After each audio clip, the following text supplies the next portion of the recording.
Hello and welcome to the final of Gymkhana GRiD, the European Gauntlet. We've had an absolutely amazing day here yesterday at Santapod, and that's going to continue today into the finals. Here to tell you a bit more about it are the competitors themselves. Here what you can see is two drivers competing on the courses, head-to-head, trying to get through the courses as quick as possible, and whoever gets through the entire thing and back to the start, the quickest is the winner. It's fun to drive because it's a huge challenge, because it's not just a matter of jumping in the car and going full speed or driving a full commitment. It's a challenge to find the fastest way around the course, so that makes it fun. This weekend it's all about going sideways in a buggy that I've never driven before. It's easy to spin around. You need to be careful with the handbrake, you know, and don't slide too much, get traction and get momentum out there. And try and go as fast as possible, but put on a good show for the crowd is something that I've never had to do before. And of course, any motorsport, any racing is always fun because there's a chance you might win. So with the opportunity to win makes it fun. It's not so much fun if you lose, however.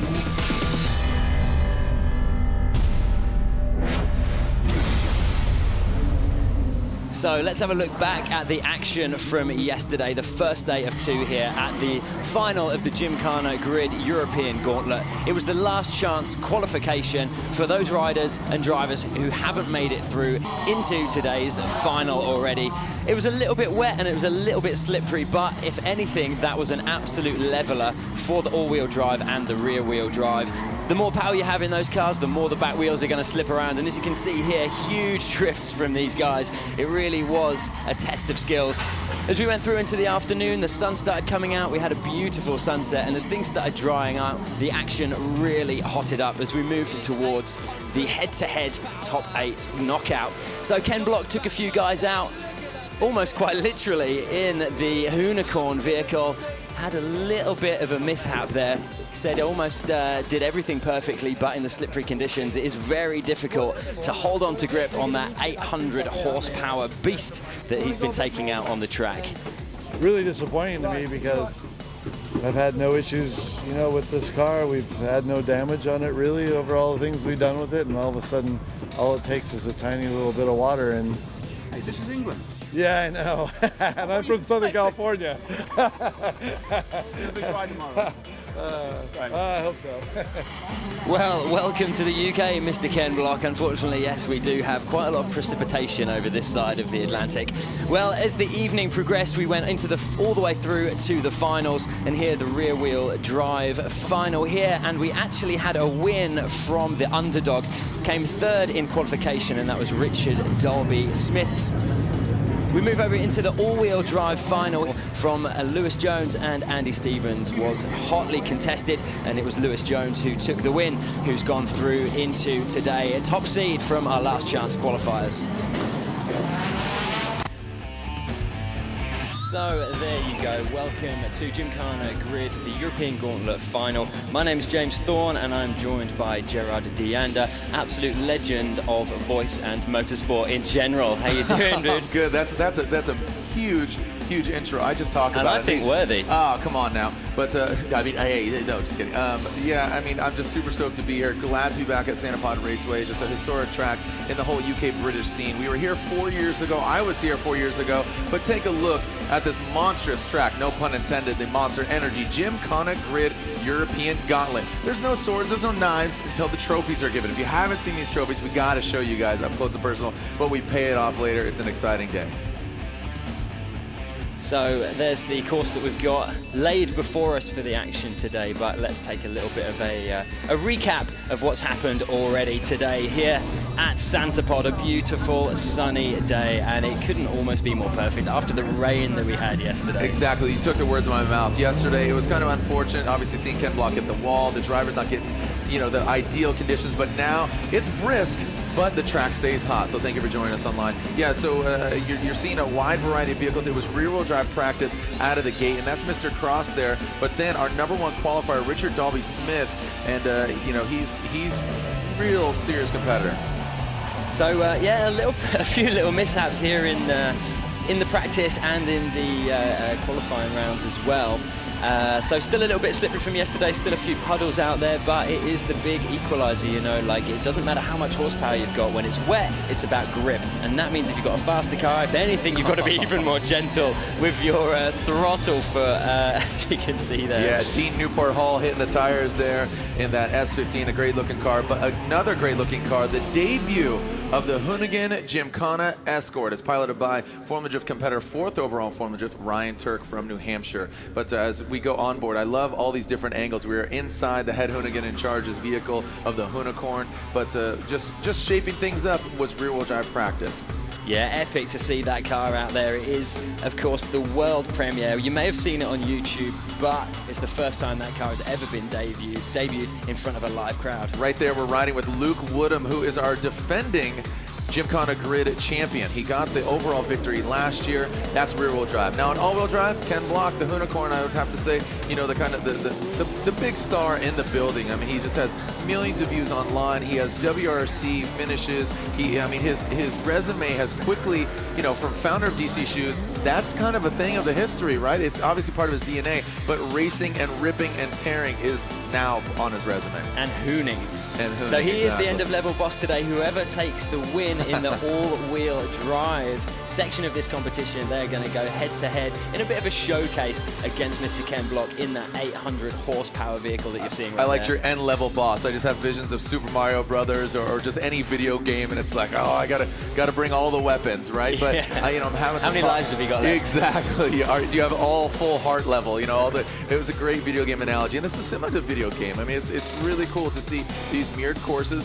I'm hearing murmurs that lane 1 is faster than lane 2, but you know, we'll see overall. This was another rear-wheel drive vehicle, that Japspeed S15. This is Paul Smokey Smith, BDC champion 2012, and Smokey for a reason. He's building a new vehicle, but this is his vehicle that he's piloting here today. Now, we don't have just 2 classes. We have rear-wheel drive, all-wheel drive, and the buggies, and some notable names, James. Oh, the buggies. They've been absolutely brilliant. Yeah, it's a new class, and we basically wanted to give a showcase of not just professional drivers and monster athletes, but a range of athletes and indeed like superstars from across the board. So we've got downhill mountain biker in there. We've got FMX racers.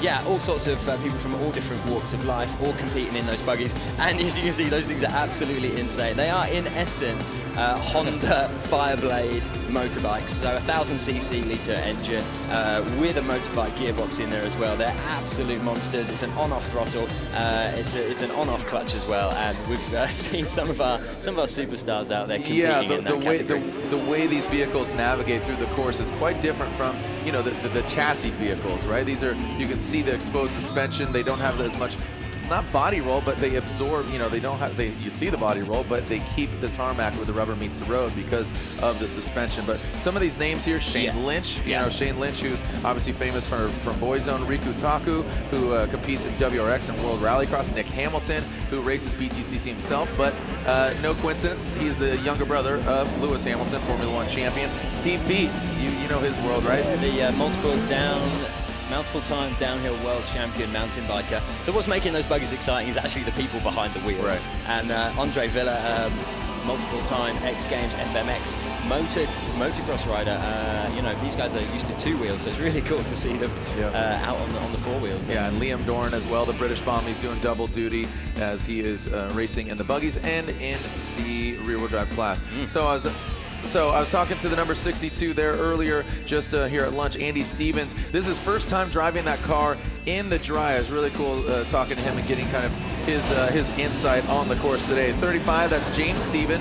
He is in that, I know you talked about that livery there, having some trouble. So these guys in the all-wheel drive class, to have enough horsepower, last night the wet was actually kind of a bit of a gift, you know, because if you don't have enough horsepower or you're not used to kind of getting that all-wheel drive car to rotate around, when you get that grip, it could cause you to halt up if you're wrapping around an obstacle. Yeah, and one of the things we're yet to mention are the penalties that you can get when driving around this course.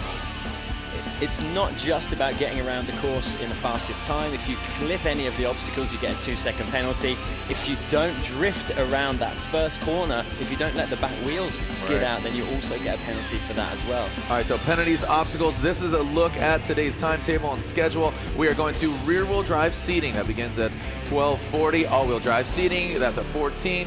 top 16. Right now, you know what? This is a whole schedule. It's all busy, but you just want to stay tuned because, look, Ken Block, Ryan Turk, rear-wheel drive, all-wheel drive. So many things happening. All killer, no filler. That's what I like to say. So first up, rear-wheel drive seating. That's going on right now. Exactly what are we looking at here, James? So head-to-head, these guys are going to be running simultaneously. I beg your pardon, it's not head-to-head yet. This is all about the timing. So each driver will go around course 1 on the left-hand side, then they'll switch over, they'll go around course right, and it's the cumulative time of both of those runs that will give them their final time. So it's the quickest times are going to go to the top of the seeding, slowest times to the faster you are, the slower the person you're going to be hedged against in the knockout head-to-head. All right, so on deck right now at the start line, Adam Elder. He's in that number 1. He calls that car the Terminator, the S13, and Richard Dalby Smith. So maybe we call him the Predator. I don't know. Is it the Predator or the Terminator? We'll see who gets the victor. But again, this is just call it the Alien. Alien versus Predator. Alien versus Predator. You can call me the Alien. It's no big deal. They're all monsters, right? Here we go. So on the left, again, the Terminator S13 of Adam Elder. Looks like he's a bit out front, wraps it around that Corbeau seat, nice and tight. And you're seeing Richard Dalby Smith. Now, he was our number 1 qualifier from yesterday. He had to fight to get the LCQ, and he did really well. They call him the Hunter. So not too far off from the Predator, right? Because he'll take you out. Boom, headshot. He was his potential and went all the way through to win the head-to-head round as well. That's called the perfect round. Well, Adam Elder was a pre-seeded driver. Adam Elder, the 2000... From the offset, he was the one to watch. He was the highest seed qualifier and then realized his potential and went all the way through to win the head-to-head round as well. That's called the perfect round. Well, Adam Elder was a pre-seeded driver. Adam Elder, the 2015 Fueltopia Barrel Sprint Champ, so that's the FBS as they call it, and won the qualifying round to qualify here for Grid. So he's one to watch, but look at this. And there goes Elder, finishes it out. And Richard Dalby Smith still on course, obviously falling behind. So now remember, you can't, what'd you say? You can't count your chickens before you don't count your chickens before they've hatched. And easy for me to say. Of course, this is not a knockout round. This isn't head-to-head. It's just driver has to complete 1 lap of each side of the course to get an accumulative time. They'll all get to do that twice, and it's the fastest score that goes into their seeding.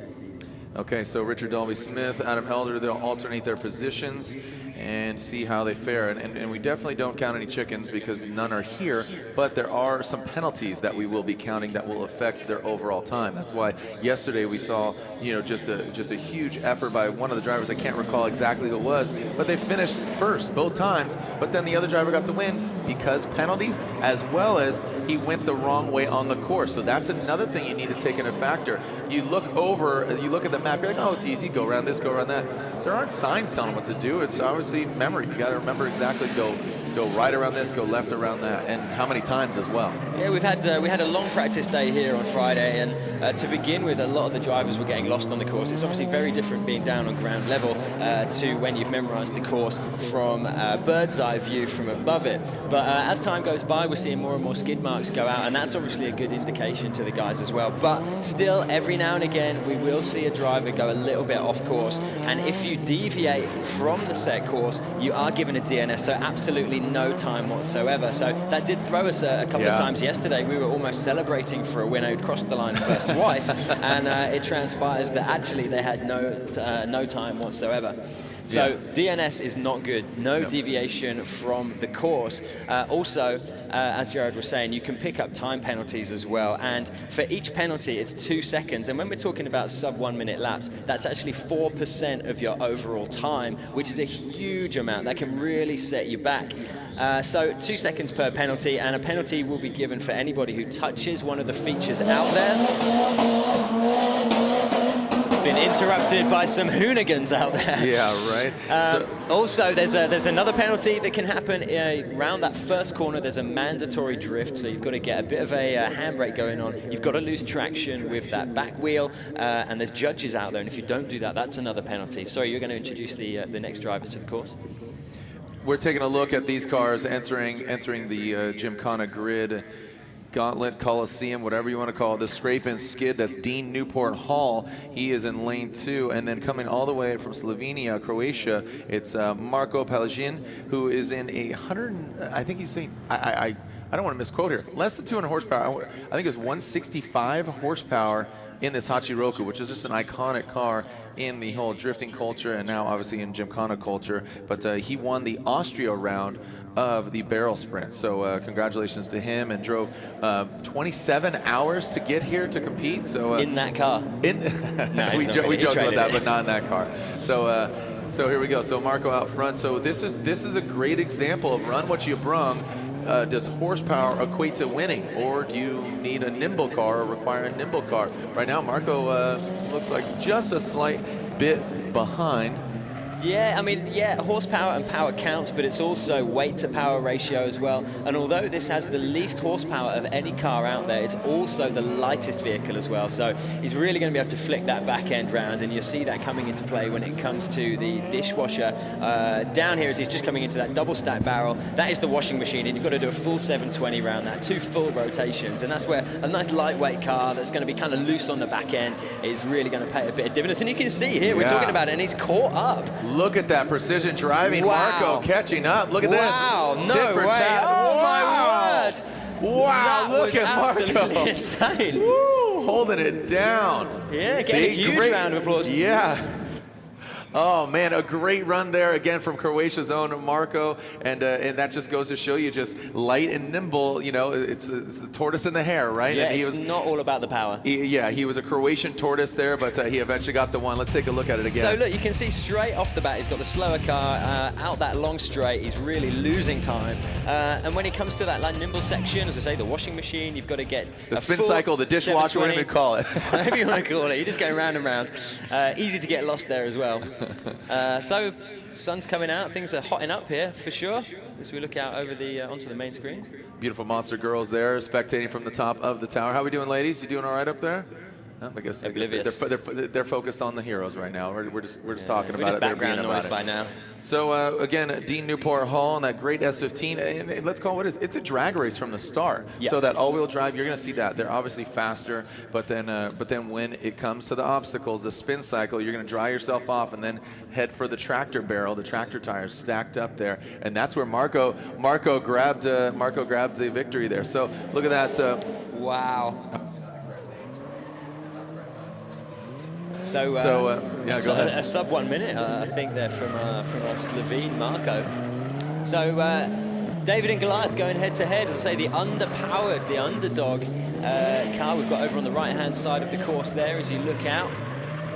But can he make it up again in those drift sections, the double stacked barrels and the double stacked tires? That's where that lightweight car comes into play. You can have all the horsepower in the world, but when it comes to those kind of situations, it almost makes life harder. If you're heavy-footed on your right foot, then the back end's just going to drift too much, and you're going to get way out of the line. You want to stay as close as you can.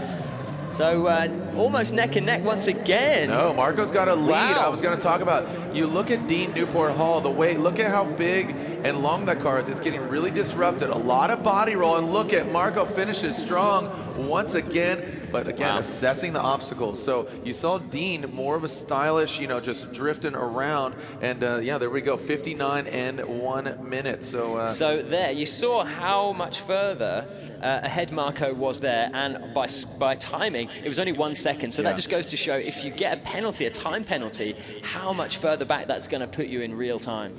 Yeah, so as the ladies and the fans watch on here at Gymkhana GRiD, we are live here at Santa Pod Raceway. There we go. Let's take a look at this again. So, a broken record, but Dean Newport Hall gets loose, and Marco, he just keeps it tight and right. Yeah, Marco, just a fine execution on the track. Remember, this is just qualifying, no knockouts as of right now, as we will get them seated up. Again, this is Sean Franklin and Danny Cross. We saw these two gentlemen last night in the LCQ. Danny Cross, definitely a guy to watch.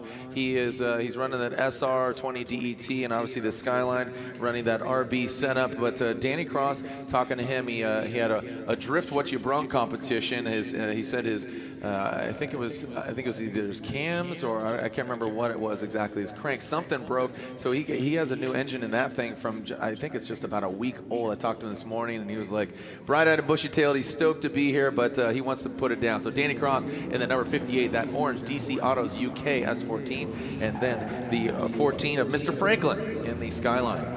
Here we go. So Danny Cross wraps it around. He is quite the jump as he's already around that Corbeau seat, and Franklin just navigates around it.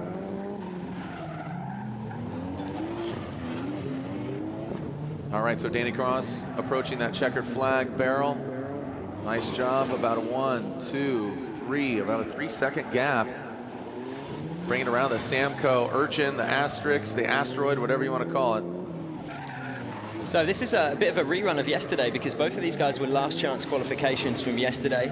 And yesterday, as we've said before, it was absolutely pouring down with rain. So getting used to these new conditions, they've had a bit of a practice earlier on today, but as things have dried up, it is a whole different kettle of fish. And of course, you're going to have so much adrenaline from yesterday. To refocus, regain composure, and come into today's competition is going to be a real challenge for these guys. And coincidentally, it was Franklin and Cross that went together, or went against each other in the semifinals B, and Franklin got the win. And that was the battle we talked about, where we saw Cross finish the line first, 105 compared to a 59, so 6-second gap there. But Franklin got the inevitable win due to Danny Cross getting some penalties. As we take a look at it again here, James.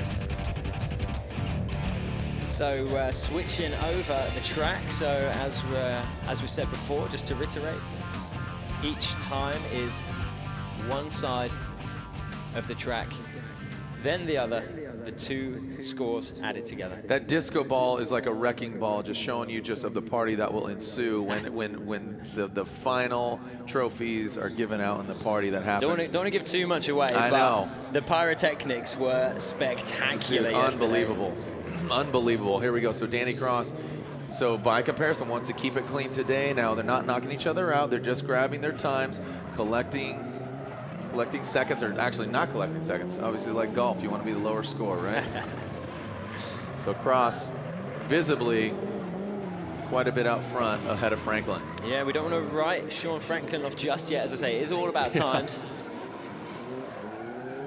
You can see the yellow, I don't know, what do you call them, fin dangles stinking out there around the Samco asteroid. In other racing, you were saying, they're actually features. And Yeah. You've got to clip that yellow bar that's sticking out. Yep, so the clipping points are not required this particular event. I mean, the course is tough enough, and it's fun. You know, this course definitely, you know, just changing things up a little bit. That's the beauty of Gymkhana. You have this skid pad, this playground, automotive playground, so you could put different obstacles, different, you know, things that you can put out there and wrap it around. So Sean Franklin, if it were a head-to-head, he would have missed out there, but actually came second yesterday, and it was Danny Cross that came third. So a bit of a switch around there. All right, quickly expediting these two gentlemen as. Look at that, nice Almost execution. Perfect precision. And remember, you want to get as close as you can to be as quick as you can around those 720s, but a single touch is going to cost you 2 seconds. All right, next up, Mike Newland in that number 69. Mike Newland, that S14 SRs from South Coast. And then in the 74 it looks like Paul Smokey Smith. So Paul Smith and Mike Newland, as Ken Block signing some autographs over in the Monster Energy Tower, and also as well as Steve Pete, he signed autographs. Ryan Turk's over there, so if you're in the building, head on over, grab an autograph from the head hoonigan in charge, or as you said, mountain bike champion Ryan Turk, 4th overall in Formula Drift, and get the famous drifter Ryan Turk, get his autograph as well. So out here on track again, 74, that's Paul Smokey Smith in that Japspeed Maxxis Tyres S15. And then in the S14, Mike Newland. And he won the Players Show earlier this year where the Hoonicorn was on display. So he grabs the victory and will obviously grab a ticket to compete here. Paul Smokey Smith from Spalding, Lincolnshire. Yeah, Paul Smith, the 2012 British Drift champion. No stranger to getting that back end out, which is mandatory into that first corner.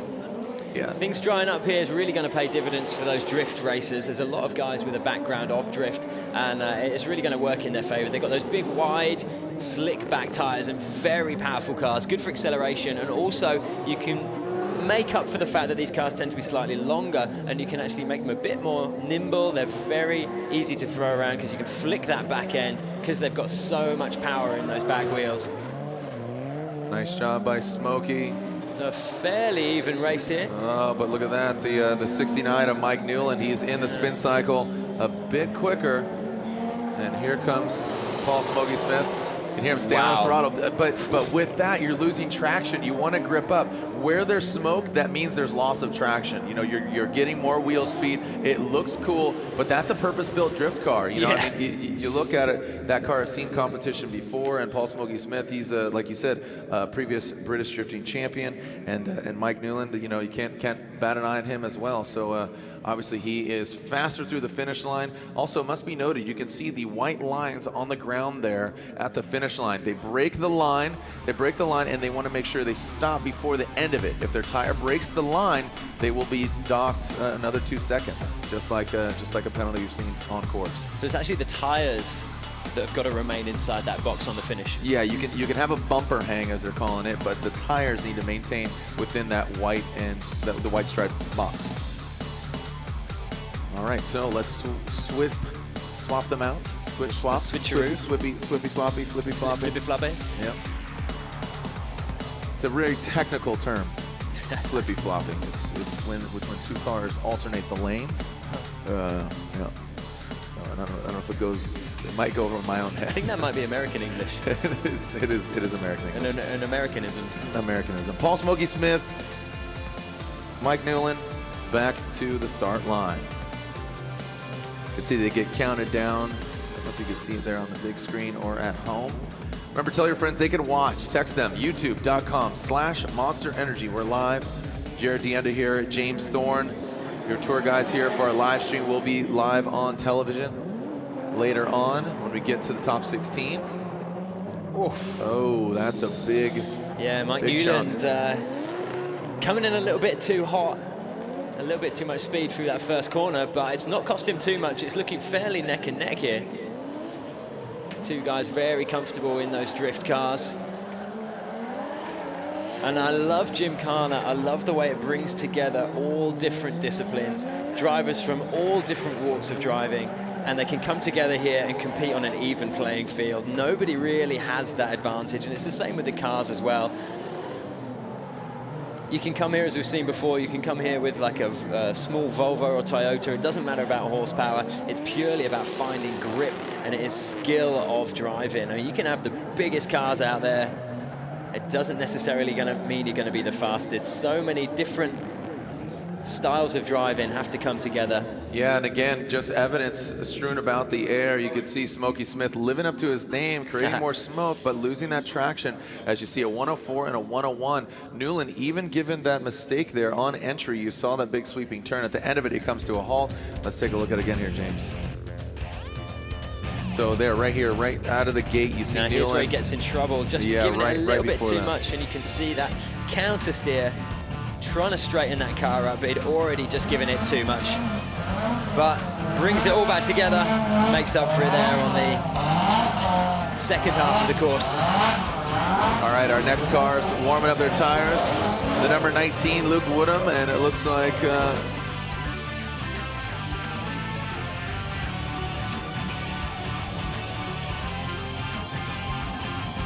so we've got Luke Woodham out there, who's our defending champion from last year. He's almost like the poster boy of Gymkhana. He's been racing in this style of driving since the very, very beginning, and he's kind of grown up with this series, and now he's really made a name for himself here, and that's helped with sponsorship. You know, if you get to this point in the competition, in the European Gauntlet, you get this live coverage. We are streamed live now. The number is close to 100 million people watching. We're also going to be going out live on TV later as well, and that's huge for your sponsors, and that's a really great bit of exposure. So that really helps these guys to pick up those sponsors, to get the money that they need to put into the cars and run for the whole season. And a very unique car on the other side in that of lane 1. So we talked about Luke Woodham, but this gentleman, Dan Firminger, he is in a V8 Volvo. Now he's running the 1UZ, which is the V8 engine out of Nissans or Infinitis, harnessing about, what did he say? 264 horsepower, but he's got 100 pounds of NOS in there, so he's pushing it up to 364 horsepower, which is a lot of horses to be putting into a Volvo like that. And we saw it yesterday. It almost gave up the ghost. The engine's almost too big for the rest of it, and we had a bit of a dislocation of one of the drive shaft, but he limped around. Dislocated drive shaft. It's a painful thing. I dislocated. Yeah, he actually had a bit of a breakdown yesterday, but he was the lucky loser, and he got a 5th place yesterday, but it was enough to get him through into the rear-wheel drive finals here today. In practice, we saw him actually going head-to-head against the Unicorn, the 800cc Ken Block vehicle, and he actually didn't come in that 800cc? 800cc? Beg your pardon, no, it's like 8,000cc almost. 7.7 litre or something. I had to catch you there, it was funny. Yeah. So yeah, he didn't actually come that far behind. So we said it before, it's not all about the muscle, it's not all about the power, it's definitely about the setup and the driver. But think about Luke Woodham. Last night he grabs the victory in the wet, in the buggy, you know, going against Liam Doran, and he is our defending Gymkhana GRiD champion, king of Gymkhana GRiD and the European Gauntlet. Not the European Gauntlet, because he won last year in Spain, but right now, look at him execute this. I want to see what kind of times we're looking at from Woodham. Keeps it between the lines there as Dan Firminger brings it down to, and 58.3. So a great time there. Sub I think that 1 could be minute. the fastest time that we've seen Right, yet today. Let's write that down. Let's write that one down there. 58.3. 58.3 there for Luke Woodham. Look at his eyes are on the. Thought he was all focused and in the zone, and he's saying, "Hi, Mom." Hey, I'm on Mom. TV. Yeah. So let's analyze Luke Woodham's run here. Out of the gate, he has the speed. Again, we talk about what is the perfect Gymkhana car. Is an S14, which is an iconic drift car, is it the perfect Gymkhana car? What do you think, Is it the Volvo 340? I just got to chuckle. That car was never available in the States. So for me, it's like a Toyota Starlet is what it reminds me of, like our old Mazda, that hatchback where you get some high horsepower cars, rear wheel drive, it's fun. And Dan, from what I understand, he's always talking some mess at drift competitions and always having fun. So I know we had some words here at lunch, so it was cool. I like his intake on the rear windscreen there. It's an ode to the DeLorean as we're all celebrating Back to the Future at the moment. Yeah, Mr. Fusion, right? You throw some beer cans and some banana peels back there. All right, Luke Woodham, boom, slingshots out of the gate, the number 19, a great number there. As Woodham, look at that. So styly, like the drift style, but you're not seeing the smoke. Is that contributed to because the tires, they're less smoky, or is that because he's found that compromise of slip and grip? That might just be the answer there as Woodham brings it around. Wow, this is really dancing tight. with those cones. Yeah, but now, look at Dan. He's fighting back. A lot of guys opted for slightly softer tyres today to get that little bit of extra grip. Yesterday, most were choosing wet weather tyres, obviously, a lot of surface water. All right. But Dan Woodham, look at him, like that is absolute perfection. That is a masterclass of how to drift around these 720 obstacles. Look at the front wheel inside, almost stopping there for a split second as he lets the back end catch up. That is some real precision driving, an absolute masterclass in Gymkhana. Remember, Dan just throwing some flair in there.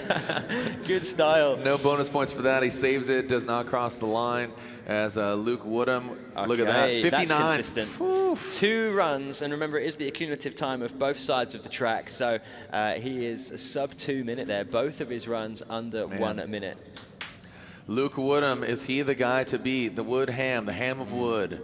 As Luke, Japspeed Monster Energy S14 leaves the scene, the Nankang tires, the number 38 of Dan Firminger, as we take a look at it again. Yeah, you saw his drift into that first corner. It was absolute perfection. Had a bit of handbrake at the end of the straight, set him up sideways, full drift the whole way round, and that's the kind of experience that pays dividends. All right, coming out here on deck, coming out on track, we have Woodford and Liam Doran. Now, Woodford did add a turbo to his Miata. And now we have Liam Doran. Liam Doran just brought this car here for the first time. It's a SR powered S13, and like I said, Woodford, we were quite impressed with the Miata. And look, if obviously the dry surface of the track is an indication of the weather, the top is dropped on Woodford's Miata, his MX-5, just to let you know, it's a beautiful day out here. Yeah, he had the roof up yesterday for sure. I really appreciate seeing a Mazda MX out there. You know, that's the kind of car that's accessible for a lot of people out here, and it just goes to show you can get that car, you can tweak it out a little bit, you can weld the diff, and you've got yourself a competitive Gymkhana car. It really does showcase and highlight the grassroots nature of this event. And check that out, you know, he's brave into that first corner. He's got those small diameter wheels, which means you can undergear it, and then you've got the smaller wheels that make up for it and make it a fantastic drift car. It's very, very lightweight. But you know, you can. Oh no, he's just lost it a little bit there, just overcooking. Do you see the headlights come up there? I think he's just hit the flashers coming out the bonnet. Potentially that was just to slow him down a little bit.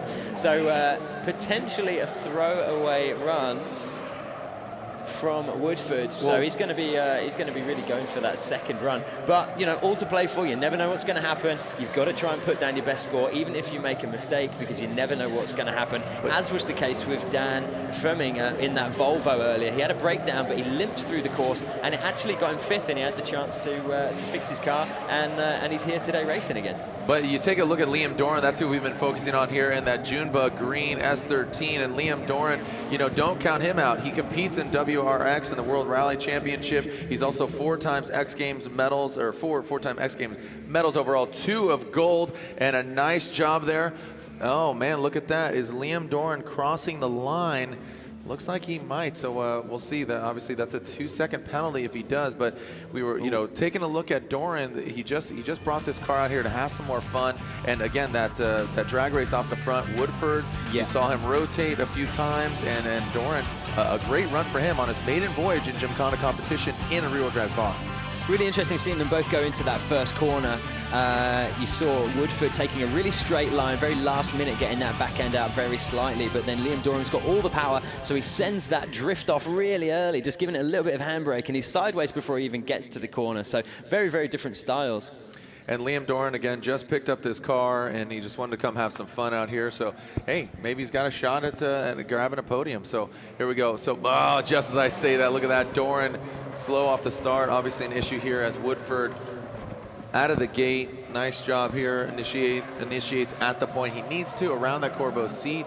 See if Doran can catch up here as he wraps it around the bollard. Yeah, I'm not sure quite what happened there, and I don't know if the timing is triggered by the car or whether it is a 3-2-1 and then the timing starts. I think it is off the countdown, so that little mishap, that little stall in the start gate is going to cost him when it comes to the timing. Yeah, it's definitely off at 3-2-1, because so you need good reaction time. You don't want to jump it. That's what, like I was saying earlier, Doran was a bit upset yesterday. He made it to the finals in the buggy against Luke Woodham, and Doran thought that Luke Woodham jumped the light, but he didn't, so they didn't restart him, and Doran got the inevitable loss, as we talked about Woodham grabbing the victory in the buggies. And here's Woodford. So, man. There we go. The wood is all up in his face between the Woodford and the Woodham. Gotta love Liam, though. Liam, a fierce competitor, as we're hearing another car wind up just at the base of our announcer's tower, and this thing sounds insane. Wow. But not just yet. We're taking a look here again at Woodford and Doran. Woodford out of the gate, like we said. Doran, once he got it out there on course, he seemed to navigate properly, did a good job getting that car around the obstacles, and it seemed like a fairly good finish for both of them. Neither of them crossing the line. See if Doran is eventually penalized. 2 seconds for crossing that line. So now out here on track, that is Baggsy Boy and Shayne Lynch. Now Shayne Lynch is in this VH45. It's a Nissan V8 with a twin screw supercharger attached to it. It sounds like a pissed off robot tiger. So I guess I should say a very angry Tiger. Sorry, I apologize. That term is different from what I understand in States and here, so I apologize for that. But as Baggsy and Shayne Lynch are going to go at it, and Baggsy, you know, he's been traveling the world. He's been competing in D1 this year. He's been competing. He won the King of Kings European Championship in 2014, 2010 in BDC champion. Competes in D1 in Japan this year. Again, 4 rounds of that. So quite a busy fellow. And Shayne Lynch, if you don't know who he is, Boyzone, and as well as he competes in many different driving sanctioning bodies as well. I'm pretty sure everyone who's had a look at Shayne's car has just agreed it is an absolute beast. You got 800 horsepower, but then 600 foot-pounds of torque on that thing, and that means that at any rev range, you can put your foot down, and that back end is absolutely going to blow out. So Baggsy right now, we're focused on him in lane 2, and now we take a shot at Shayne Lynch's car. Now Shayne hasn't driven this vehicle before; it just got completed. So you'll see this car kind of, you know, he's working out the kinks. He wants to compete in this car in Drifting Championship next year. That's to be decided which one specifically. But obviously, this thing has the horsepower as Baggsy rounds it out. One more turn of the wheel for Baggsy. Shayne goes around and puts a smoky bow on it there for Shayne Lynch. So a 103 and a 108. Not absolutely devastating runs there, but nothing still to write home about. But I'm pretty sure that's enough to get them through. Yeah, yep. So as again, we are seeing our rear-wheel drive competitors. This is all about seating. This is where they're going to land. As you see, Baggsy just about a half a second ahead of Shayne Lynch, his Monster Energy teammate. So a bit of a replay here. Baggsy on that drift car. You can see the back end here really lighting up. Heaps of smoke coming out of that car. That's what the drifters do best. And Shayne still with a formidable time. Back wheel's really lighting up as he comes through that final section. But as we say, it's all about the time. They're running simultaneously, but they're not at the head-to-head stages yet. There's Baggsy and his S13. Running an SR, he's saying about 350 horsepower. And you were talking about those Razor crazy carts. He has a video that just came out with Razor and the crazy carts, so check it out. Coming in hot into that sweeper. Good initiation by both of them. Again, it's a mandatory initiation or breaking of traction as they enter the left or right-hand turn, depending on which track they're on. Shayne's just a little bit behind here, but he looks really good. I tell you what, his style's great. Not letting the back end drift too much. He's getting it straight as quickly as possible before putting the power down. But it's just not enough to keep Baggsy at bay at the moment.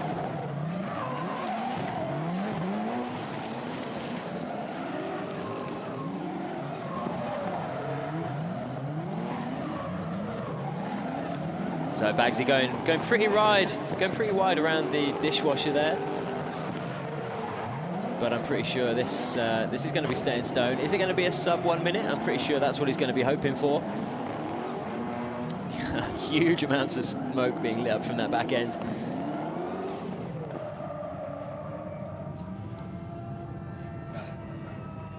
Wow. All right, so gaining some rounds of applause there. Look at it, both. That's what you call hard park. That was stylish that they did that. Do you think they worked that out together in the dressing room? They high fives. They choreographed that. I mean, it's Shayne Lynch. They're going to be off playing volleyball together. Tops off later, I think. Yeah. Is that a Top Gun cameo reference? Yeah. There you go. All right, so Baggsy, you can see him, full pull for him, and it seems with every turn of the wheel for Shayne Lynch, seems like he is working that car's kinks out or putting kinks in it. So there you go, just highlighting the differences there as we see the replay. You want to get that front end as close as possible to those washing machines, the double stacked tire and the double stacked oil cans. That is where the race can be won or lost.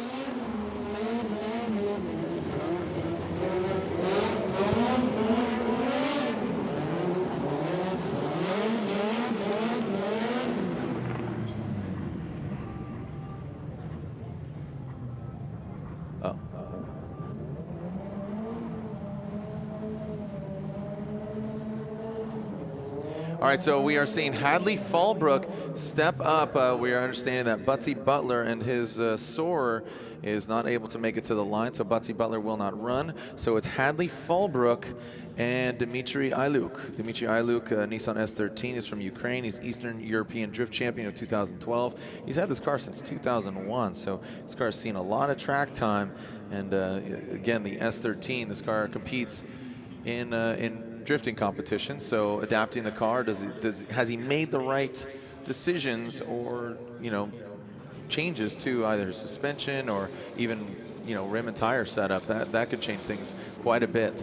Here we go. So Hadley Fallbrook on lane 2 and Dmitriy Illyuk here in lane 1. As we take a look at Hadley Fallbrook, the late entry due to Buttsy Butler and his vehicle not making it to the line.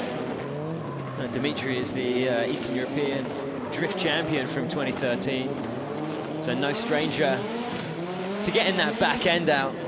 And look at Fallbrook. Whoa, wow, he's giving it so much beans, but you know, we've said it before and I'll say it again, giving it all the beans and bouncing it off the limiter. It's losing traction. I mean, it looks really impressive and it looks remarkably fast, but quite often it's the cars that look in control. There's not a lot of smoke. They're the ones that are actually putting together the fastest times. So Dmitriy Illyuk with that one-piece front end. He's got the scoops, got the LED bars. As, man, look at this. Hadley, wow, looking very strong here. Yeah. You can see quite a bit of time between Dmitriy and Hadley. And this is what I was saying, is a Gymkhana purpose-built car and I don't know if Hadley's car is purpose-built for drifting or for Gymkhana, but as he's a late entry, he was at LCQ yesterday, so he got that final spot. But Dmitriy Illyuk, a purpose-built drift car, so kind of a big deficit there between the two drivers.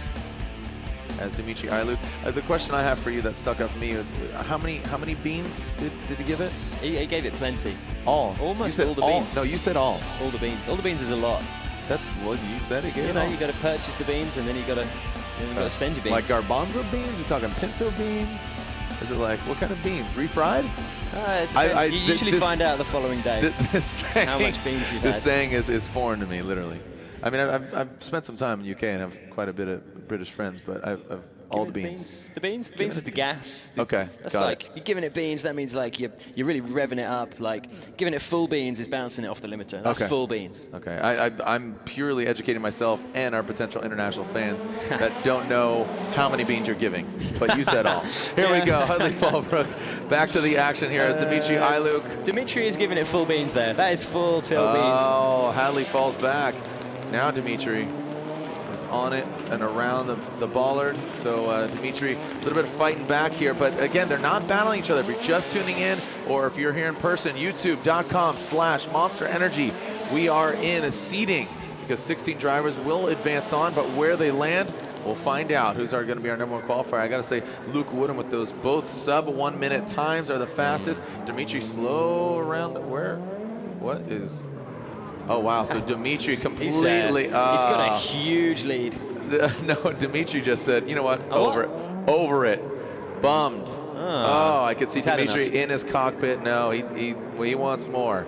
Maybe he gave too many beans on that first run. Maybe he spent all his beans early on. I think the beans were spent. I love Dmitriy. He's a great dude. He's another one that travels the world, just has fun. But yeah, unfortunately, the Ukrainian driver, Odessa, Ukraine to be exact, just some frustration.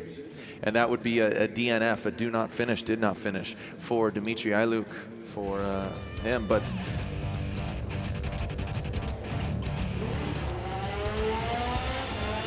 Hadley Fallbrook completes it as Dmitriy smokes him up.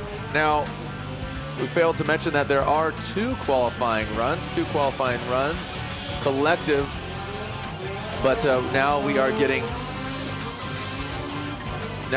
to see a little impromptu smoke show. Do you think he's a bit upset with his mistakes? That was all the beans. That was everything he had. He's all out beans. He's off to Tesco's to get some more.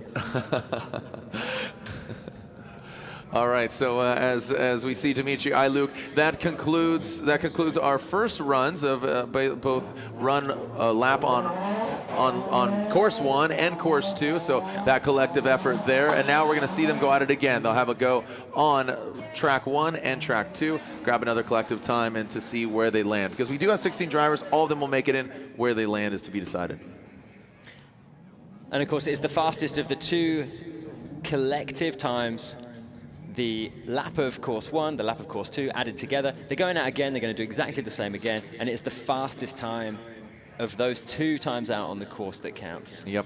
So again, we are seeing our fans come in here, and you can see some sweatshirts, some beanies if you're not here and you're watching at home. As it's nice.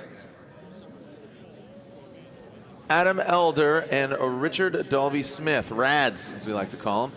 He is from, what is it, Buckinghamshire?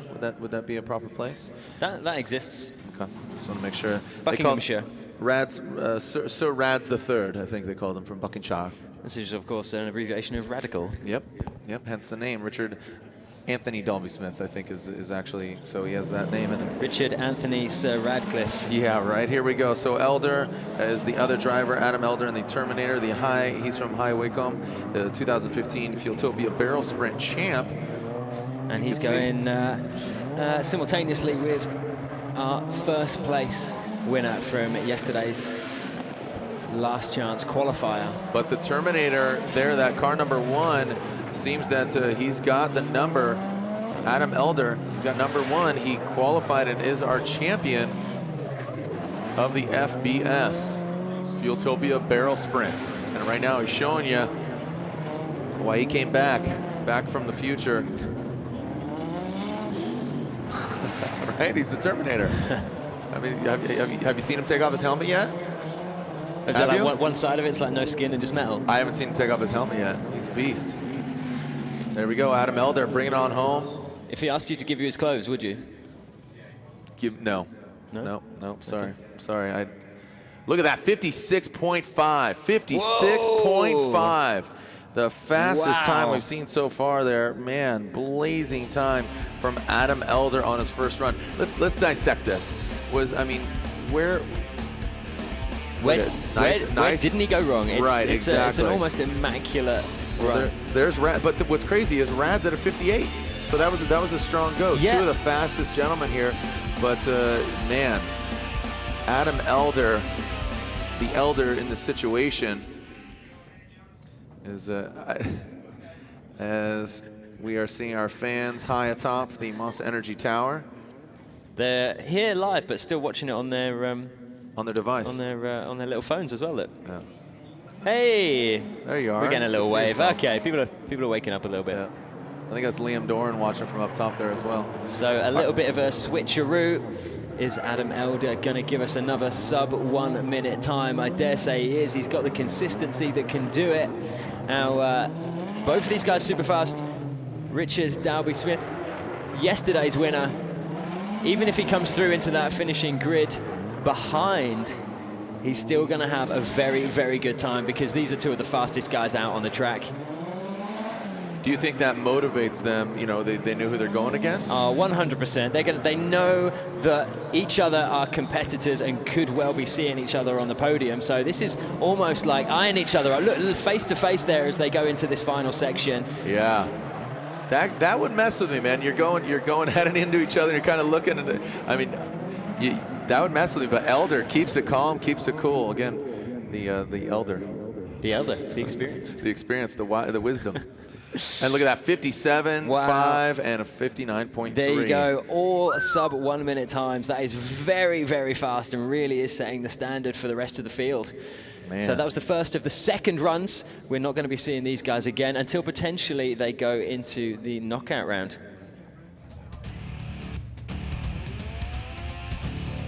Marco Perger and Danny Cross. Danny Cross. Again, Marko Pelagin from Slovenia, Croatia, and Danny Cross. You can see them entering on in as we take a look at the replay between the 2 drivers. Elder and Rads, as he's simply been known as acronym. Our fans cheering on their favorites. Maybe they have some skin in the game. They have some friends, some family out there on track. We are live here. James Thorne, Jared Deanda here, giving you play-by-play call as. So this is the interesting race. This really sort of opened people's eyes a little bit to the differences in the cars. Danny Cross here, the Nissan S14. It's a big beast, a lot of horsepower, going against Marko in that Toyota AE86. Brought it all the way over from Slovenia. It is the least horsepower vehicle out there, but it is also the lightest, and it's very, very nimble. And even though here, look, he's way behind, but just you wait till those washing machines. That's where these races can be won, they can be lost, and we're going to be seeing our man Marko from Slovenia picking up a lot of time in the tighter, more nimble, more technical section of the course. So here it's all about the speed, the acceleration, and you can see him absolutely getting dominated here. But he's definitely going to be picking up time, as we saw in the first rounds. Yeah, you see Danny Cross there, a little bit of bobble there, scrub some speed. But when he comes out of an obstacle, as you said, in those sections that are kind of a straightaway, out of the gate, and then when they go from the Corbeau seat into the Samco, you'll see them grab some more speed as well. You know what? Danny Cross has played that absolutely perfectly, and I'm pretty sure he's hungry. He's looking across at that Toyota thinking there's no way I'm going to let him. I'm going to let him, even though this is just a showcase and it's all about timing. He doesn't want to be beaten. Look how tight this is. Okay, there we go. Danny Cross had something to prove there. You can see all the eyes moving towards the timing gates, and both of them sub 1 minute. That is so impressive. You got to think there's more rubber being laid down. The asphalt's drying up. The conditions are just getting better and better, and more track time. As we take a look, we see inside the cockpit of Marko, but Danny Cross, you saw he caught up because, again, you look at him getting out of an obstacle. Danny Cross had the straightaway speed, but Marko had that nimbleness. So very, very good match between these two gentlemen, but they're not even going against each other. Right? Let's make it competitive. Yeah, I mean, of course, it's always a competition. Okay, so the switcheroo.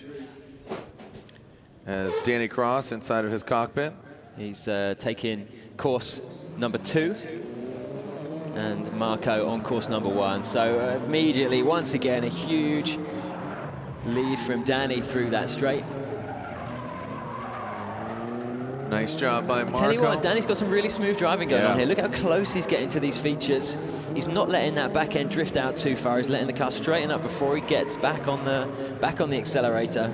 Really smooth driving. Keeping that front end in really close. I'm not for certain if you guys have autocross here in the UK, but I know autocross is really popular, you know, in the States, and the Hachiroku, the AE86, it's a grip car. And autocross is basically you set up cones and navigate a course. It's not like a race course. You can do it in a parking lot. And the Hachiroku, the AE86, is very popular in that world.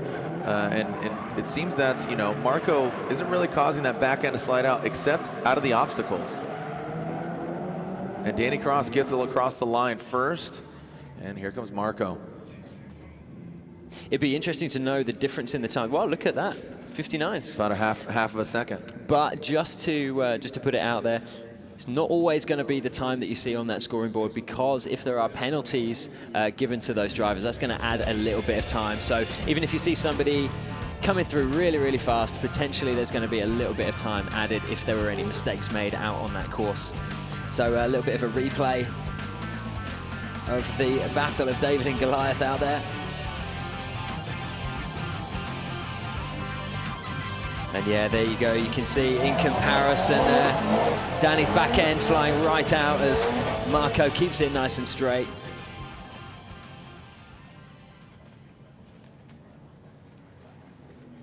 So Sean Franklin coming out in his Skyline R33.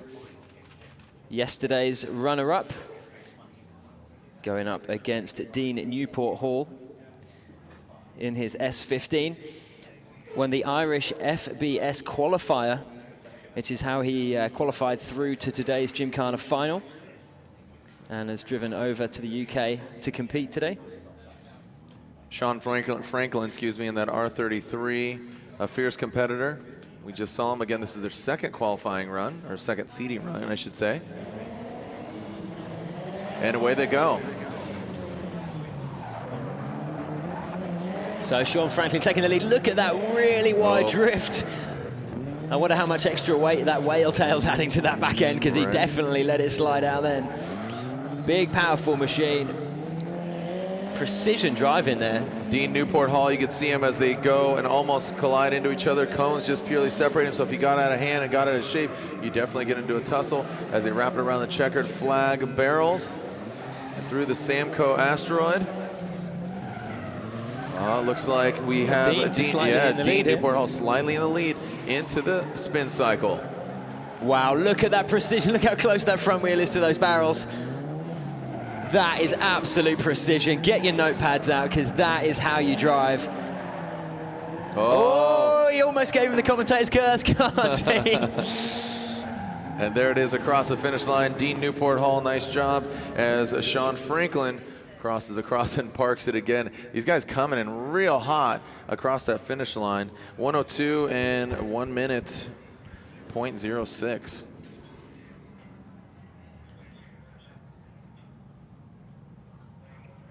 As we see again our fans hanging out, witnessing what is unfolding here. So Dean on the right-hand side as we look out there. There he is in the black. And there again, you can see how close these guys are getting their front end to the barrels. I've seen closer. But those long wheelbase cars, very hard to maneuver around so tightly in that tight little space. Good stylish finish from Dean there. Yep, and there you see, that's the FBS we were talking about, the Fueltopia Barrel Sprint. That's the sanctioning body and the events that lead up here into the Gymkhana GRiD European Gauntlet event, the finals. So the switcheroo, they're trading tracks. And we saw a massive loss of traction there from Sean, hugely on the handbrake in that first corner. It's mandatory to drift, but you don't want to let that back end go too far, as you've seen there. A couple of guys, Sean earlier on, a little bit overcooking it in that first corner. Almost neck and neck here. It's great these guys going back to back on the same course. It is all about time, but just looking across the track at each other, it's going to give them some sort of indication of what their time's going to be like. And these two vehicles, fairly evenly matched. They're going to be absolutely buzzing off each other. All right, so we are seeing Franklin bring it on home, but it seems that Dean Newport Hall, a bit out front. Dean getting out of sorts sometimes. Maybe you got to think these guys get dizzy. You know, I mean, obviously that could affect you. Apparently Dean's an ex-ballerina, and he's got that whole technique of like leading with his head. Yeah, right. No, I just made that up. As Dean Newport Hall crosses first, according to the clocks. Wow. But according to the penalties, we'll find out later where they land in qualifying.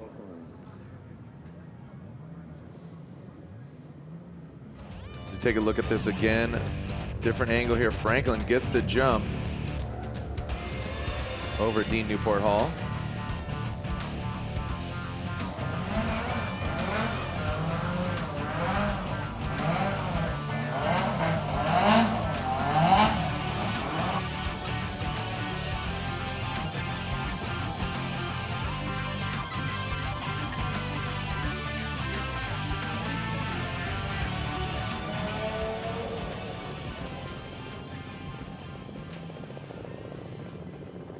So getting into position now,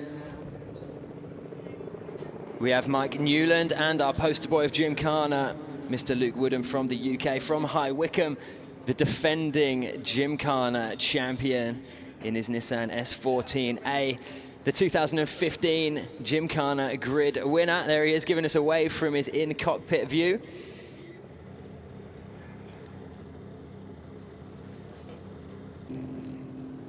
So the second and final chance to put down a good time.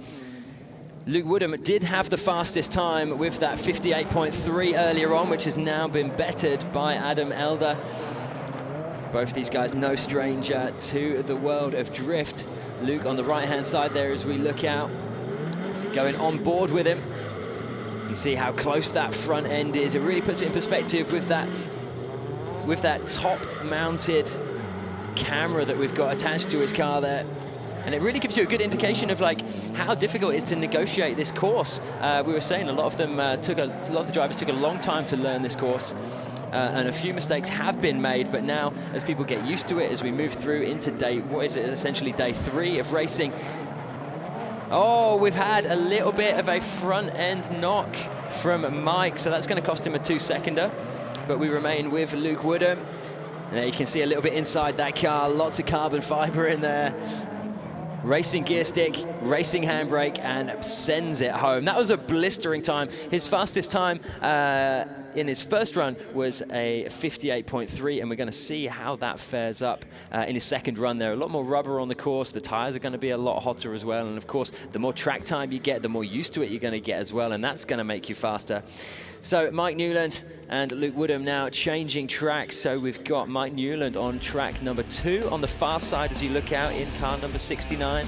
And Luke Woodham is going to be on the close side. So a little bit of a replay here. And you can see straight from the offset, Luke Woodham taking the lead. He's got that very, very powerful Nissan S14A. There's that nose clip that we saw from Mike Newland. That's going to cost him 2 seconds. He didn't actually knock that double stack barrel over, but it just shows you how hungry he is to get that speed.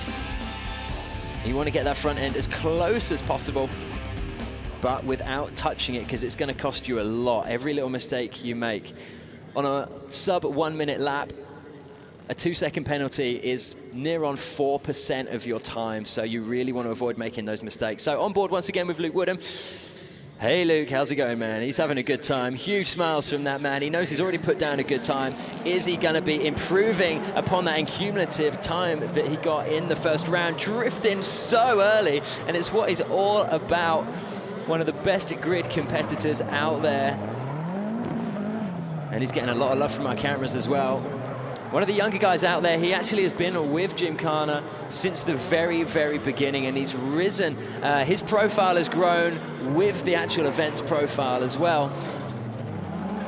And he's getting some really good sponsorship, and you can see he's put together an absolutely brilliant car. So we're on Mike Newland now.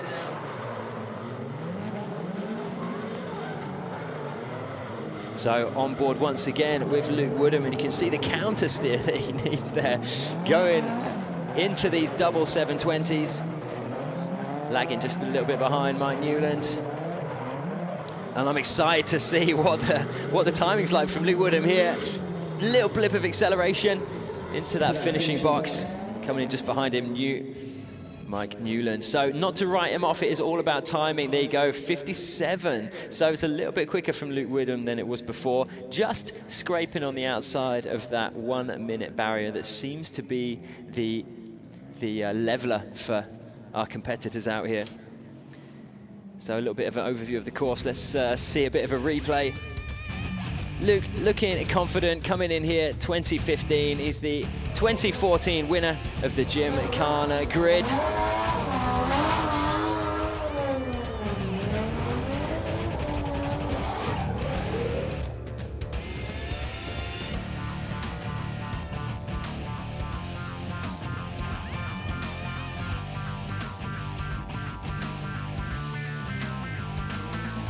So Dan Firminger and Paul Smokey Smith, the next 2 riders on course.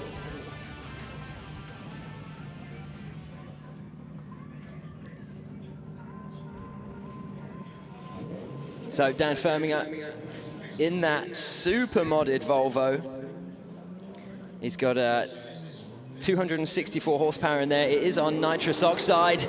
Gives him an extra 100 horsepower. He said he can boost that up to potentially giving it another 200 horsepower if he turns up that nose, but that's when things start falling apart, and that became apparent yesterday when he dislocated a drive shaft. So we're looking at Paul Smokey Smith here in the Nissan Silvia S15, the man from Lincolnshire. He's got a very cool looking Japspeed car coming out soon. He is the 2012 British drift champion, so he knows exactly what to do and how to control that back end. And look at that fluidity, such a smooth style. And looks like we've got some problems then from Dan Firminger in the Volvo 340, one of the most modded cars out there, besides the Unicorn possibly and the Escort Mark II. hoonigan cars that are going to be coming out later. So all eyes then on Paul Smokey Smith, our British drift champion from 2012, lighting those tyres up, putting in a wicked performance. Look at the size of that whale tail. It almost looks like his boot's open. Oh, yeah. Okay. We'll have a little tweak on that. Yeah, it was designed to keep the back end down, potentially acting as a bit of a parachute. So apparently clipped in the washing machine. So apparently there's going to be a little bit of a penalty added there. I don't know if that's a consequence or a result of that rear wing there, just flipping up slightly. Hopefully we'll get to take a little second look as we go into the replay. So where did that Volvo come unstuck? I dare say some mechanical failure there as he's just rolled off down into the pit lane, and Paul Smokey Smith just left to continue. As I say, dislocated drive shaft from Dan Firminger. Here we go, we see, yeah, Dan unfortunately having issues. Oh, rotating around. Remember, it's a blowout. Yeah, look, okay, his tyre's gone down. That's what it is. He's blown the tyre. Apparently, some of his tyres were popping off last year. He was hitting it. The corners coming in really, really hot, and sometimes those tyres just get really hot. They expand a little bit, and then they just pop off the edge of that rim. In mountain biking, they call it a fart. when you just lose a little bit of pressure, and then the. Excuse you. Bless you. Well, Dan farted, not me. I mean, I was just saying, excuse you, Dan. We're talking about beans. Apparently, that's too many beans. Oh man, potentially last night. Way too many beans, and low PSI too, because I know a lot of the guys are running lower PSI to maybe get some grip. Yeah, and of course, like the hotter it gets, the rubber expands. So you need to check on your tire pressures those whole times. So we're actually going to wait for Danny Firminger to sort that tire out before we bring him back out onto the course. And we're here.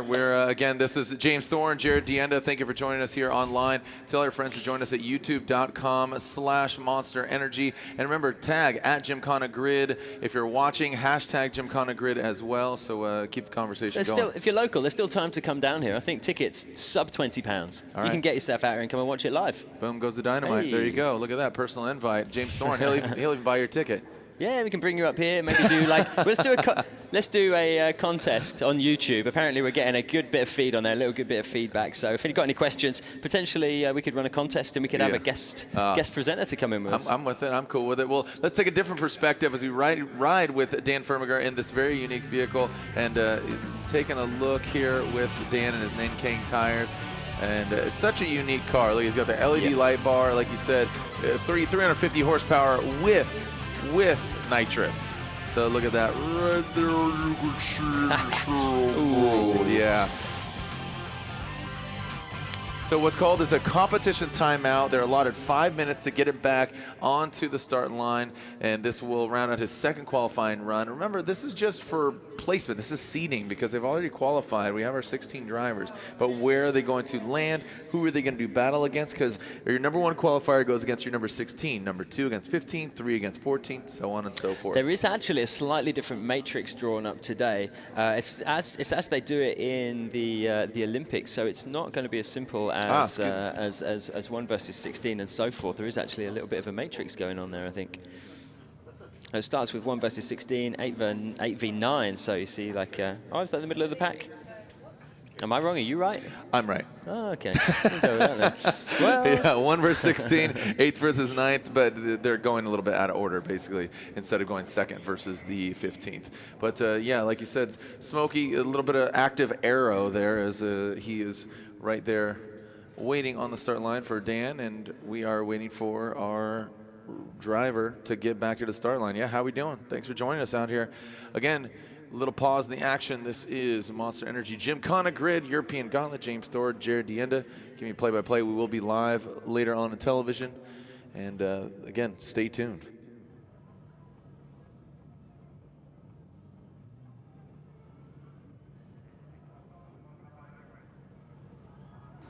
So yeah, the competition timeout being utilized. We still have plenty more drivers All right, so it seems that he is leaving the pits and making his way back to the start line.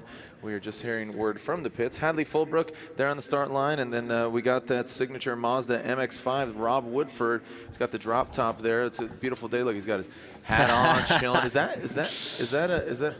Oh no, I thought it was a beer in his hand. I'm just kidding. I'm kidding. Obviously, he's not drinking driving, but it's a nice day. So. There he is, back up to the line, the Volvo, the number 38. Yeah, quick pit stop, time to just get his helmet back on.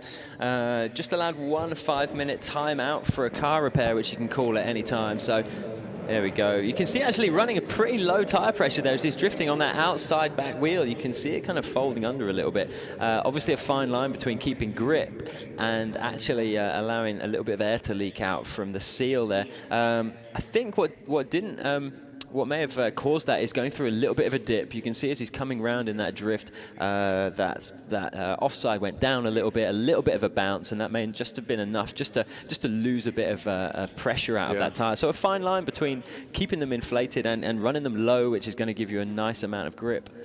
Yep, it happens in the drifting world as well. So it happens quite a bit actually because the low tire pressures, they want to get that grip. All right, so Smokey with that active arrow looks like a smile. He's got wings now in the back.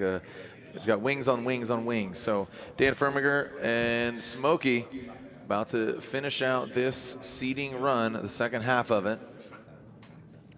And still a couple more drivers left. That looks pretty cool. I don't mind that actually, that new wing feature. I am Batman. Yeah, right. Yeah, Woodford and Fulbrook, they are next, and they are on deck. And Woodford, again, in that Miata, and Hadley Fulbrook, a late entry due to Buttsy Butler, unfortunately not able to run. So, all right, we are ready to go. Okay. Green light means go. Here we go. So that Japspeed absolutely giving it.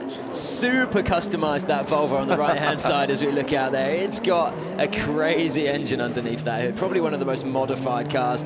Probably had the most garage time of any car out there as well. And it's holding its own against Paul Smokey Smith there. Paul actually a little bit behind here. Obviously, it's only an indication of the qualification times. They're not actually racing head-to-head. Yeah, you have to think about does the resistance of that wing modification on the fly, does that affect, obviously some wind resistance? Well, it is going to be acting like a little bit of a parachute, but my other question would probably be, is he ever going to get up to enough speed that does actually come into effect and give him a little bit of downward force on the back wheel? I know as a youngster modding out our cars, we were basically making sheeps in wolf clothing. Wow, look at Dan coming in hot, hard parks it sideways. And Paul Smokey Smith brings it on in as well. Yeah. So Dan Firminger, fun driver to watch, had the issue, competition timeout, 5 minutes allotted, 101 and 105, so not too shabby from these guys. Yeah, pretty close to that 1 minute barrier. I think that is pretty much the barrier to break. So a bit of a replay here, that Japspeed car just really taking off in that straight, and we know it's got more power, but I really enjoy watching the modified cars taking something simple, taking something that you'd probably go shopping in with your kids in the back seat and making it go hella fast and turning it into a Hoonmobile. Nice bit of style there as well into that finishing block. So our fans staying warm and getting hopped up on Monster Energy as the action continues here. The disco, the on-track disco. That's Hadley Fulbrook. Hadley Fulbrook, again, a late entry. And Rob Woodford. Yeah, Rob Woodford bringing out that Mazda. He's got the roof down today. It is a nice day. I think if he was going out for a gentle cruise in the countryside, it'd be top down. Long hair flowing underneath that helmet. Again, I'm stoked. He's one of our last chance qualifiers that's through from yesterday. Stoked to see him come through. Yeah, he was the last chance qualifier. He was.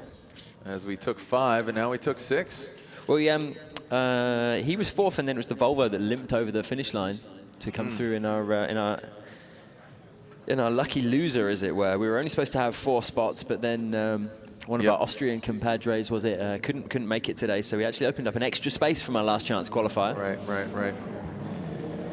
All right, so there we are.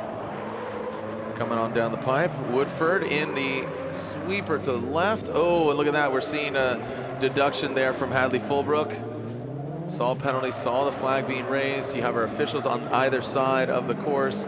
They are indicating that penalties and blocks be moved, or cones, or an obstacle. And Woodford, again, did throw a turbo at the MX-5. Oh, not a good execution. So a little bit of a slip up there. Will that offset the penalty from Fulbrook? Remember, even though they're on course together and not competing against each other, kind of competing the rest of the field. Nice. I like seeing the drop top because you see him working the wheel, feeding the wheel. Sometimes they look cool, calm and collect, feeding it. Sometimes it looks like they hit a beehive and they're swatting away bees. That's what we call bees. So Hadley Fulbrook pulls it across before that of Woodford. But a penalty will be assessed for sure. I saw that one. I saw the checkered flag go up on the opposite side. They're in lane 2, so 59.4 for Fulbrook. A good job there, but obviously add 2 more seconds to that. So let's alternate the order and flip-flop as we take a look at it again there, James. So nice showing by Fulbrook. A good effort Woodford, there. that's where he came a little Woodford. bit unstuck. Just coming a bit hard, getting a little bit excited potentially. You know, he had a pretty good accumulative score from the first run, and coming in, you know, there's no point going in there and just putting together a safety run. What you want to do is you want to better that first run. So coming in hot, guns blazing, but just as you say, swatting away the bees and couldn't hang on to that oversteer. Yep. All right, so let's switch lanes. Let's switch lanes here as Woodford on the left. Looking down the barrel of a gun from these 2 bullets, a MX-5 and S14. Whoa. All right, here we go. Fulbrook. Hear those tires barking. That was not, he just was fighting that car. Oh, Fulbrook. Yeah, he went into it with so much speed that all that car wanted to do was go sideways, and even with the most amount of horsepower on the planet, it would be struggling to pull that thing in a forward direction once again. Quite often going into a corner fast doesn't mean you're going to come out of it quick. Oh, yeah, exactly. And when you're fighting that grip, you know, you get that understeer, and it's just, it's not good. Whoa, nice job by Woodford. Oh, and Fulbrook dead in the water, as we see. Oh, a big mistake there in the spin cycle by Woodford. Yeah, he went way wide there. I think you say in America, he came in hot. Yep. So a lot of mistakes here by both drivers. And see that? Woodford opened the door there for as far as time, but good execution. 102 and 104. You know, we're now seeing those sub minutes, so you know, you start looking at it. These guys, that particular run or that pair of runs, not the best we've seen so far. We're actually going to have to wait until the end of this seeding round before we can see the order in which everyone is placed. But of course, these guys are battling it out to make life easier for themselves in the long run. The better you score, the higher your seeding. The lower the seeding the person you go up against in the head-to-head rounds later on. So it does pay dividends to get as fast a time as you can, even though you can't be knocked out of the contest. A lot of Westlake smoke filling Gymkhana GRiD in the European Gauntlet. All right, so Dmitriy Illyuk and Baggsy. So both these guys riding in the same model vehicle, I think. Yeah, an S13 chassis, very comparable setups, SR setup, and yeah, these guys should put on a good show. I would say if it's a drifting competition. It's also fresh. I mean, in all honesty, these guys are fierce competitors in the drifting world, but quite a different game. It's all about grip and not so much slip by comparison to the drifting world, but we will see how they fare here, and we're seeing that for you, Poppy. Sticker on Baggsy's front windshield. And let's see how Baggsy fares. We saw some frustration from Dmitriy on his first go-round, We saw him banging on the wheel, some frustration. We'll see if he can complete and get a full pull here. If he can, oh, and just as I... Oh, hello. Well, Dmitriy is just stranded on the start line. Baggsy's going to complete his run. Dmitriy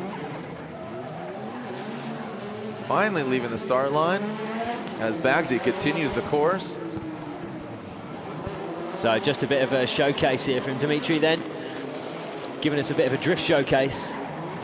Bit of a throwaway run. The time's definitely not going to be anything to write home about. Yeah, poor Dmitriy having issues on both runs. But still giving us a good showcase. He's come this far, and there is a big crowd out here today at Santa Pod. So he's giving the crowd exactly what they came for. Some smoking tires and a heck of a lot of noise. Yeah, a real unique build here. He's got that one-piece fiberglass front end. He's got those rear scoops, obviously feeding the, you can see if you peek in those side quarter glass or quarter fiberglass windows, you can see some of his cooling essentials as Baggsy crosses the finish line. Dmitriy quite a bit behind, still having to navigate the tractor barrel. Obviously the painted tractor tires, the treads. He's going round for a third. You see the flames licking out from under the bonnet. Those those manifolds ending just straight underneath the edge. You can see flames licking out from just behind those front wheels. That is absolutely awesome. Dmitriy Illyuk from Ukraine, Eastern European Drift Champion 2012 in that S13. And Baggsy, quite a resume as well. That's where Dmitriy got a late start. Don't know exactly what's going on with his car. If it's not running 100%, needs to get some cough medicine or something to get that thing figured out. Remember, it's just where you land in seating. You're already in the show. Just where and who are you going to go against? As Baggsy just barely parks it, gets his nose up in the mix, but just does a little bumper hang. No full tire over. Let's swap them up. Swap, switchy. Sloppy, Swami, Samsonite, I was way off. So here we go as Baggsy backs it in. Somebody's talking to Dmitriy down there, seeing, inquiring what's going on. Don't know if Dmitri's having issues with the start.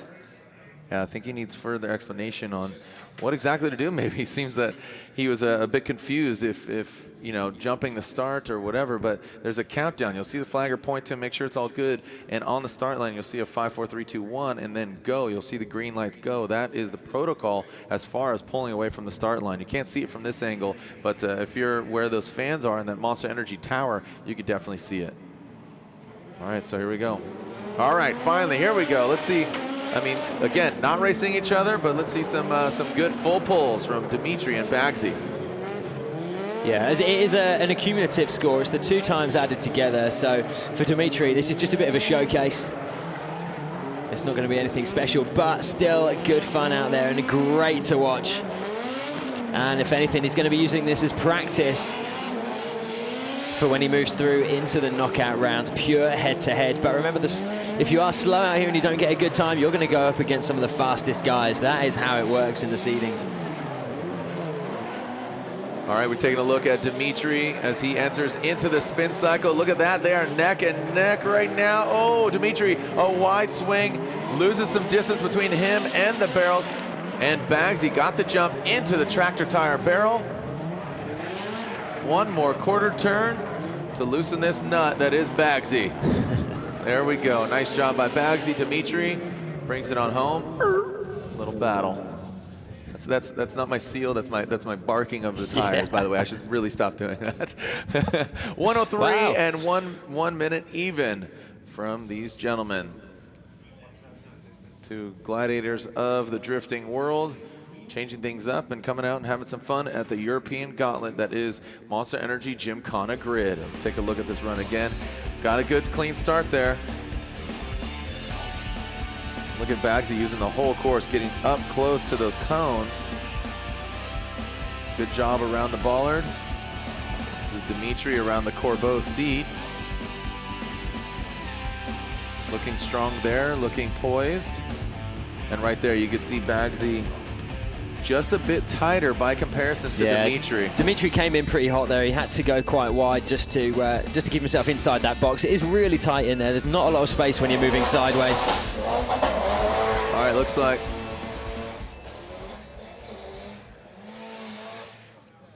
oh, what a bummer. We're hearing some news that Liam Doran, well, you know, stoked that Liam Doran's out there. We're finding out that Shayne Lynch in that V8 supercharged 370Z is a scratch. He's having major technical issues with the vehicle. Like I said, that car just got completed being built. So this is kind of an R&D session for him. He's using this because he wants to compete in that car in the drifting championship next year. So unfortunately, we're finding out that he's having some technical difficulties.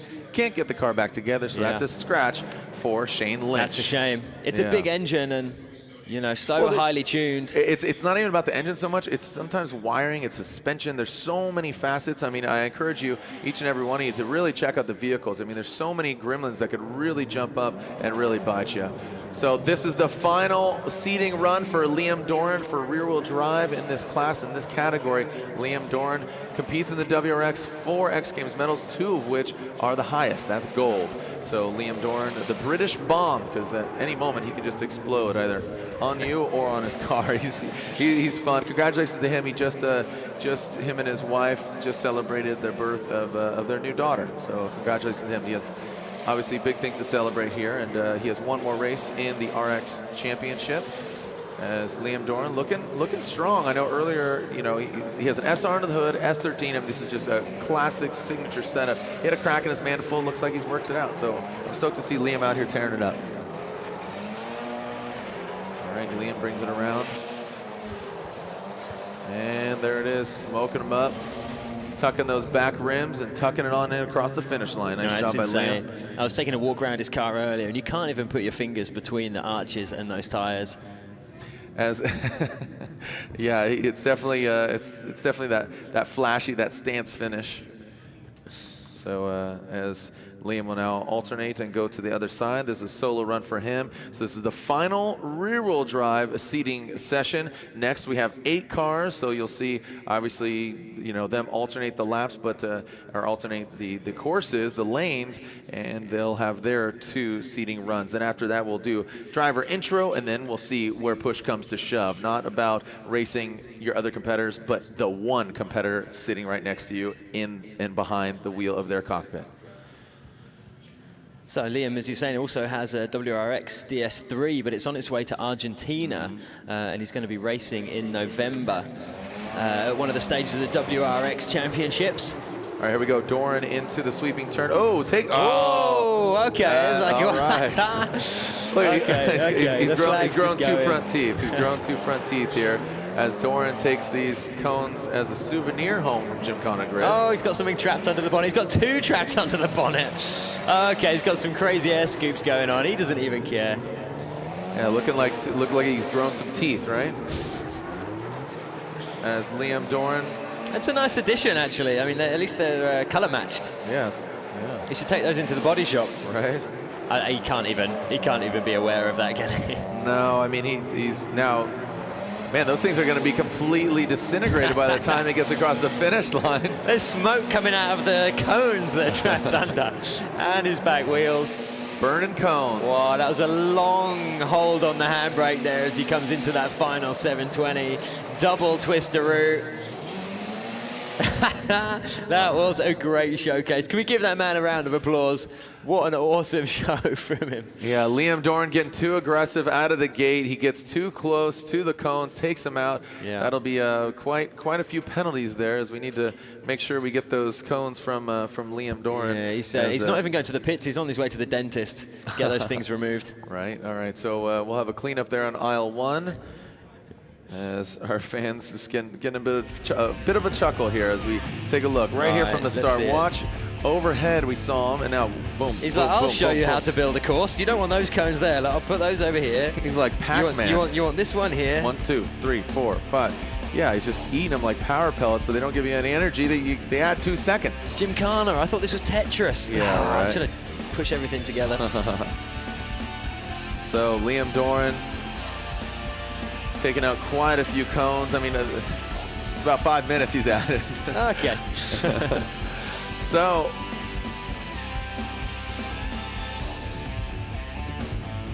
we've seen some great seating here from rear-wheel drive, and I got to say, Luke Woodham still looks like the guy to beat your defending Gymkhana GRiD champion. Yeah, he had the 58.3 second. I think fastest time still Adam Andler, who's on that #1 plate. Yeah, great showing out here from all the rear-wheel drive. And again, we are moving on to all-wheel drive in just a few moments here at Monster Energy Gymkhana GRiD 2015, the European Gauntlet. Peggy 12.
Peggy 12.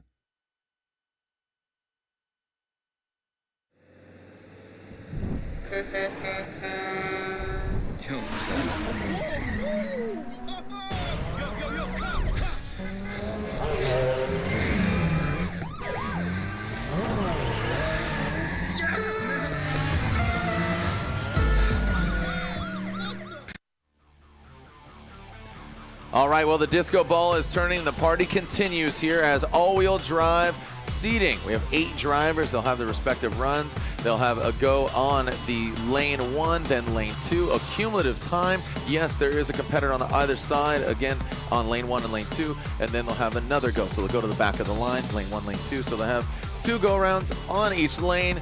It is the best time to see where they are seated in the overall Grade 8 here at Gymkhana GRiD European Gauntlet. I'm Jared Dienda, James Thorne, giving you the play-by-play action on this just epic day. It's brisk, it's cold, but the track stays hot, and it's going to get hotter as we progress through today's festivities. And again, we had 4 previous rounds, qualifying round, and we have some notable names. We have buggy competition going on. We have our top 4 there. So it's just a lot of fun, a lot of festivities going on today. Again, just completed rear-wheel drive, all-wheel drive buggies, and then of course the Unicorn and the Gymkhana Escort Mark II, driven by Ryan Turk. Coming up, and we've had an absolutely epic time with the rear-wheel drive seedings. We've seen some amazing, blistering times. It's so different from yesterday. The time to beat is an accumulative 2-minuter, so that's less than 1 minute per side of the track. And now going into the all-wheel drive, I don't know what's going to happen. Are you predicting faster? You know, I want to say no, because I think the wet actually helped the all-wheel drive guys rotate their car around. It got slicker so they could pull the e-brake, get around, stay on, throttle in, and just power through. But you got to look at some of these big names. Jake Archer, Dmitriy, like they're really big names to deal with. And, you know, again, the eventual winner of all-wheel drive goes against the hero. As you said, the big boss, like a video game, goes against Ken Block. And that's just icing on the cake, bragging rights if they beat him, obviously. And regardless, they're going against, just one of the most dynamic drivers and aggressive drivers and one of the most unique vehicles in the world, the Unicorn. And then the rear-wheel drive goes against Ryan Turk in that Gymkhana Escort Mark II. 2 absolutely legendary vehicles with legendary drivers in them as well. What a treat to be going head-to-head against those if you make it through into the top spot. All right, let's take a look at our rear-wheel drive seating results. Adam Elder with 154, but look at Luke Woodham, 154.7. Richard Dalby Smith, Danny Cross, Marko from Croatia, Hadley Fulbrook, Dan Fermager, and the Volvo, Dean Newport Hall. And then the remaining drivers as far as the 9 through 16. So look at that gap. You got about 6-second gap between 1st through 8th. And as we take a look at the remaining drivers, Baggsy, Stephen Baggioni as Mike Newland, Sean Franklin, Liam Doran, Dmitriy Illyuk, Rob Woodford, Paul Smith, and Shayne Lynch unfortunately had to retire in that Japspeed 370Z. I'd love to see him get the car back together, but if, 1 in 16, if 16's out, Shayne Lynch, I would have to assume that he'll get a bye.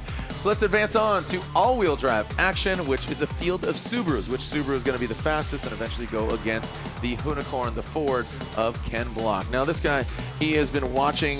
He's been watching from the side. This guy is loud and proud. He's fun. He's a fun-loving dude. And you got to look at this Kamikaze team again from that of Jake Archer, Dmitriy Shribny, who he finished strongly last year, get the win, and then obviously Lewis Jones, who was our LCQ winner from last night in the wet. But now totally different, tarmac conditions. How are they going to fare? Oh, a little bit of a hiccup start there from the number 22. From the number 22, which is Bucky, Jonathan Buck. And actually, it's funny, Archer was spotting for Bucky yesterday. So he kind of told him, maybe did he tell him too much or did he tell him just enough? Right? We were laughing about Jake Archer in the 54 car there we're looking at there. The whole thing has been welded up. It doesn't have a boot. It doesn't have any rear doors either. It is basically a Subaru panel van. So he was getting a little bit of stick in the pits yesterday. All right, so Jake Archer looks like he is strong out front. Coming into the spin cycle. See, you're not seeing the all-wheel drives get as the all-wheel drive class and the vehicles get as close and pirouette around the obstacles, but they need to allow themselves a little bit of comfort room because that could equally grip up and just shoot them towards that obstacle. You'd rather give yourself a little bit of a buffer and make sure you don't hit the obstacle, but get rotating around it. Yeah, that's where you get the rear wheel cars, the back wheel spinning, and you can control with the front wheels. With the all-wheel drive, the front wheels are going to want to spin as well, and that's going to bring you further away from the center of your rotation, which is, of course, the obstacles we've got laid out there. So sub 1 minute. All right, there we go. Jake Archer, I told you, he is one to watch. A 59.06. We'll see if that can be topped. But the notable times when you go sub 1 minute on this Gymkhana GRiD course. So let's check that out again. Jake Archer taking the lead early on there. It is not about head-to-head racing. It is purely simultaneous racing. These guys both in absolutely epic form. Jonathan Butt there in the silver Subaru, giving us a lot of control, driving the saloon as opposed to what is essentially the panel van. And going very wide around those tractor tires at the end there. You need to get that front end in as close as you can. But once you get into a rotation that's taking you further and further away, the faster you want to try and go, the further away from that center of rotation you're getting. And then we just saw that coming into play there. So these two switching lanes now. Wow, look at Jake Archer just getting the jump. Yeah, it's got traction. You've got the slightly longer back end. It's going to add a little bit of weight to that back end, and it's going to put a bit more grip onto those back tires. He's almost lifting one wheel off the floor there, going so deep into those drifts. All those front wheels wanting to do is just drag you out of that drift. They've got amazing forward propulsion, but that is, he's just washed out. Yeah, we were talking about that back end slipping out. Jake Archer going for it, but just gets a little too aggressive. Bit off more than he can chew as he made his way through the barrel alley as he approaches just the simple black barrel, the one lone black barrel as he approaches the spin cycle. Is he going to make up some time? Remember, he's sitting on a 59.06. Oh, and now a big mistake there from Bucky, Jonathan Buck. Oh, you can hear that. You can hear it bogged down. You know, those boxer engines, the flat four, they sound so cool. But, another opportunity. Man, both these guys struggling a little bit. Bucky. Yeah, big mistake from Bucky there. I'm not sure where he was going. Yeah. It looked like he almost stalled out. Heading to Tesco as well to get some more beans. The comedy's in the repetition.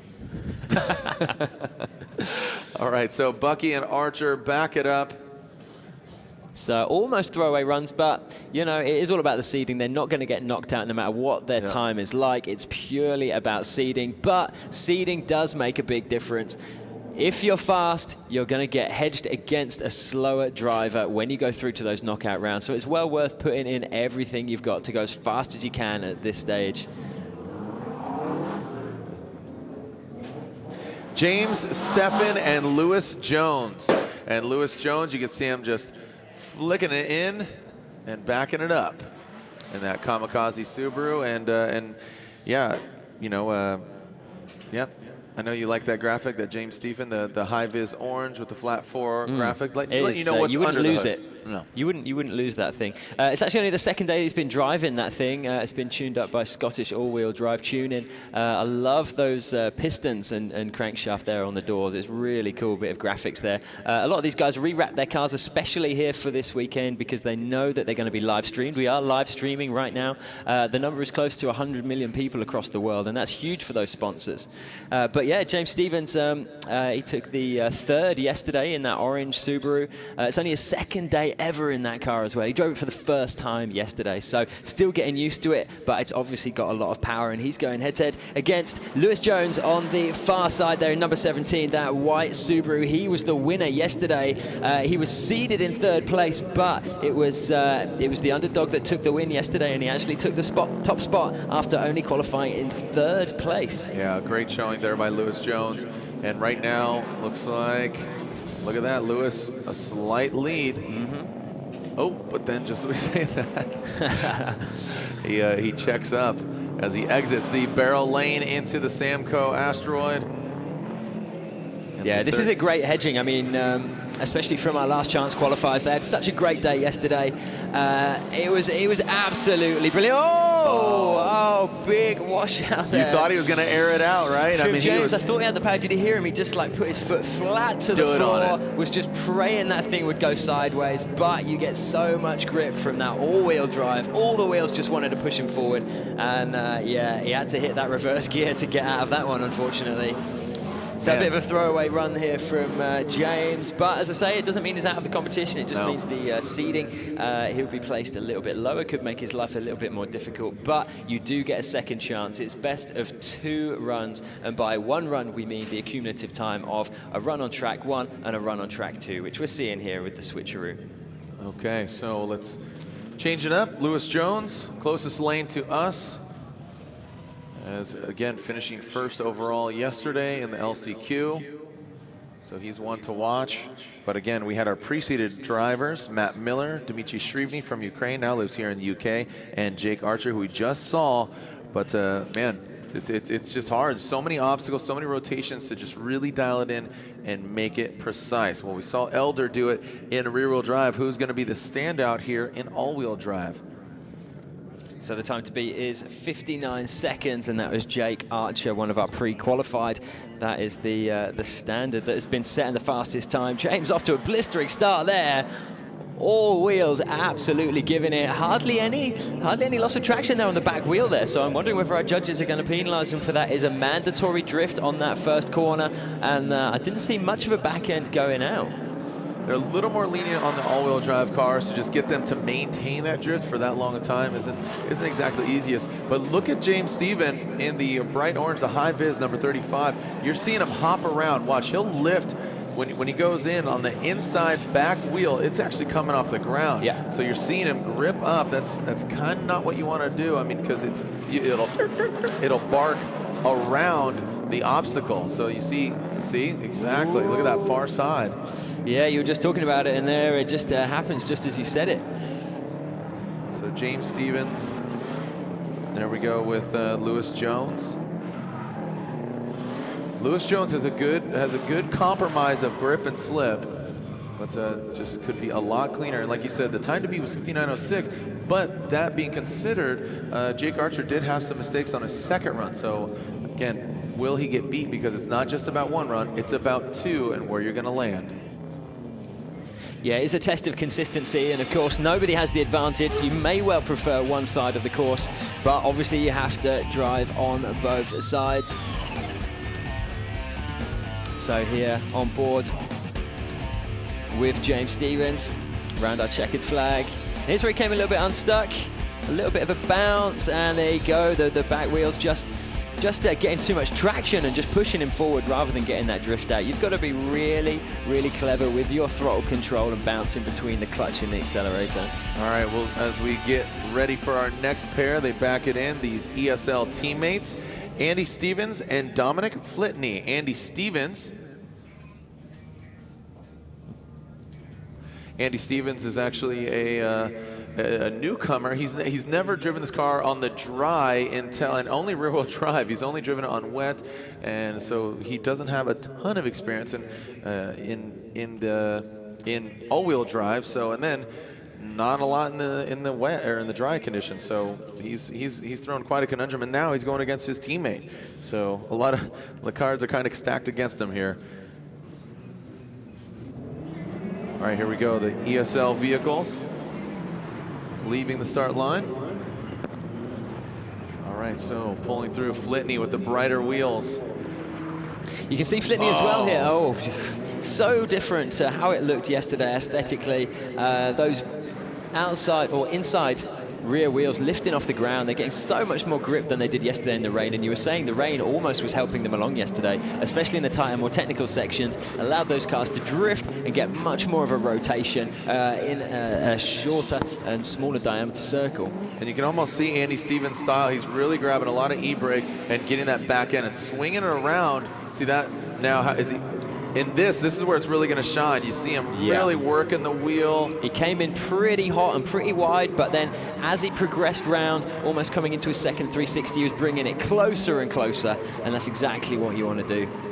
Nice job. I had some words with Andy Stevens there in the athletes lounge, talking to him and his experience, and he was just stoked to be here and wants to do well, obviously, as all the drivers do, but he was stoked to be here. He was talking about having a conversation with Ken and basically driving and even techniques and how to rotate the car, you know, rear-wheel drive versus all-wheel drive. So a little bit of a rerun of the two Subarus, almost identical builds that we've got there. Same model cars, similar tweaking as well, both on the same team, these two. So a little bit of a mistake there, but both with perfect form into those last 720s. Coming in nice and wide, bringing it in closer as they progress around there. So a bit of a switch sides now on the right-hand side. Andy Stevens, yesterday's runner-up in the last chance qualification.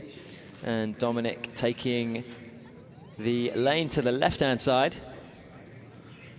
And Flitney now closest to us, as ladies and guys, look, he's got an ESL sweatshirt on. Yeah, buddy. Kamikaze, well, he has an ESL. He should be cheering for the guys on course. Easy, it's a family show. He's got a paddock pass on, so he knows what's going on. Okay, so here we go. All ESL battle. Flitney, Stevens. Who's going to come out on top? Just with the fastest time.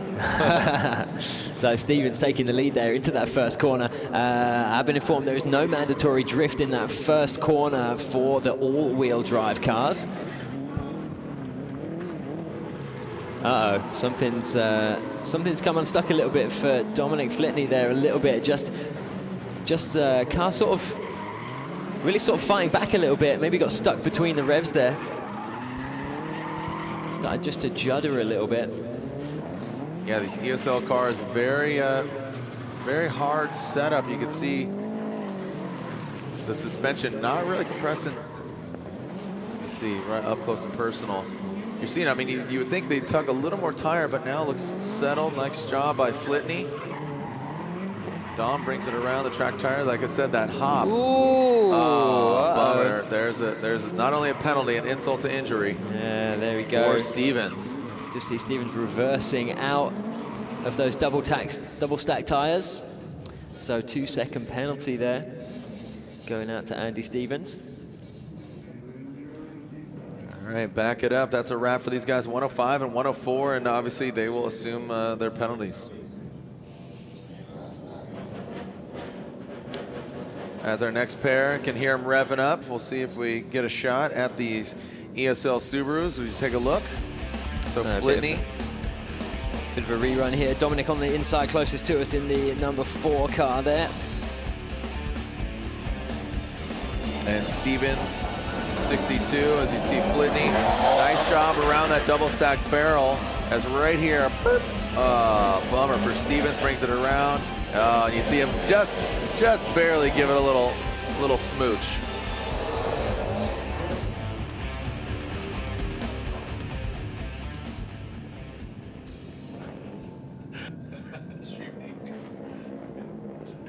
All right, Matt Miller and Dmitriy Shribny. And Dmitriy from Ukraine now lives in the UK. How are we doing, everybody out there? He's the Fueltopia Barrel Sprint 2015 champion in the all-wheel drive class, and also the UK winner as Matt Miller. He was pre-qualified as well. This should be one heck of a battle. Both these guys pre-seeded in all-wheel drive competition. These guys are going to be really, really fun to watch. So this is the final run for the first go for our gentlemen.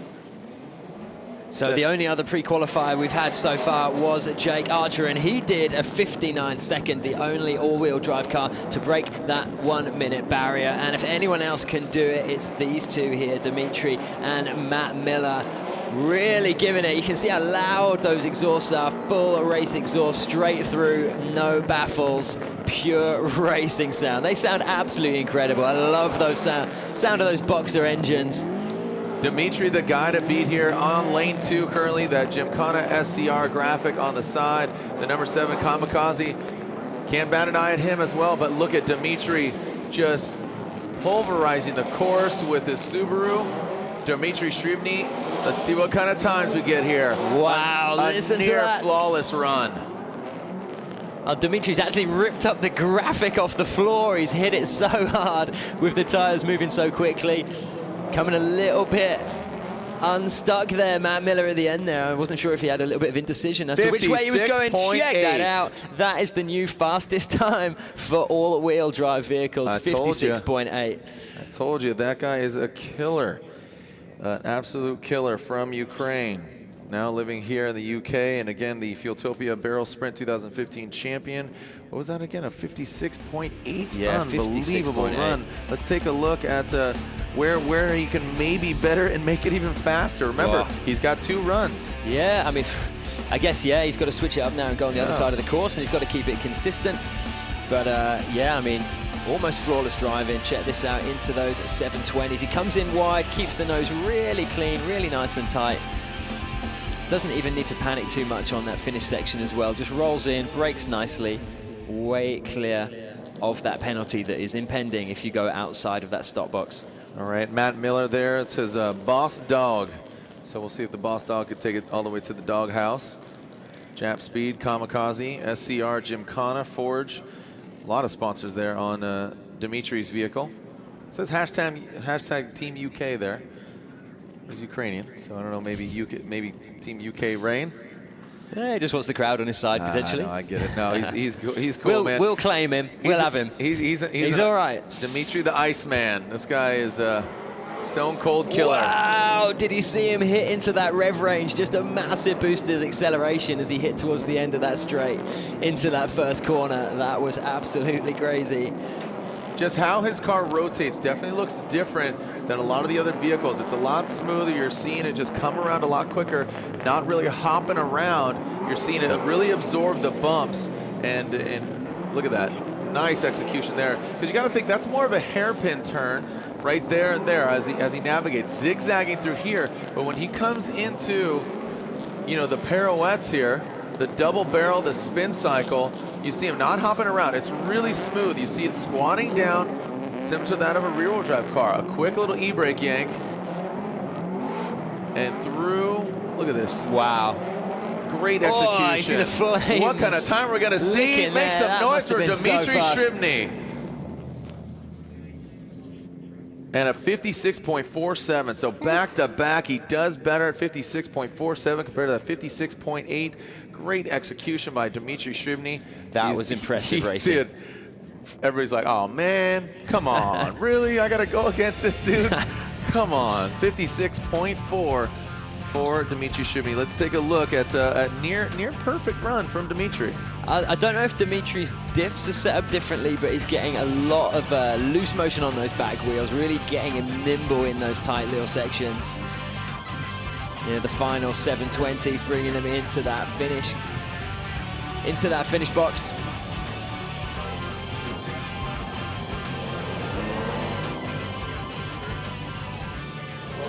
So some great runs there by Dmitriy Illyuk, Matt Miller, and like I said, you kind of got to get motivated. You got to think, and Matt's like, oh man, I'm going against Dmitriy. There's a good opportunity to really see what I'm potentially going to go against, see how he navigates it, and spotters. That's an element that we haven't really talked about. There's gentlemen that are up in the towers, potentially one of them. No, I don't see any headsets, but they do have some radios, and they'll talk and converse with the drivers and say, okay, you can tighten it up here, you can tighten it up there. You know, you're down this time, you're down that time.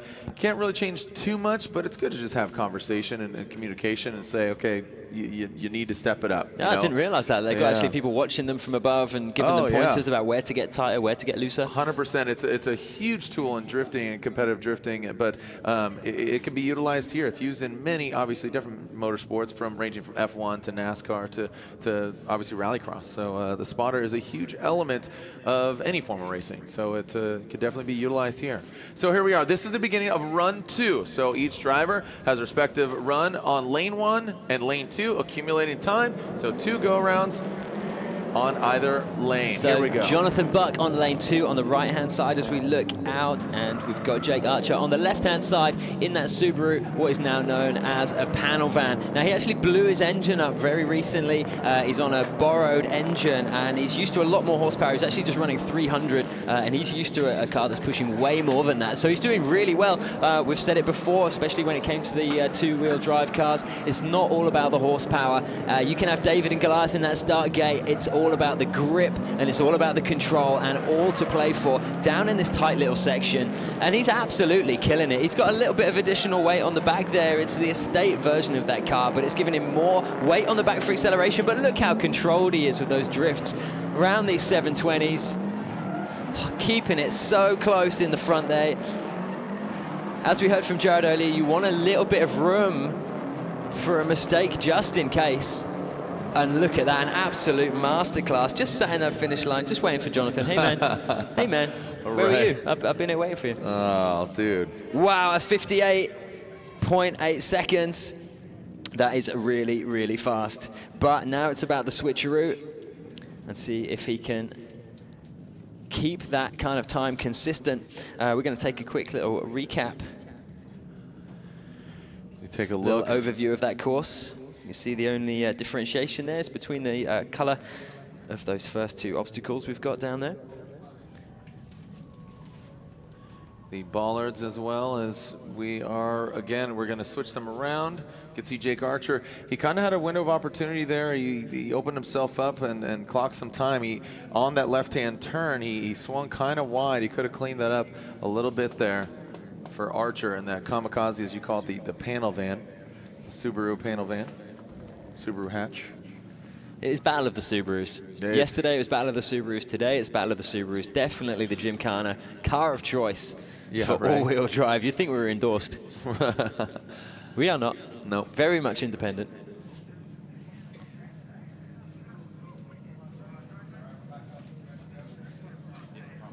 So waiting patiently, Jake Archer and Jonathan Buck, having swapped over. So on the left-hand side, in number 1, is Mr. Jonathan Buck in that sky blue silver Subaru. Jake Archer really giving it. As I say, only 300 horsepower on a borrowed engine, but that thing really gives it down the straight. We are on board with Jake. Oh, I can see his fuel flap opening and closing there. Oh, his pit team going to be shaking their heads. Did we forget to lock that thing off? Yeah, no bonus points for that. No big deal. Is that a fuel filler? Yeah, it's the fuel gap. Yeah, uh-oh. That's the second person to have opened up the doors or like turned their, inverted the rear wing to get a bit of extra downforce. He's probably going to be going faster if he's going left now. Yeah, he's got that wing like holding it in. Look at Archer making up some time after a few simple mistakes there on his first run. Archer really tightening it up. Oh, you spoke too soon, man. It's Every time you pick someone up. Unbelievable how many times that has happened today. Unbelievable. Oh, no. It's back-to-back exactly the same mistake from Jonathan Buck. Oh, Bucky. Oh, painful. Oh, Bucky So let's see issues. what those times come up. A little bit of a mistake there, but I'm thinking still less than 110. There we go, coming in 104, even with a mistake. That would have been clean sub 1 minute had there not been a mistake there. So Bucky and Archer going against each other. Again, good friends, giving each other some insight, but like I said, did Archer leave a little bit of information in his back pocket, not sharing and divulging everything to Bucky yesterday, but here they are going against each other metaphorically, as they obviously are just going for times. So perfect form there from Bucky. I don't know if we're going to see one of the mistakes from Jake here. Yeah, but just narrowly avoiding that mistake of bumping his nose into that double stack of tyres, which would have cost him 2 seconds, and he's definitely made the right decision there to pop it in reverse, just sort himself out and continue through. It's definitely cost him less time, but both making back-to-back mistakes on exactly the same feature. Jonathan Butler, we can see in the replay there, just coming in with his indicator on, just proving that he's going to be turning left into that finishing box that we've got there. This is safety is the #1 priority. So right? who have we got coming up now? So just pulling in on the left-hand side on the course #1 is car number 17, and the winner from yesterday, it was a standalone event. He came top of the podium, Mr. Lewis Jones. And then on the other side, the 35 in that Team 1340 Subaru, the bright orange high vis, James Steven. Stefan or Steven? We'll call him Steven. Yeah, it's his second day in the car. Freshly built, tuned up, Scottish all-wheel drive tuning. Tricked out that car. Some great new graphics on it as well. Only second day ever driving it, so still getting used to that thing. Took a third yesterday and off like an absolute rocket. Look at that thing going. Scottish horsepower there.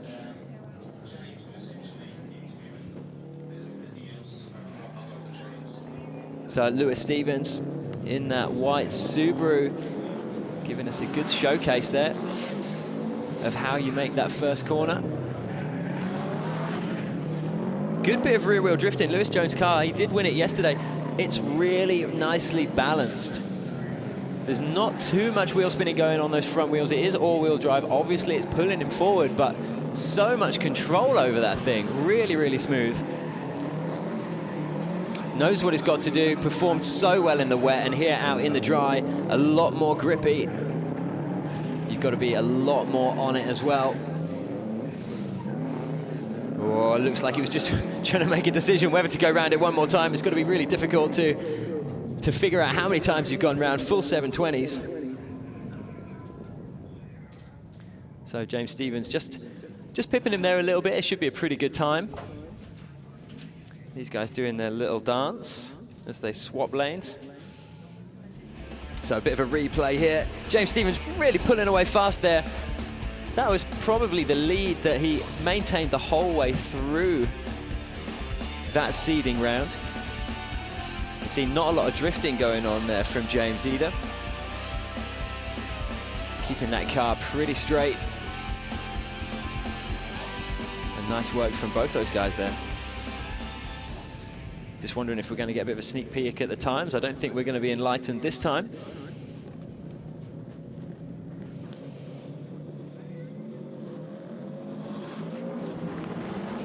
So round 2, and this time it's James Stephens who's lagging behind just slightly on that straight, giving Lewis the advantage into this one. As we keep saying, it's not head-to-head just yet. It's not knockout. This is all about the timings. But it's a great indication of how well they're doing. You put people on the track like this simultaneously, you can see James just hungry to pick up as much time on this as possible. Absolutely booting it at every opportunity. As soon as that car's going in a straight line, the foot is to the floor, giving it every single bean he's got in that engine. Those Scottish Highland beans. So these two are pretty evenly matched right now. As I say, it's all about the timing, but it really is a good indication of who's going to be putting down the best time. So we've got that kamikaze tune-in from Lewis Jones in the white Subaru. And just pipping James to the finish line there. I dare say we're going to have pretty good times there. I'm not sure if they're going to break the 1 minute. Oh, it's exactly on the dot. So 1 minute and a 59 seconder there. Really, really hot times.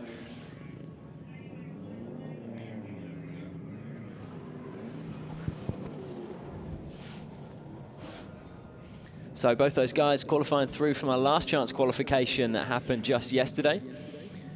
And these two got to be absolutely buzzing about that coming into it today.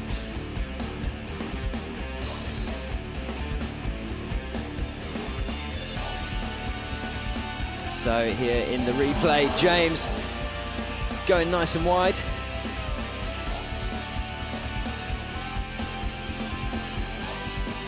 Jones just trying not to lose too much traction there.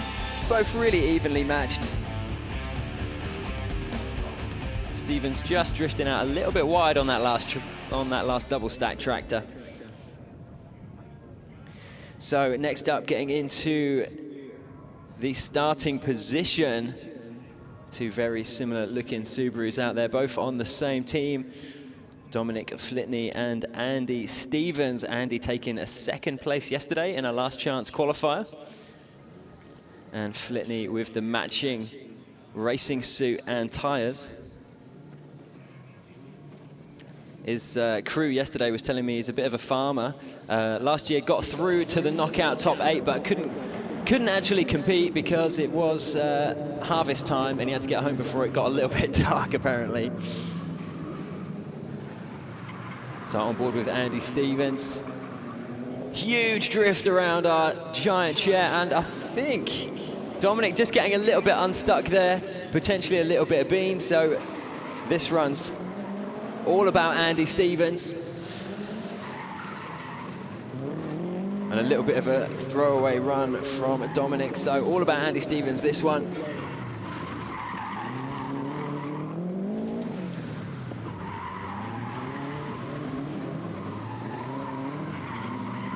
Love the sound of those flat 4 engines. Absolutely growling those things at every opportunity. Keeping it in that revvy power band, quite low down for these Subarus. Great job from Andy Stevens. Massive mistake there from Dominic Flitney, but not too far behind. And a formidable run. So not far over 1 minute, and I tell you what, 1 minute 10, even with that huge mistake. He's done very well to cling on to it. So through in the state, Andy Stevens was in the lead from the very beginning there, but Flitney just making that mistake as he heads around that giant chair, has to pop that thing into reverse, and then losing out on valuable seconds. I dare say if he hadn't made that mistake, it would have given him very close to the 1 minute mark.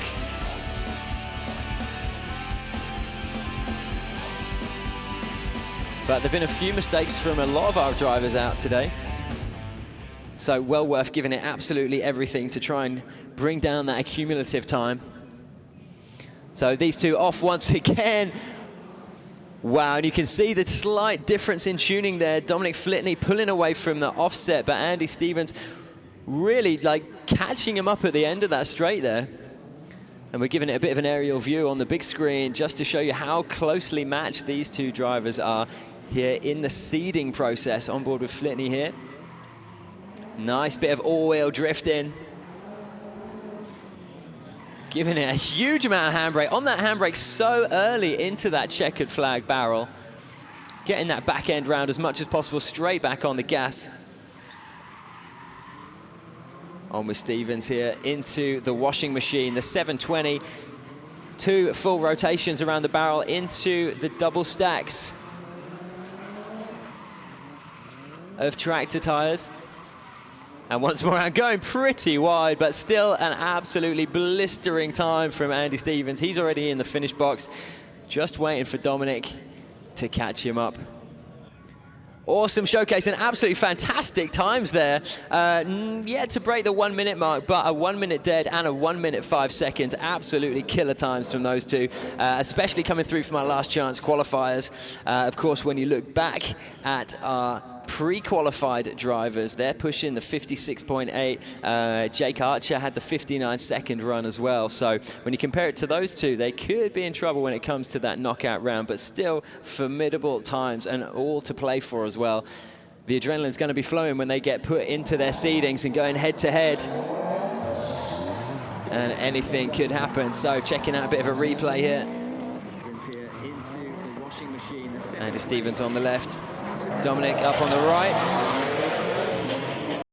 Out here, it couldn't be as far different from yesterday. Yesterday, absolutely chucking it down with rain, and here today, all dried out, no more surface water whatsoever. Almost perfect conditions here for Gymkhana GRiD, the final of the European Gauntlet.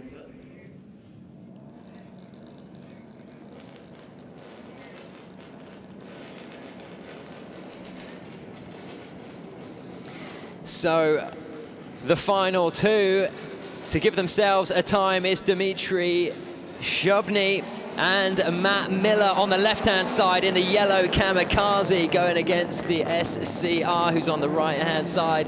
Kamikaze, Matt Miller. These two absolutely smashed it in the first round. Can they improve upon their times? Yeah, Matt Miller, these are two of the fastest guys out here, pre-qualified already, both of these two. Look at that control. Keeping that thing as straight as possible, getting it as straight as possible, then absolutely booting it. We move over to Dmitriy. Look at that, he had that car absolutely dead straight, hit the gas, and absolutely booted it. These two are making an absolute racket out there. This is hoonigan driving right here. This is Gymkhana GRiD. Listen to the noise of those Subarus. Those flat four open straight through exhaust, loads of smoke in the air. What an impressive run from those two. Dmitriy had that 56.8 seconds, and he's almost parked into the barrier. That is a cracking finish from Matt Miller. I think he'd fail his driving test if that was the parking section of it. Look at those scores, a 57 and a 59. So Dmitriy with the 57. His best score from the first round was a 56. We're going to get a little bit of a rerun here. You see Dmitriy on the right there, on board now with Matt Miller. Both of these two chucking those things around. They really know how to drive those cars. They're such beasts. They sound amazing. I love hearing that dump valve going as they're controlling it around those double stacks. Okay, let's check this out on the right-hand side. Matt Miller getting a little bit eager to get into that finish box, keeping it as tight as he possibly could into that final corner. I don't know, I'd have to ask the question whether that counts as a 2-second penalty. He was technically over the finish line before he hit that wall.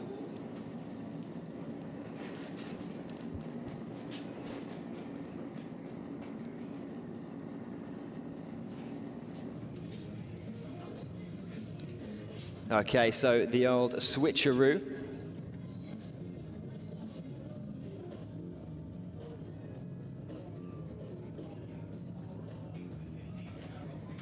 So we've got the old switcheroo. Dmitriy and Matt Miller just waiting for everything to get sorted, make sure everyone's happy. A little bit of a scrape. Bit of a scrape against that wall. Matt Miller just coming in a little bit hot. We just want to make sure everything's set. Obviously, we've got the laser timing triggers set across that finish box, and we need to make sure everything's aligned there before we get this next seeding race underway.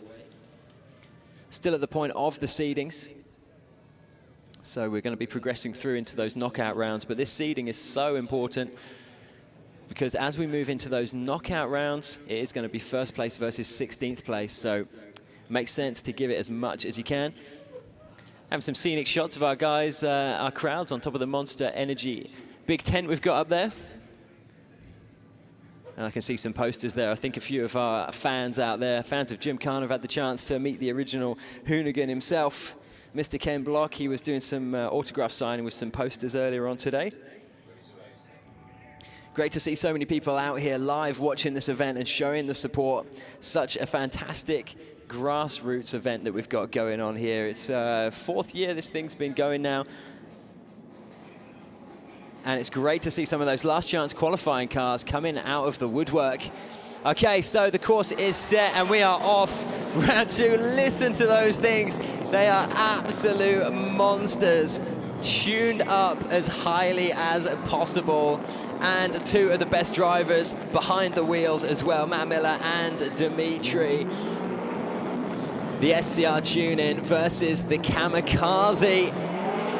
Dmitriy giving it the crescendo of these two things, really raising the rev limit as high as it'll go. You can hear it bouncing occasionally.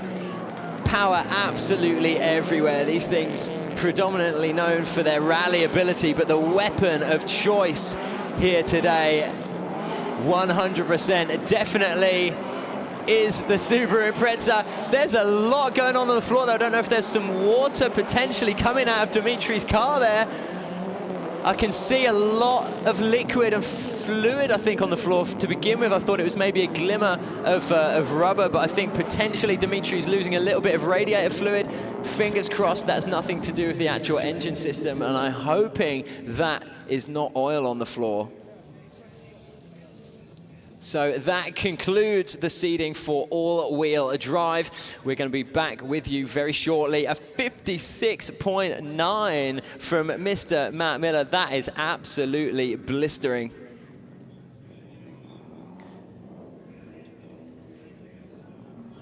So, Mr. Shayne Lynch, how you doing? It's been absolutely wicked to be here and watch everyone racing. How's it been for you? You've had fun out here in the buggies. You've been out racing in a bigger car as well. It's been a good day, actually, or should I say weekend, all in all. I've been here since kind of Friday, setting up, getting ready for this awesome event that we call Gymkhana GRiD. My car in particular, I always kind of come here knowing that we were not really a contender as such. We're just going to put on a big show. Because the car that you brought here today, it's still in its infancy, right? It's a relatively new build. It is. I mean, we kind of been trying to develop it over this last year, getting ready for next year's season. When it comes to the grid here, we've got way too much horsepower, way too much torque, way too much everything. It's a, it's a drift car. It's built for high-speed transitions and drifts. To kind of slow it down or tame the beast, as to say, is a little bit difficult for us to do. She's a supercharged V8 monster. Yeah, something like 600 pounds of torque. Yeah, she got about 600 pounds of torque, which is just intense. So once I hit that accelerator, she doesn't really go forward. It just sits on the tarmac and just cannot grab a hold of it quite as I would like it to do. So I'm guessing pretty much you could take off in any gear and that thing's going to wheel spin. Well, we designed the car pretty much to do that with the torque of the V8 to kind of go through the gearbox and leave it in a high-end gear. So when you're coming down into different transitions and stuff, we don't really have to worry about a gear change. Yeah. You just leave it there, you stand the accelerator, and away she goes. So it's kind of designed to do that. So it's, you can put it pretty much in any gear and light it up. Well, I think that's the beauty of Gymkhana is it is a big leveler. It's like a really tight course we've got here. You can bring along your 600 horsepower beast, but then you can also have, a 300 horsepower Subaru down there. We've had some pretty small cars, and they can hold their own. There's some good racing happening. Without a doubt, I think we were trying to map our car actually to take a lot of power out of it, but it's just not designed. We just couldn't do it. So ideally, I'd love 300 horses. Without a doubt, it might actually get somewhere out there. But it's nice to see all the different types of cars, even down to the little Mazda. A little convertible thing out there looks cool, Yeah, that's actually one of my favorite cars. I think that really hits home, like the grassroots of Gymkhana. Like, you can pick those up on eBay with an already welded diff. Maybe they've done quite a few miles, but you're talking a couple of grand. No, and absolutely. You can bring that down here and you are competitive in that kind of car. I think that's brilliant. Yeah, the great thing about this sport is you don't have to need the biggest budget and the biggest sponsors or the biggest anything. You can come here as an independent guy and come and contend against some of the best guys in the world, and it's fantastic. I think one of the coolest things was the buggies. Mm-hmm. They looked like an absolute handful. It's a Honda Fireblade, so 1,000cc, 1 litre sports bike with 4 wheels. We've had a few celebrities out there, including yourself. What were those things like to drive? Admittedly, I'm struggling, I have to say. I hadn't had the greatest testing session Friday or Saturday because we did some different issues. So I went out this morning and put in some bad runs, actually. I don't mind admitting that because it was shocking. I think I stalled a couple of times on the line, so it was a disaster for me altogether. They're a wild, wild machine. Again, it's kind of almost like my Nissan Z. They've got so much power and so much grip. If you don't kind of enter into whatever obstacle you're going around correctly, it's so difficult. They've got so much understeer. They just want to push on. They don't want to go around a corner. So if you don't set up initially, then you've got to struggle. And that's pretty much where I kind of fell off, really. I struggled setting it up properly. So you were a bit of a DNS, some mechanical problems, engine failure, catastrophic, or? No, it's nothing big, thankfully. But you know what? I think it's always the problem when you've got a van load of spares, every spare you can possibly have that will go wrong, except for that one little part, that one little part that you didn't bring. Yeah, and that's always the way. That's the way it is, and it's an alternator bracket that was specially fabricated for that engine, and we can't seem to get it fixed in time, so we're out. That is a shame. Well, I'll tell you what is not a shame. We've got these two coming out for a bit of a demo now. Two of the wildest cars. Shayne, thank you ever so much. Good luck fixing that car, and good luck for the season ahead. Cheers. Thank you. So out on track now, as we clean up, I'm guessing that's some radiator fluid that got leaked out there, unfortunately, of I think, Dmitry's car. We've got the two Hoonigan vehicles out there. Two very famous cars. If you've got the internet at home, then you'll definitely have seen these two cars before. I think I can see Gerard Deander down there. He's got his headset on. Gerard, how's it going, man? Well, just give him a second to... oh, he's got a microphone.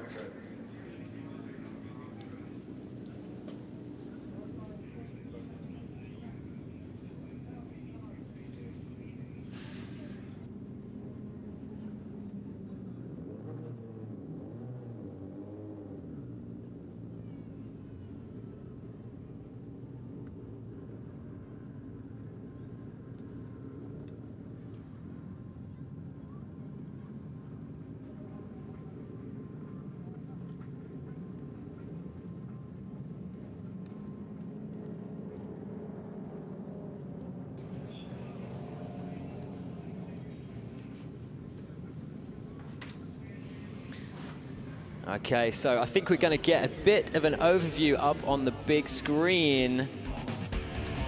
And this is how the all-wheel drive seeding has gone down. So Dmitry up there in the top spot. He was the UK winner of Gymkhana, and he has got an accumulative time of 1 minute 53, which is absolutely awesome when you consider breaking that sub 1 minute is something really special. So now here, anyone under 2 minutes has been absolutely flying. We've got Lewis Jones, all of these guys on Subaru. Lewis Jones, second in seed now, and he was actually our first place winner from yesterday's competition. So he's come through that last chance qualification process. I'm pretty sure he would have loved to have pre-qualified for this event, but he's come up through that last chance, and now here he is, second seed. So if everything goes to plan and people realize their potential, Dmitry shouldn't meet Lewis until the grand final, and that is what we are hoping for as things progress through the day. Matt Miller has also broken that 2 minute barrier, one of the fastest guys out there. We've got Jake Archer, all of these guys in the Subarus, but Jake Archer in that Subaru wagon panel van, the man from Birmingham. He actually got to race against Ken Block last year. He came second in the finals, and he got the honor of racing against the man himself. So Jake Archer there with 2 minutes and 3 seconds. Moving on into fifth place, Mr. Andy Stevens. He came second yesterday, was the runner-up, and here he is seeded into fifth. So that is our current standings, and we're going to be handing over to Gerard very shortly.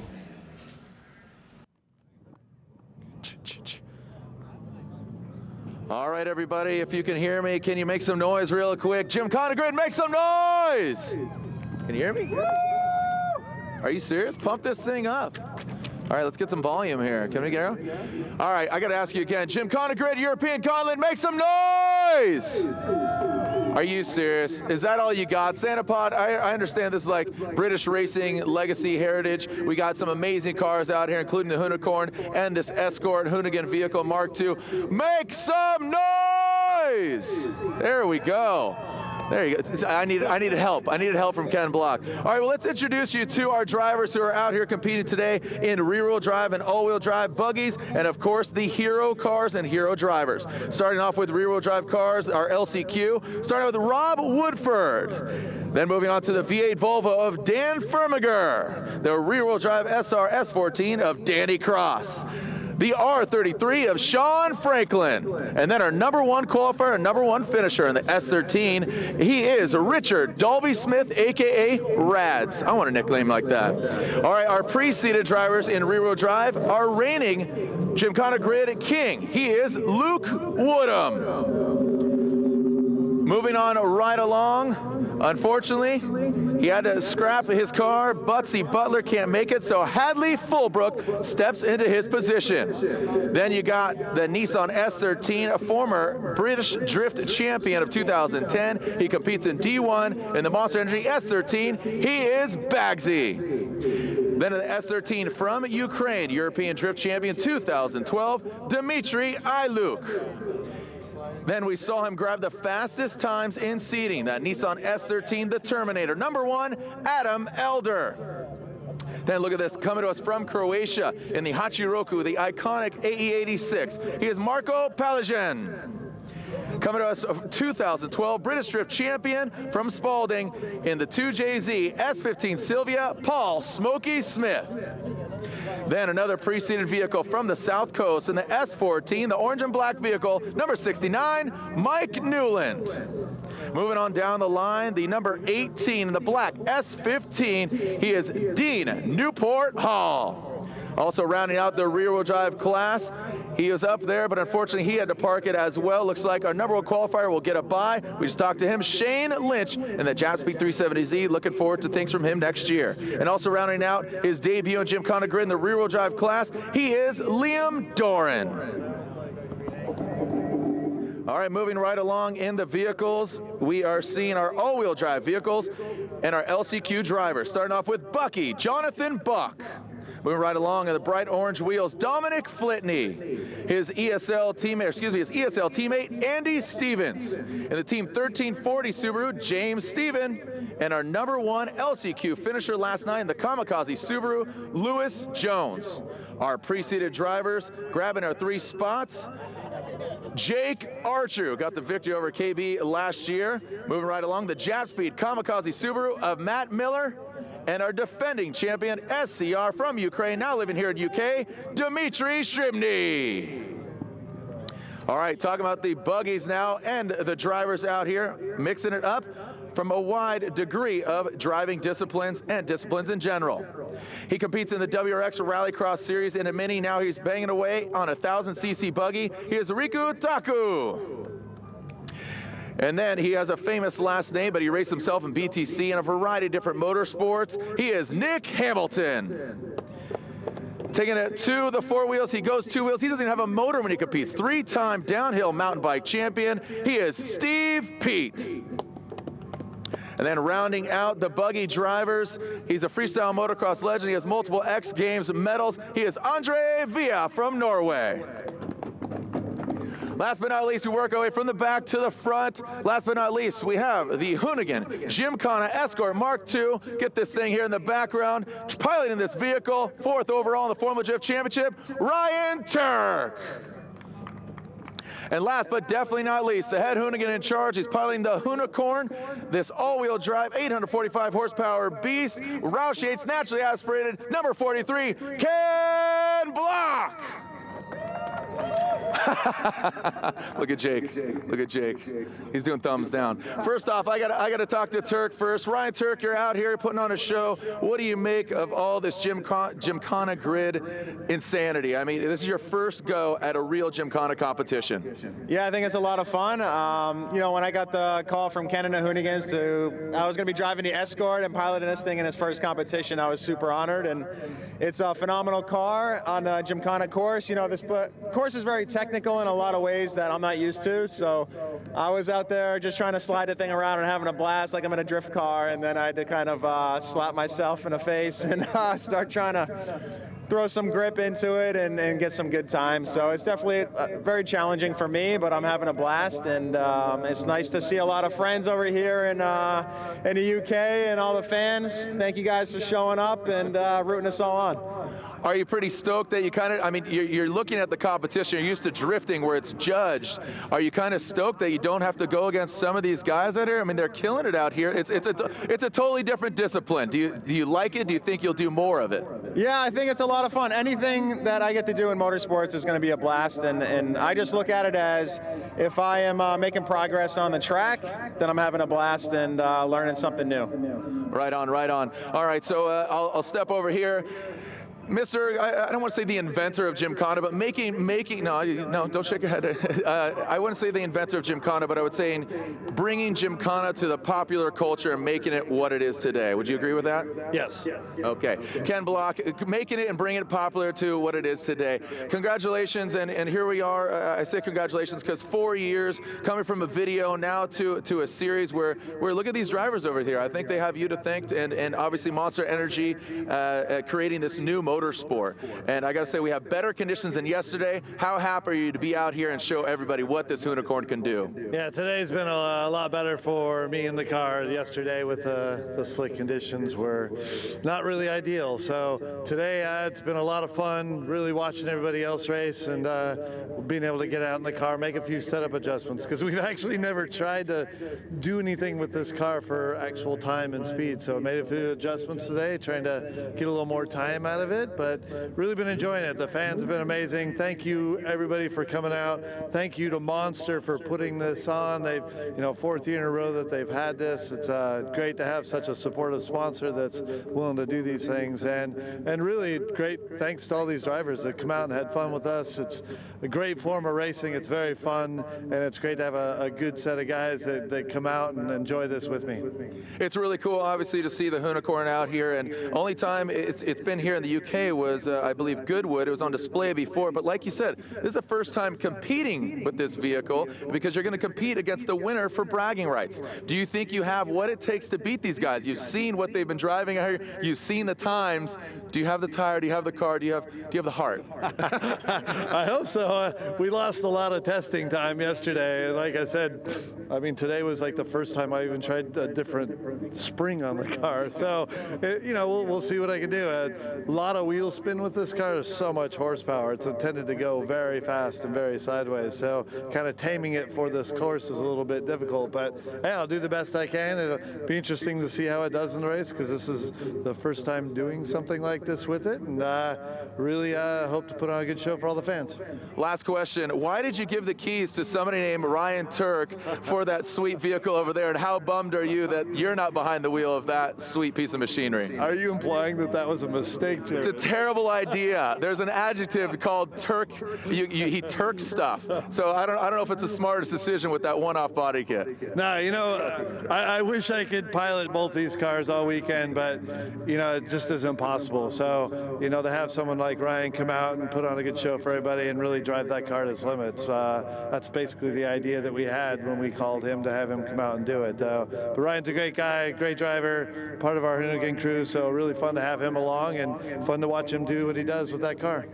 All right, well, thank you guys and gals. Thank you, Ken Block. Round of applause for all our drivers. You ready to see them do battle here? Gymkhana GRiD, European Gauntlet 2015. Who's going to be the rear-wheel drive, all-wheel drive? Who's going to get all the cash, crazy car, all the insanity, and the bragging rights? Is Ken Block going to get beat? Is Ryan Turk going to get beat? We'll find out here at Gymkhana GRiD, European Gauntlet. Jared Deenda, we're going to go live on television around the globe, so thank you for tuning in and watching. Let's go ahead and send it here at Santa Pod Raceway. You!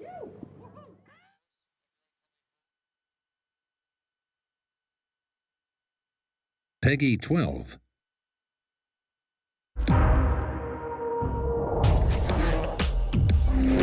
Your Need for Speed experience is rooted in today's urban car culture. Your garage is where the magic happens. Make iconic cars your own with the most authentic customization in Need for Speed history. Take a car from stock to stock plus awesome in a blink of an eye. Or you can enjoy near limitless options to spend hours creating automotive art. Visually customize your ride with the hottest aftermarket brands, including Rocket Bunny, Sabin Carbon, and Rauwelt Begriff. Equip the world's wildest parts to build your one-of-a-kind masterpiece. From side skirts to spoilers, fenders to wing mirror, tires, rims, and much more, almost every area of the car is available for you to craft. Once you're done with the parts, Need for Speed's brand new wrap editor will give you everything you need to let your imagination run free. Easily select from a range of options to create your perfect paint job. From changing the hue and saturation to getting that matte black finish you've always wanted. The wrap editor also comes with a huge variety of decals. Select graphics from leading brands or choose from a range of shapes and patterns. But show off your creativity on each area of the car's bodywork and windows. Move, rotate, and scale to turn simple shapes into a multi-layered masterpiece. You have the power to create a vehicle that expresses your personality. Performance upgrades let you max out the potential of your cars. Beef up your engine to increase your horsepower, acceleration, and top speed.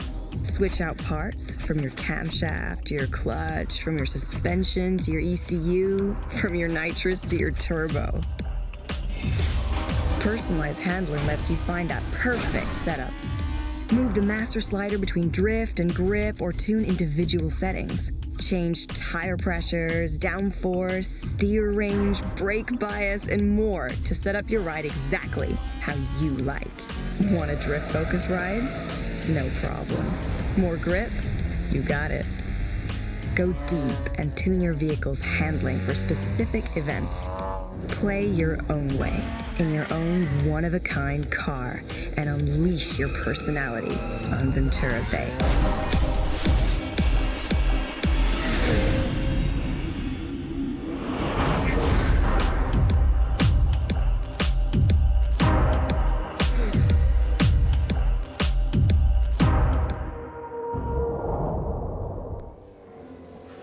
So welcome back to the Gymkhana GRiD final of the European Gauntlet. It has been an absolutely epic weekend here thus far, and there is so much still to come. We had yesterday's last chance qualifier. We saw some of the fastest drivers on the planet come here to compete for a chance to make it into the final here today. And what an epic lineup. We just had Gerard talking us through the entire lineup of cars and drivers that we've got out here. Not just rock stars from driving, but also our special guest drivers as well that have been down there in the buggy series. So far today here on Sunday, day 2, and the actual final day of Gymkhana, we've just had the buggies have gone all the way through into their finals, and we've just done all the seeding for the rear-wheel drive and the all-wheel drive as well. The final battle we had there from 2 of our pre-qualifiers in the all-wheel drive, Dmitriy and Matt Miller, there was a little bit of radiator fluid left out on the floor, so if anything, a little bit lucky that it happened at that moment and not earlier on in the contest. We've still got Mr. Ken Block out there lighting up his tyres. They're going to be coming out later on. I say they, we've got Turk and we've got Ken Block. Giving everyone a little wave. We're on board with Ken Block right now, appearing inside his car. The other way, Ken, look to your right, brother. You are live on air out to apparently somewhere close to 100 million people. A bit of an insight into what it looks like inside Ken's Hoonicorn, the world leader in Hoon driving. That thing is an absolute beast. Great to see it out here in the UK. And of course, the winner of the all-wheel drive category is going to get to go head-to-head against Ken himself. It would be a privilege and an honor to get the opportunity to race against him. And of course, we got Turk out here. We just had a few words from him and saying how privileged he is to be out here behind the wheel of the world exclusive unveiling of that Escort Mark II that we've got here, the British-made Ford, the Dagenham Dustbin, as that thing's known. An epic prize, along with everyone else that you can win here today if you make it through onto the podium. But that opportunity to race against those 2 heroes in those 2 epically famous cars is another privilege as well. Loads of things going on here. We've got a whole paddock. The pits are open for all of our fans of Gymkhana and fast cars to go and look around. You can make your way all the way around into the pits. There's a nice little bit of fencing going on there, so you can check out all of the mechanics at work on each of those cars. We've got the crazy karts out there for people to have a shot on. We've got some radio control car driving going on, and we're going to be giving away an exclusive replica of the Ken Block racing car in RC Virgin, which is an absolutely wicked prize. So a nice little bird's eye overview of Santapod here. You can look over to the left-hand side as we look as our viewers at the screen here. That is one of the most famous drag strips in the whole world, the quarter-mile strip. And today is a run what you brung, and we can see people driving all sorts of different vehicles. I think we just saw a Model T Ford just sending it down the drag strip there.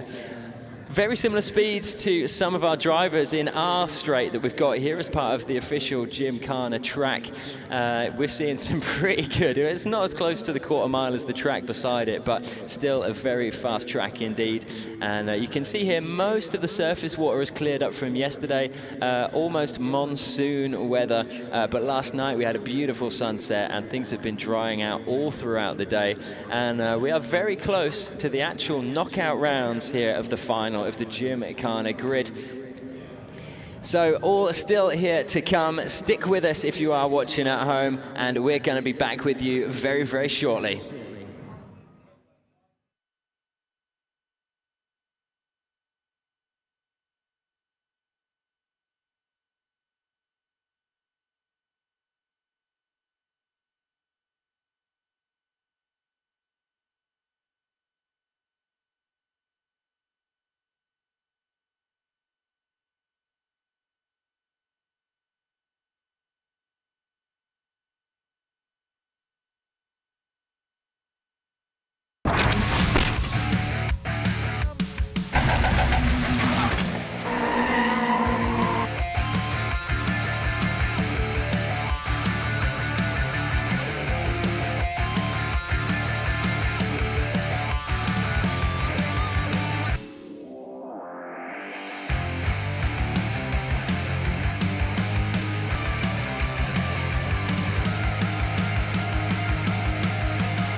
People like to relax on a comfy sofa on a Sunday afternoon, but it would seem some people have got a different idea. That's Ken Block, and this is Gymkhana GRiD 2015. It's gonna be amazing.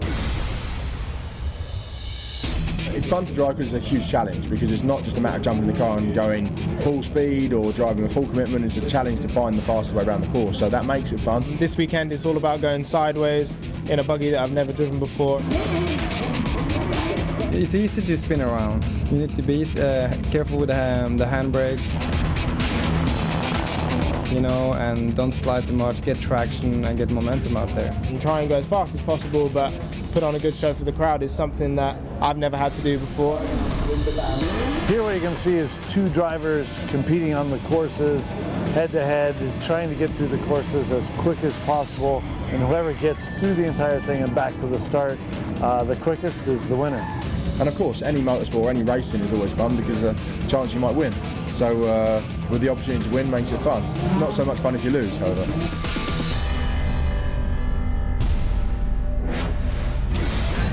What's up, guys? I'm Ryan Turk. We are here at the 2015 Gymkhana GRiD Finals at Santapod Raceway.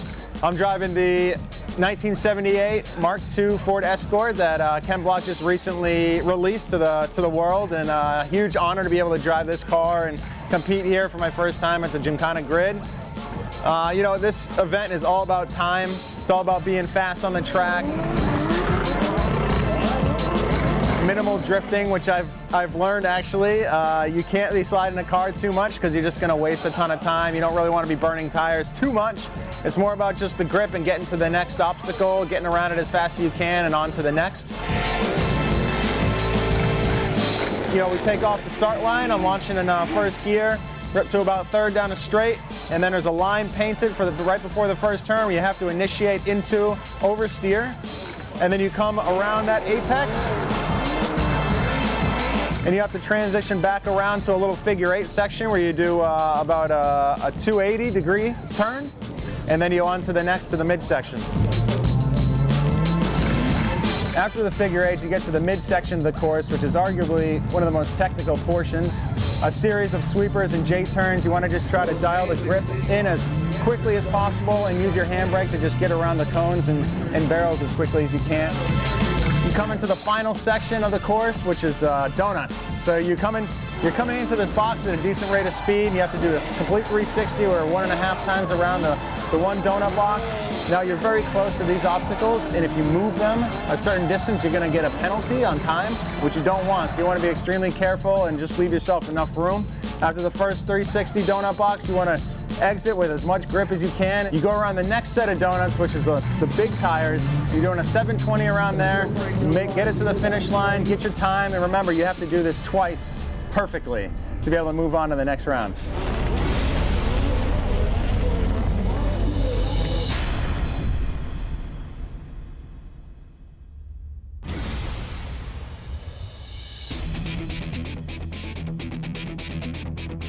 Hello world and welcome to Gymkhana GRiD Santa Pod Raceway. We have a beautiful day in the making of a great event. I'm Jared Dienda, and with me, beside me, is just a legend. Introduce yourself, who you are. My name's Eddie Temple Morris, and I am a petrol head and non-expert host, but glad that you're here with me. And man, I'm so amped to be here. Well, I think you're gonna play the role of just like an amped fan. I don't want to say a newbie because you're far from a newbie. Like you said, you're a car guy, a petrol head. But you got to think, Gymkhana GRiD is only 4 years old, so you're creating new fans every day, and hopefully right now we're creating some new fans, educating, dropping some knowledge to them because we have an action-packed day. Take a look at this. What do we got? So we got the timetable right here. We've got the quarterfinals, the semi-finals, all-wheel drive quarterfinals and semi-finals. And what's happening? What's the next? Rear-wheel drive, all-wheel drive, third place playoffs, rear-wheel drive, all-wheel drive finals, and then remember, because basically we're gonna have a 1, 2, and 3 in rear-wheel drive and all-wheel drive. The winner goes against either Ryan Turk if you're rear-wheel drive, or go against Ken Block, the head hoonigan charge, if you're the all-wheel drive winner. That's basically like a video game. It's a hero battle. You finally get to go against Bowser if you're Mario, right? So look at this amazing spectacle track. So basically the whole day has been, it's like a competition to get to race against the legend. Exactly. Legendary cars, legendary drivers, and just because, yeah, the Unicorn is sweet, it has 800 plus horsepower, it's this all-wheel drive 65 Mustang, it's a crazy anomaly, hence the name the Unicorn. It doesn't mean that he's going to automatically win, he's got to earn it. But again, it's bragging rights that are up for grabs. Yeah, and sometimes it's not just the power that wins. It's not a Santa Pod straight race in a straight line. You've got the lighter, more nimble cars that sometimes just get around those corners faster. All right, well, let's walk through here. Our top 16. Round 1, Adam Elder versus Shayne Lynch, but then again, Adam Elder versus Shayne Lynch, Dean Newport Hall versus Baggsy, Hadley Fulbrook versus Sean Franklin, Danny Cross versus Dmitriy Illyuk, Richard Dolby Smith, our Rads going against Rob Woodford in that Miata, Marco in that Toyota Corolla, that underpowered 150 horsepower against Liam Doran, Dan Firmagera, and then Mike Newland. Then look at that, Luke Woodham, who is our defending, I might add, Gymkhana GRiD king.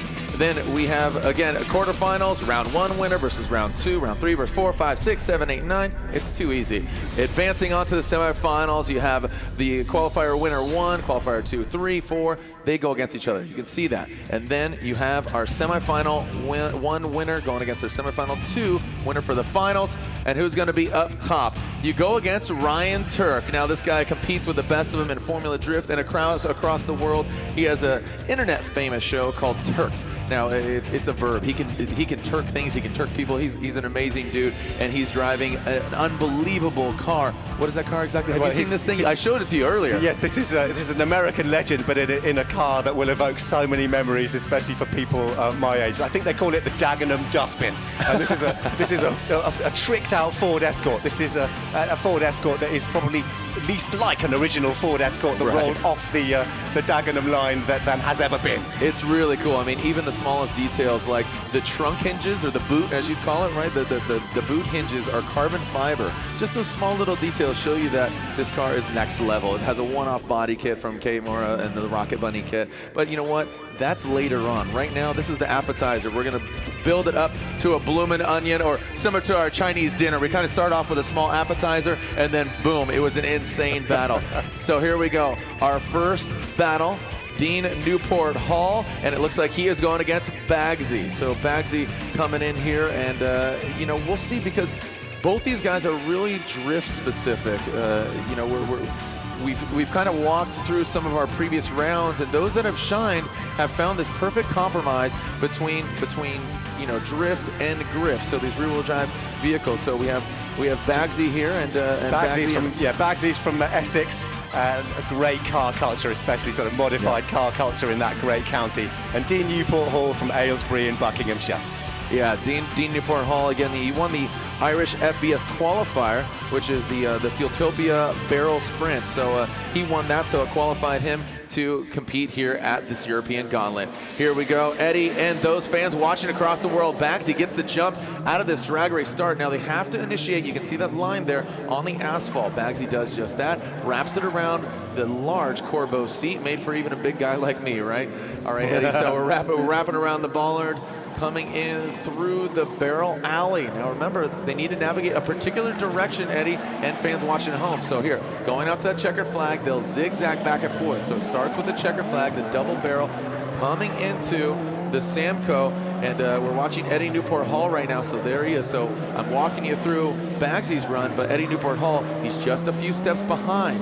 So now coming into the spin cycle. This is where if you're a little wet, it's going to dry you off. We had a little bit of oil there on track, so that is actually absorbing. That's an absorbing compound that will pick up the oil and the fluids, making it not so slick.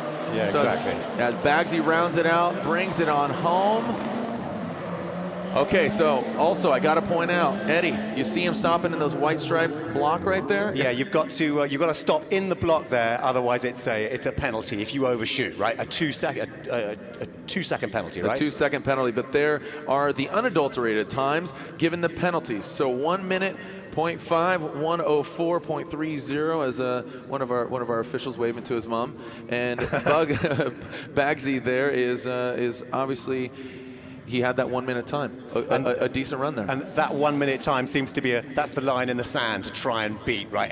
A time underneath 1 minute is a hot time.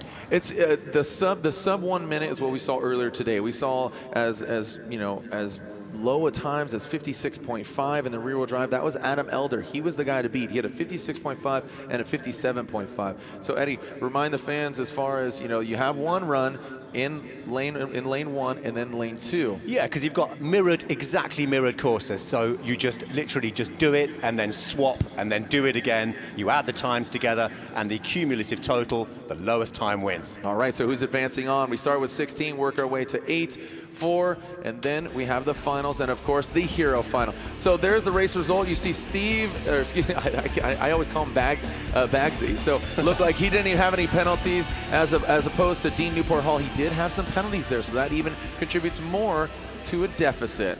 Here we go, Eddie. All right, so Dean Newport Hall there in what's called lane 2. It's the furthest from our announcing tower, but for those of you watching at home, he's on your left, and Baggsy is there on your right. As you got to close your door. You got to close your door, Baggsy. Come on, it's go time. Lock it down, man. Send it as they get a little smoke in their face, making things a bit more dramatic and exciting. Nice initiation by Baggsy. Now again, this is a purpose-built drift car. What are you seeing as a fan? Are you seeing kind of him flourish, or do you think he's getting a bit lucky as Dean Newport Hall's kind of making some mistakes? Well, it's just such a great combination of muscularity and pinpoint accuracy. Yeah. So all right, so here we go, pirouetting.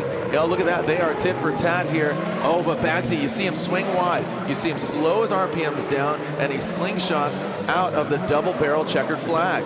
All right, zigzagging through the course, and look at this. Dean Newport Hall, quicker to the spin cycle. Here comes Baggsy. He's getting very intimate with that pile of cans right there. The spin cycle sends him out into the tractor barrel. All right, Eddie, here we go. We're narrowing it down. So Dean Newport Hall fights back. But remember, he also had those penalties, excuse me. So we'll see what kind of gap. No penalties there for the box. All right, so now the pressure's on. The stakes are higher. All right, so what do we got there? Again, we're at 1 minute, just over 1 minute, and again, just over 1 minute with 3 seconds over. It's pretty close. Okay, so we do have our flagger down on the line, and it looks like we're going to see some penalties here, and Let's take a look at this again from the start, Eddie. You see Baggsy there. It was a good effort from him, and again, just some of that powder, that dust. We like to call it kitty litter in the racing world. Kitty litter. Yeah, it picks up. It's kind of a liquid absorbing compound or powder. Like it's a detergent, isn't it? It's basically washing powder. Right. All right. So here we go. Again, our first battle, our head-to-head in the top 16. Loser sits to the side and grabs a Monster Energy along with their fans. How you doing? You guys are on television right now. Say hi. There you are. How are we doing? Our fans cheering them on. It's, it's a bit brisk. You're seeing a little bit thicker jackets, but it's better than being wet like yesterday. We have great ideal conditions out here today. It's a perfect day for it, and we've got a beautiful sunset happening, as you can see from all those lovely orange faces. Yeah, right. Look at this. The Monster Energy double-decker. The fans are strewn about. So there it is, 202, 204. So look at that. Baggsy gets the win. He has a smaller time. And there it is. Baggsy gets the win, 202.58 to 204.58. Baggsy gets the win. That Westlake Monster Energy S13. Yeah, only 2 seconds in it. And look at that. That's the difference there. You're seeing that a small, deduction or a penalty was the difference there. It was only 0.2 seconds. And there was some nice sportsmanship there, a little handshake going on there. It seems like it's a real family vibe here. It's a family atmosphere. Oh, for sure. I mean, they want the bragging rights. They want the cash. I mean, there's cash up for grabs. There's prizes and the honor of going up against the hero cars and hero drivers of Turk and Ken Block. But it's nice because it's not like a boxing match where they're kind of where they're doing each other down. They're shaking hands and being friends. Everyone knows each other. It's a small world, right? They know everybody's seeing them. They're in the public. No, I'm just kidding. of course. And yeah, you'll see them obviously grabbing pints and grabbing some Monster Energy after this and grabbing a good time because this is just a growing sport. And there's fans that are born every day adapting. As you said, it's just this culmination of so many different things. Nimbleness, the muscularity. I mean, it's all of it, right? Yeah, and you say fans and developing and growing worldwide fan base. The audience for this worldwide is millions upon millions. Oh yeah. Most definitely. So here we are. We're advancing on. We're seeing the number 14 of Sean Franklin drop into position. And the number 14, going against Hadley Fulbrook. So Hadley Fulbrook, we're getting up close and personal with the R33 of Sean Franklin. And so Sean Franklin's one of the last chance qualifiers, right? Yeah, he was one of the last chance qualifiers. As yesterday he fought for it and earned it. He got to the top 4. We actually took 5 vehicles because one of the cars was a no-show. So, and then look at this, Hadley Fulbrook, he steps up because of a Monster Energy driver of Buttsy Butler. He had to retire. So let's fill that spot and get another a young gun, if I may, into the Gymkhana GRiD show. So it's cool. So two gentlemen that are kind of fighting for it, really trying to make a name for themselves here at Gymkhana GRiD. What do you think? Purple or the blue? Hadley's in the blue. He's got the Smurf car, right? Or you got the... Well, if we're just on color, I'm in purple trainers, so I go purple all the way. All right, I'm with that. Plus, I'm kind of smiling that the purple car is sponsored by a chiropractor, which is something that possibly you would need after something like this. The G-force that these guys pull is quite spectacular. Perfect, right? All right, there's Hadley Fulbrook, excuse me. Oh, he's just underpowered into that. Yeah, a big mistake there. Might have misshifted as he comes around the bollard. But you never know, you can make a mistake early, but then in this game, you can just get really intimate with those maneuvers and catch up. All right, so right now, Franklin out front in that skyline. You can see counter course. That comes off the factory floor as a 650 horsepower vehicle, out of a 2.5 liter engine. So when they modify them, these are frightening amounts of power. Oh yeah, most definitely. Well, Fulbrook, look at this. They're just exchanging blows here as Fulbrook, Hadley, even with that mistake, I didn't see him hit anything. I mean, we obviously have 2 eyes, but you can only focus on one thing. So Hadley Fulbrook, even with that mistake, kind of balking, it would be a term, around that Corbeau seat, he made up some time there. All right, so as you can see, this is the opposite end of the course. We have fans strewn about Monster Energy VIP Tower. Let's take a look again. So Fulbrook gets the jump out of the drag race. Franklin left in the dust. Yeah, he really did. He was toast on that start. But then, around the Corbeau seat, it's almost as if he stalled. Franklin around the tractor tire, brings it on home. And into the end zone sideways. Stylish. Touchdown. American rules football, right? Yes. Okay, so Fullbrook, bit of an advantage if you're just going by time, but penalties will be assessed and we'll get the results. Here we go. So the second half. So look at that. No penalties. We're seeing 101 and 104. Franklin with 104. That's just about 3 seconds behind, and no penalties. Yeah, so, Hadley and Sean keeping things very tight. Well done, gentlemen. All right, here we go. Here we go again. All right, Hadley Fullbrook out the gates, quick, nimble. Nice job with S14, that number 12 vehicle. A lot cleaner around that Corbeau, but he does have a wide swing. But is he setting himself proper for the bollard? Nice job. Around the arrowed bollard. Into the gas lane alley. And then shooting all the way back to the double-decker checkered flag barrel. What do you say, Eddie? Fullbrook gonna get this thing? He's got a nimble style, hasn't he? Yeah, he's and what's good about his setup right now, you're not seeing a lot of smoke come off his car, and he's not getting completely counter-steered out because he's not completely drifting. Yes, the car is being thrown around sideways, but he's not just fully throwing it out perpendicular to the natural racing line. Not seeing any penalties. We might have a clean full pull from both of them, but Fullbrook crosses the finish line first, but it ain't over till this fat guy sings. All right, Rich Franklin brings it on in. We see them both hard parking, profile. Make some noise if you would at home and here in the building. 59, so we're seeing the sub 1 minute. We've broken that 1 minute barrier. That's a sexy time, 59.9 and 105. That's not too shabby. No, not too shabby at all. Let's walk us through again, Eddie. He really gets out of the trap like excrement off a digging implement. Oh, man. Eddie Temple Morris, everybody. Eddie TM. I'm keeping it family. Yeah.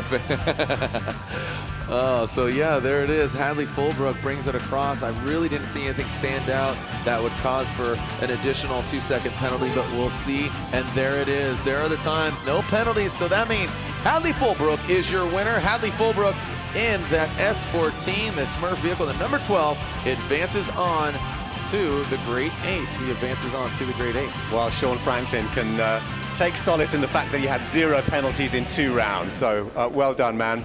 Yeah, definitely.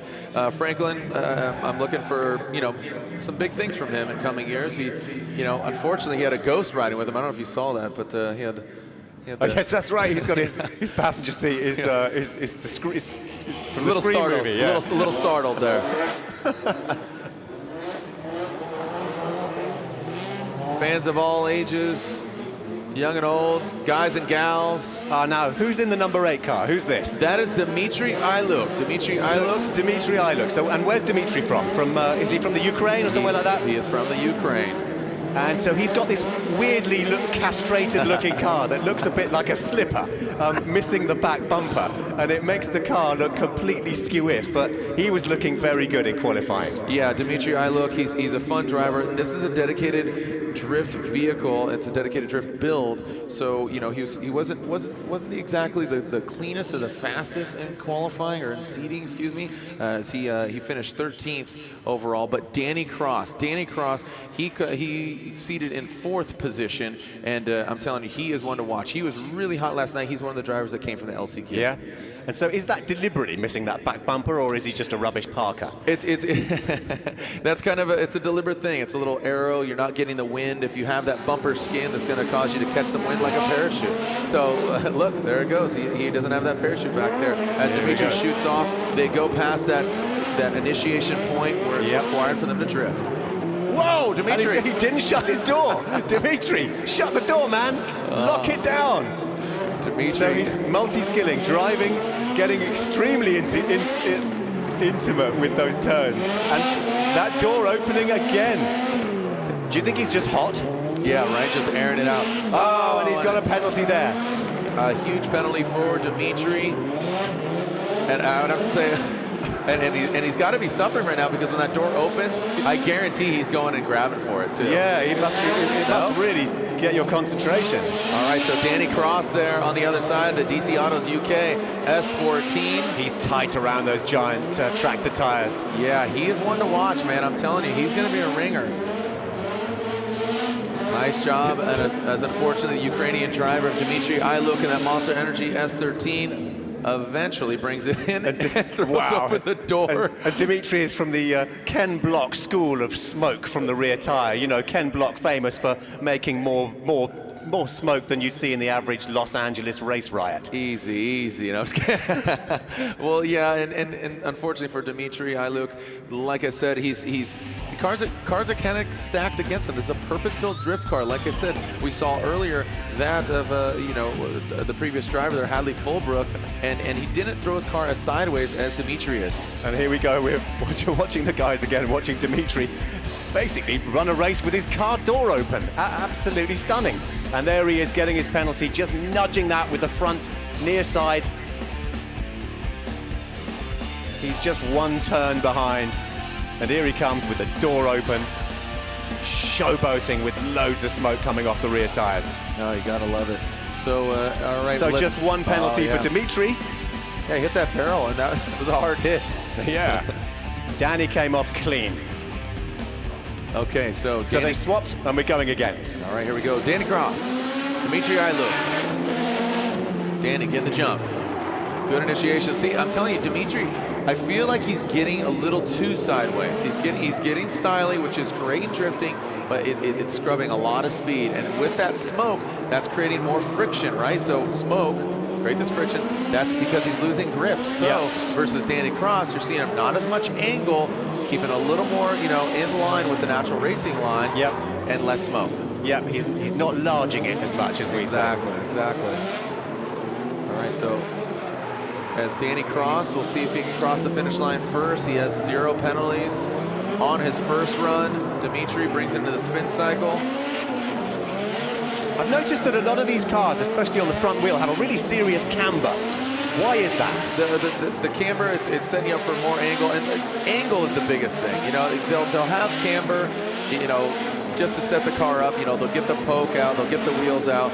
Oh, look at that. Dmitriy just loves it. It's like a battlefield when he's driving. Oh, look at that. Style and profiling. Perfect. They've both come in at exactly the same angle, and there we go. 106.4, I presume, for Dmitriy, and 1 minute dead.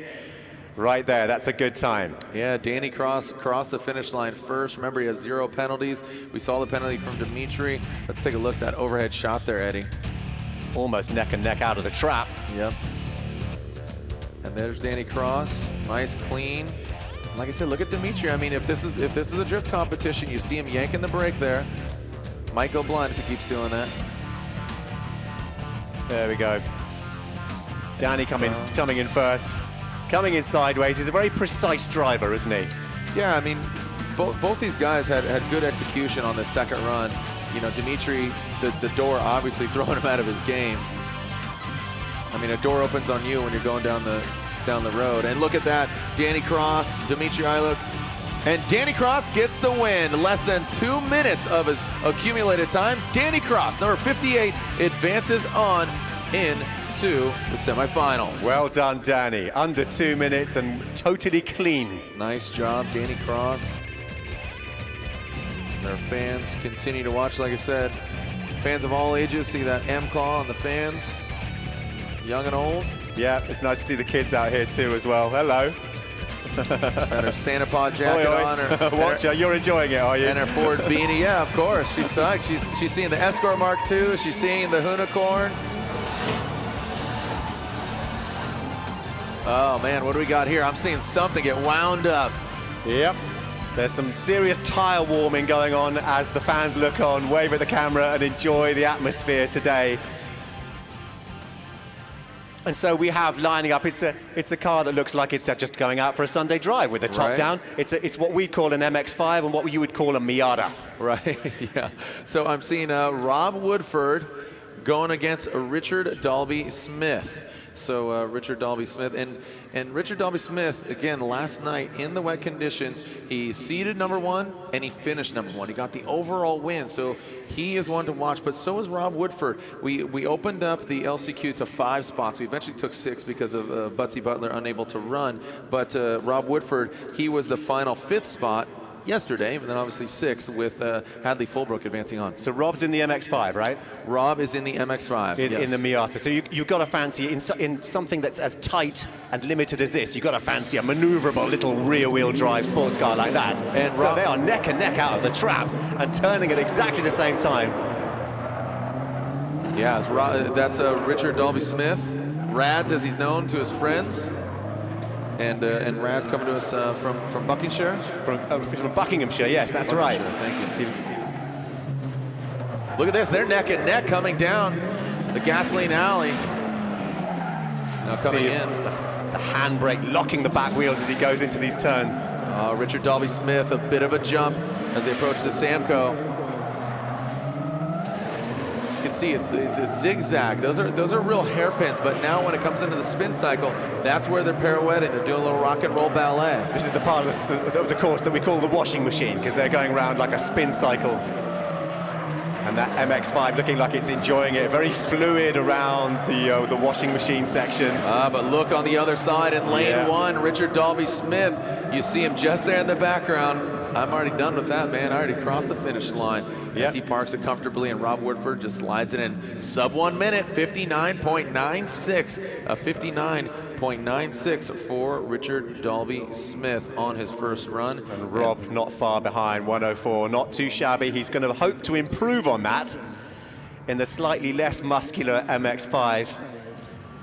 And Rob Woodford, he did throw a turbo at that MX-5, so he's running a little bit of horsepower. I thought he was NA, and obviously you perk your ears up when you come out of this glass box of emotion, and you hear the turbo spool up. So there it is officially. No penalties were assessed. 104 to 59.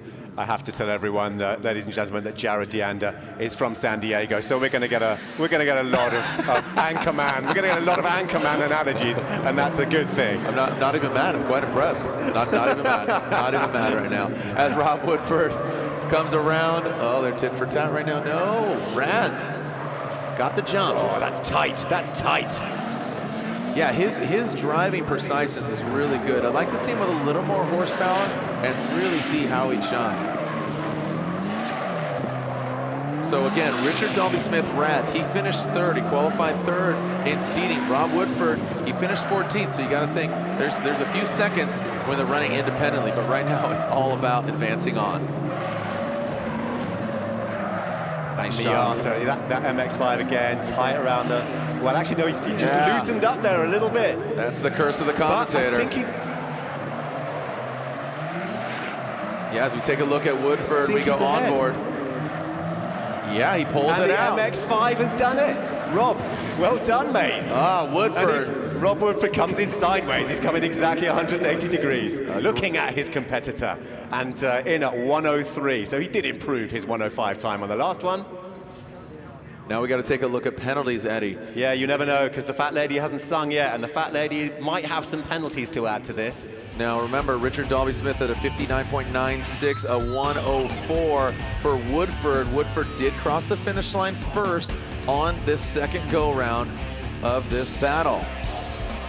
Yeah, look at Richard Dalby-Smith. Yeah, that was crazy. So, like you were talking about, that light, nimble car, we're going to see that later with Marko from Croatia. He has that little Hachiroku, which in Japanese it stands for AE86, or 86, excuse me.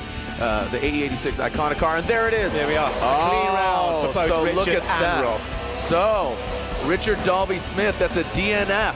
That's a did not finish. And so explain to me, why did that happen? He might have, we'll get clarification on that. We'll go to the officials, but I have to assume that he did not go the proper direction on the course, or he made a major mistake and didn't go with the flow and the proper line. We'll get clarification on that. So that means Dalby-Smith missed the checkered barrel. So yeah, you could basically get lost on this course. If you do the course wrong, then it's a DNF. You did not finish. I mean, I don't know about you. I have a terrible memory. So I would immediately, my mind's like a wide erase board. I just forgot who ran. But if doing this course, I mean, I would forget where to take the turns. I mean, it's that you have to think about that because you see the course overhead, but then when you're down on the ground, you're at eye level with these barrels. Are you gonna remember, Eddie? Well, man, I got lost in a chair before now. So, and also with all the adrenaline and everything, and probably the energy drinks coursing through your veins, and you with your door open some of the time, you obviously your mind can wander and you can get things wrong. You've got to make real snap decisions. Most definitely. So clarification that Rob Woodford advances on its semifinals. Richard Dalby-Smith's knocked out, and here's our next battle. Liam Doran coming to us. He's the British bomb in this S13, the number 27. This is his first go-round in Gymkhana GRiD in a rear-wheel drive car. He competes in the World Rallycross competition. He's going against Croatia's own Marko Palžin, and Marko drove 27 hours to get here and compete. Obviously, Liam Doran, didn't drive as far. So Liam Doran is from Chatham in Kent. So being from Chatham, he's used to a weekend fight. Oh man, and knowing Liam, yeah, he's ready anytime. Hence the name, the British Bomb. Liam Doran around that black barrel, kind of a slow crawl out of the black barrel. Now watch this. This is what I'm talking about. Marko's not as tight as he's been previously, but he gets really tight to the tractor trailer tires. Let's see if he can tighten up. Liam, getting loose. Marko made up so much time earlier throughout the day. See that? See how he caught him up there? Yeah. There was too big of a gap in time from Liam to Marko, but Marko still made up the time. Look at that, 1 minute flat for both of them, but just what was that, thousandth of a second? 2 very sexy times. The boys will be pleased with that, but looking to improve and break that 1 minute barrier on the next one. So they swap. All right, let's take a look at this again. So Liam got the jump, and we knew that. I mean, you're looking at a 165 horsepower Toyota Corolla. And Liam he's no slouch. He's got 4 X Games medals, 2 of those gold as well. Yes. And Liam Doran, he's a fierce competitor. He's been racing in rallycross. His father's racing in rallycross, and he has a long line of go fast blood in his system. Yeah. Let's flip-flop, get him to the other side, lane 1, lane 2. Oh, Liam Doran does suffer a penalty, so that's a 2-second addition to his 1 minute flat time after the first run. So Liam is going to be looking to do this one clean to make up. Oh, Marko. He's come straight out of the trap in that lovely emerald green paintwork. Okay, so yeah, they might he's either come out of the trap faster than anybody else. Yeah. But if he's jumped the gun, literally, then he might have a penalty for that. Liam Doran, strong out front, like you said. Maybe this is payback. You know, we had our festivities last night. We had our buggy race. Liam goes to the finals. He goes against Luke Woodham. Luke got the jump, and I would say he almost jumped the light. Liam was up in arms about it, but he was still handed the defeat. As right now, Liam Doran is currently absolutely, yeah. Look at Marko's gonna smoke him here. Watch it. Oh, and Liam. Oh, Liam just kisses the giant tractor tires. He's surely going to pick up a penalty for that, and he definitely lost some time. My goodness, Liam Doran potentially tapped the light for certain. He hits the tractor tire, and Marko, look at this guy. This guy is awesome. He's a presenter. We had a great conversation. I haven't met him prior, and he could talk your ear off. He's a really hospitable guy and a really kind gentleman. Again, drove 27 hours. 165 horsepower. He won the Austrian round of the Fueltopia barrel sprint round, so that qualified him to compete here. So that shows you he ain't no slouch. There's no slouches here. So there's surely got to be a steward's inquiry about that. Yeah,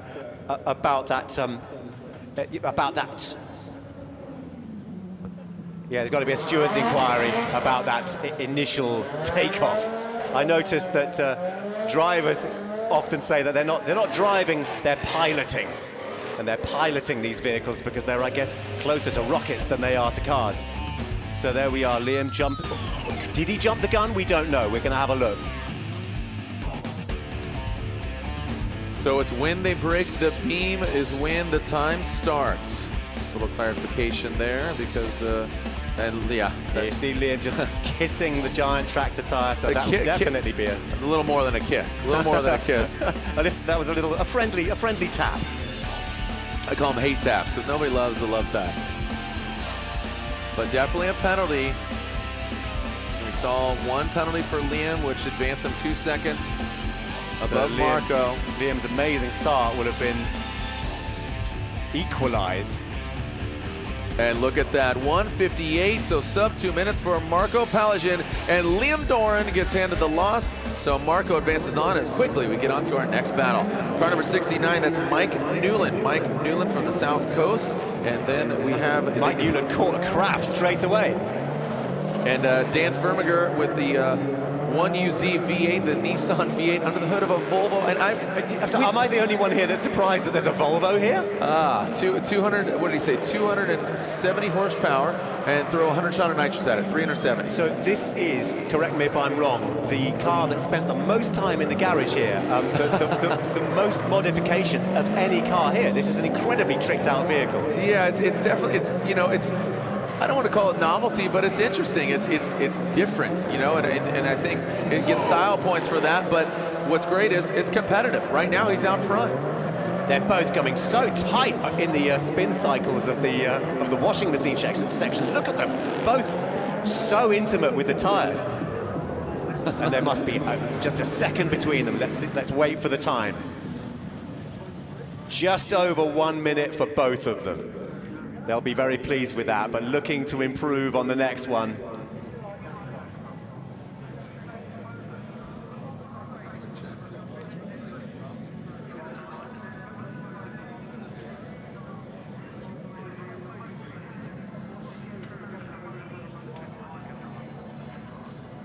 So there's Dan Firmiger getting ready in this incredibly modified Volvo. So see where I had to, oh, look at that. So both clean as a whistle for Dan and Mike. Yeah, but look at that. That's a DNF. Mike Newland.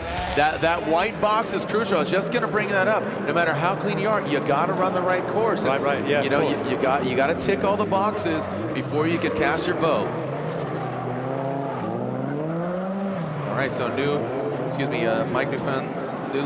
Mike Newland. Team Japs 69. Now he's currently sitting on a DNF, so we're seeing, look at this. We're seeing Rob Woodford, he advances on in that Miata, the MX-5. Marco Pallegin, you know, these under-horsepowered cars, it just goes to show you, it's not all about brawn. Yeah, it's not weightlifting. No. You've got to have that combination between muscularity and precision and a lightness of foot. CrossFit. See, look how intimate he's getting with those tires. It's incredible. Yeah, nice job by Mike Newland. But remember, he has that DNF. So, I mean, he would essentially need Dan Firmiger to make a critical mistake. So 101 and 59, so 2 seconds separate him. But Mike Newland sits on that DNF. Eddie Newland would basically need Dan to have a DNF as well. Right. And then it would default to their first time, and yeah, man. So I think it's Dan's got it in the bag. Dan's surely got this one in the bag. So as we walk through, you're seeing Newland. Nice job for him with his police lights.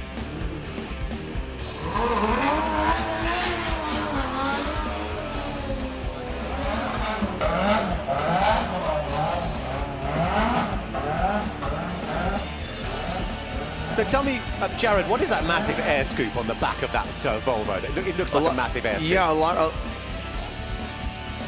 Okay, so look, Newland again, another... So he was incorrect. So it's combined results, so the DNF kind of just bulks it out because Dan Firmiger gets the win, and for clarification, he was incorrect on that Samco Urchin, the Asterix, the Asteroid. Well, now it just crashed into his planet. Mike Newland's out, but Dan Firmiger is in that Volvo, so that scoop, a lot of the guys run a lot of their cooling essentials on the back of their vehicle. You know, it gets more lines in the car, more opportunity to cool down, as well as you're getting that flow through the car and through all, you know, keeping it cool, as well as in a lot of drift cars, they'll move those components back because sometimes you'll hit the front end, all the, you got your engine, you got your intercooler, you got all the cooling stuff, and sometimes you want to move that to the back so it's out of harm's way. Right, yeah, also, weight distribution. You got to think about weight distribution as well if you're nose heavy. Yeah. So there's a few different, schools of thought. Next up, here we go. We are seeing that is Smokey. That is Paul Smokey Smith. So you're getting a driver's eye view here. Look and you at can this. See how easy it is to get a lapse of concentration and just go round the urchin wrong and end up getting a DNF. All right, so we're riding on the roof. We're holding on for dear life here. I'm Jared Dean. I'm live from the roof of Luke Woodham's car. This is like one of those, what do they call it, a media drive-through? Yep.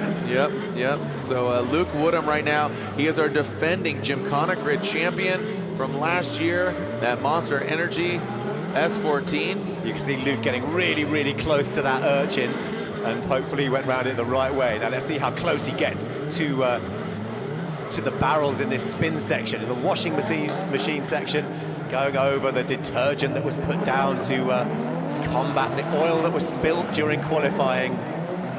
He's keeping things nice and tight. And look at he's that. in a few seconds ahead of his competitor.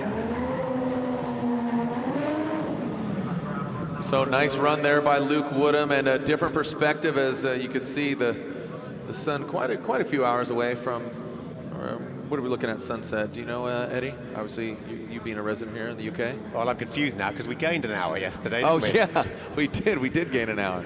And I appreciate that extra hour of sleep this morning. Yes, after the wine that I bought you, I'm sure you did. I appreciate it, buddy. Wine bottle. It was a wine bottle. I slept extra well. Luke Woodham, we go in the cockpit of Luke Woodham. His eyes are focused, and then, hey. Hello, Luke. Yeah. Luke Woodham got a smile on his face. That's great. And like you said, the camaraderie among the pits, it's cool. It's a growing, emerging sport. And Luke Woodham has really cut his teeth. And look at that. He's cut his time down, 57.94. Very nice. Luke and Paul, both clean slates on that one. Both did the course in exactly the way that it should be done. And they've swapped and they're going around it in mirrored fashion. All right, Luke'em out of the gate. Oh, Smokey, that's like 4 obstacles he just hit on his side. He's out of camera. He's obviously on lane 1. We're focusing on Woodham right now. But just to let you know, Paul Smokey Smith, that Japspeed S15, he took out a few obstacles. That's going to be a large deduction. And Luke is such a consistent driver. Isn't he the most consistent driver in Europe this year? Yeah, he's really just created this.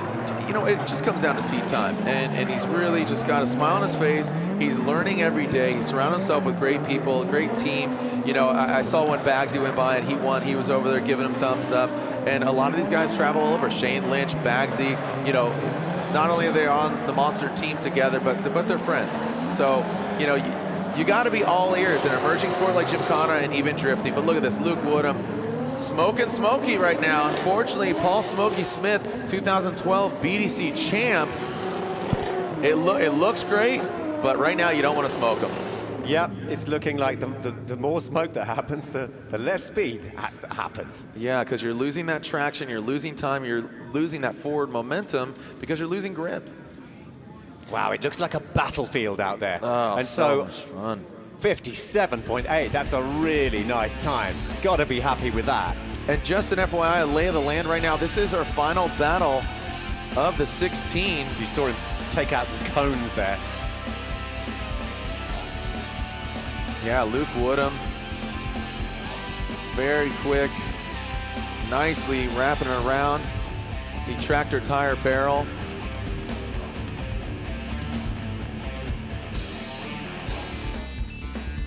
So, again, we are seeing... Did he go around that 3 times just to cause some more smoke? Oh, yeah. No. So there's like I told you, those 4 obstacles Paul Smith hit. Luke Woodham gets the win. Luke Woodham gets the win and advances on to the 19, or excuse me, advances on to the 8. And with number 19. And with a cumulative time of 1:55, that is a really sexy time. And we have the quarterfinals next. We're through to the quarterfinals, ladies and gents. All right, so we are. So we have Adam Elder versus Baggsy, and that's our next race, the first of our quarterfinals. I got it. All right, so again, our rear-wheel drive quarterfinal. You can see the lights have come on the course now. Yeah, it's cool. It's really dramatic. You're going to want to stay tuned. Stay here if you're here in person. Bundle up, grab a Monster Energy, and grab a good time. Again, Jared excuse me, I don't even know my own name. Jared Dienda and Eddie Temple Morris. Eddie Temple Morris. That's your name, right? Yeah, thanks for reminding me, Jared. You repeated your name. Yeah, that. Eddie Temple Morris. I like how you've said sexy and intimate. You're making Gymkhana just maybe not a little adult, family oriented. I'm just sexing it up, you know. All right, so Eddie Temple Morris, Jared Dienda giving you play-by-play. We are now officially in the quarterfinals as Baggsy does it for his poppy, the Westlake Monster Energy S13. As Baggsy from Essex. Baggsy, interestingly, a former Chippendale in a popular Essex night spot. That's somebody. Is that somebody winding me up? Yeah, winding you up. So. Okay, well, he definitely won the King's European Championship in 2014 and the 2010 British Drift Champion. All right, let's talk about it, because Adam Elder, he's making his debut here in head-to-head competition because he had a bye because of Shayne Lynch had to retire from competition. But right now, Baggsy has the jump on Elder, a.k.a. the Terminator.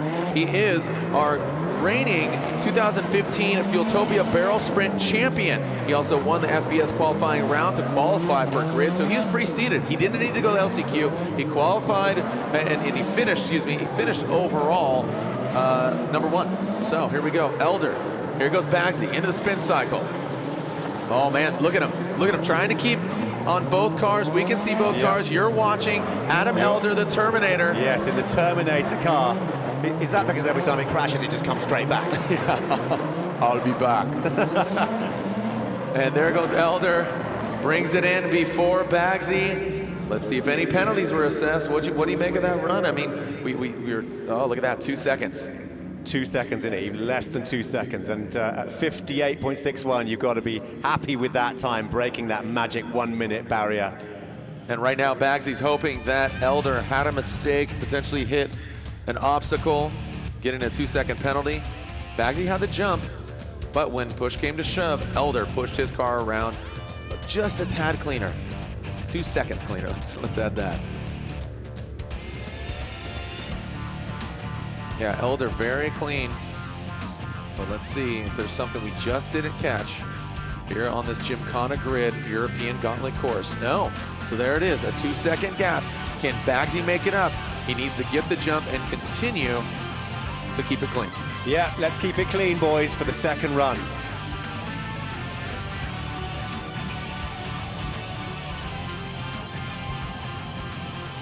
Such a lovely paint job on that Terminator car.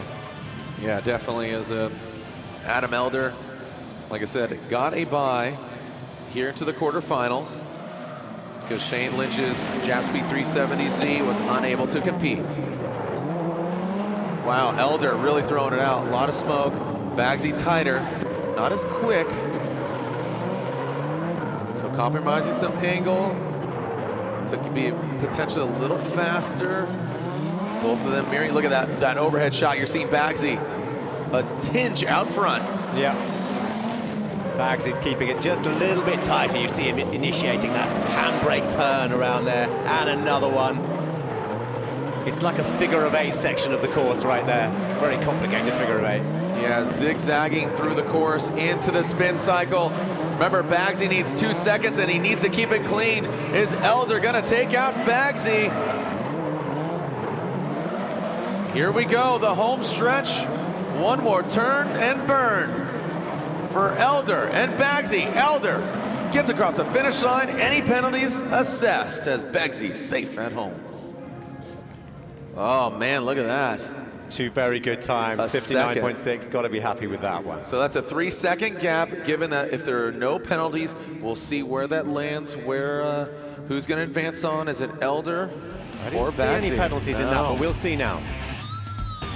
No, I did not see any penalties. Yeah, lane 1 looking quicker from the start. And around the tractor tire barrel.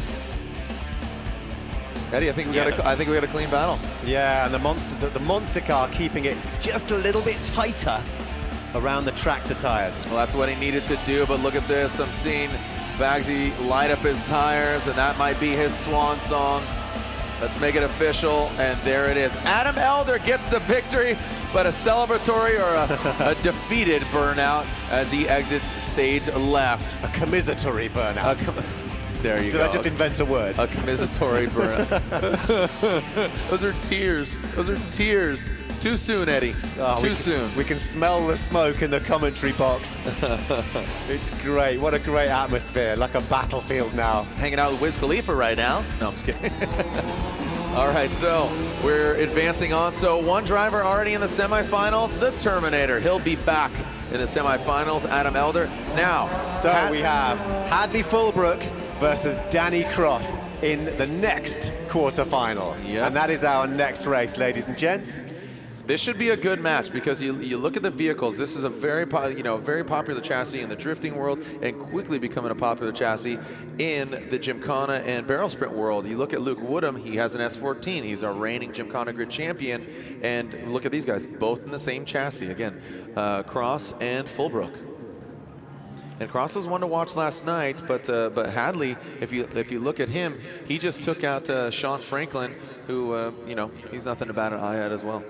It's nice to see two cars that are almost the same, because then you just think, well, it's down to the driver, isn't it? Because the playing field is level. That's what you think, but of course there's so much trickery under that bonnet. Yeah. You never know, one might have the edge. Well, Danny Cross had some unfortunate fate.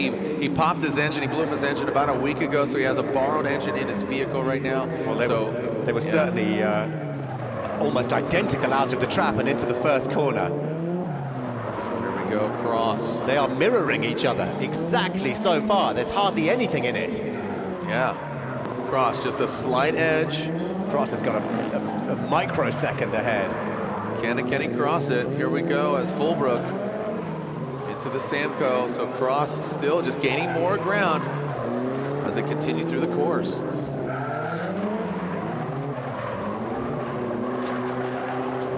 Bringing him on through. Look at this Cross, Eddie.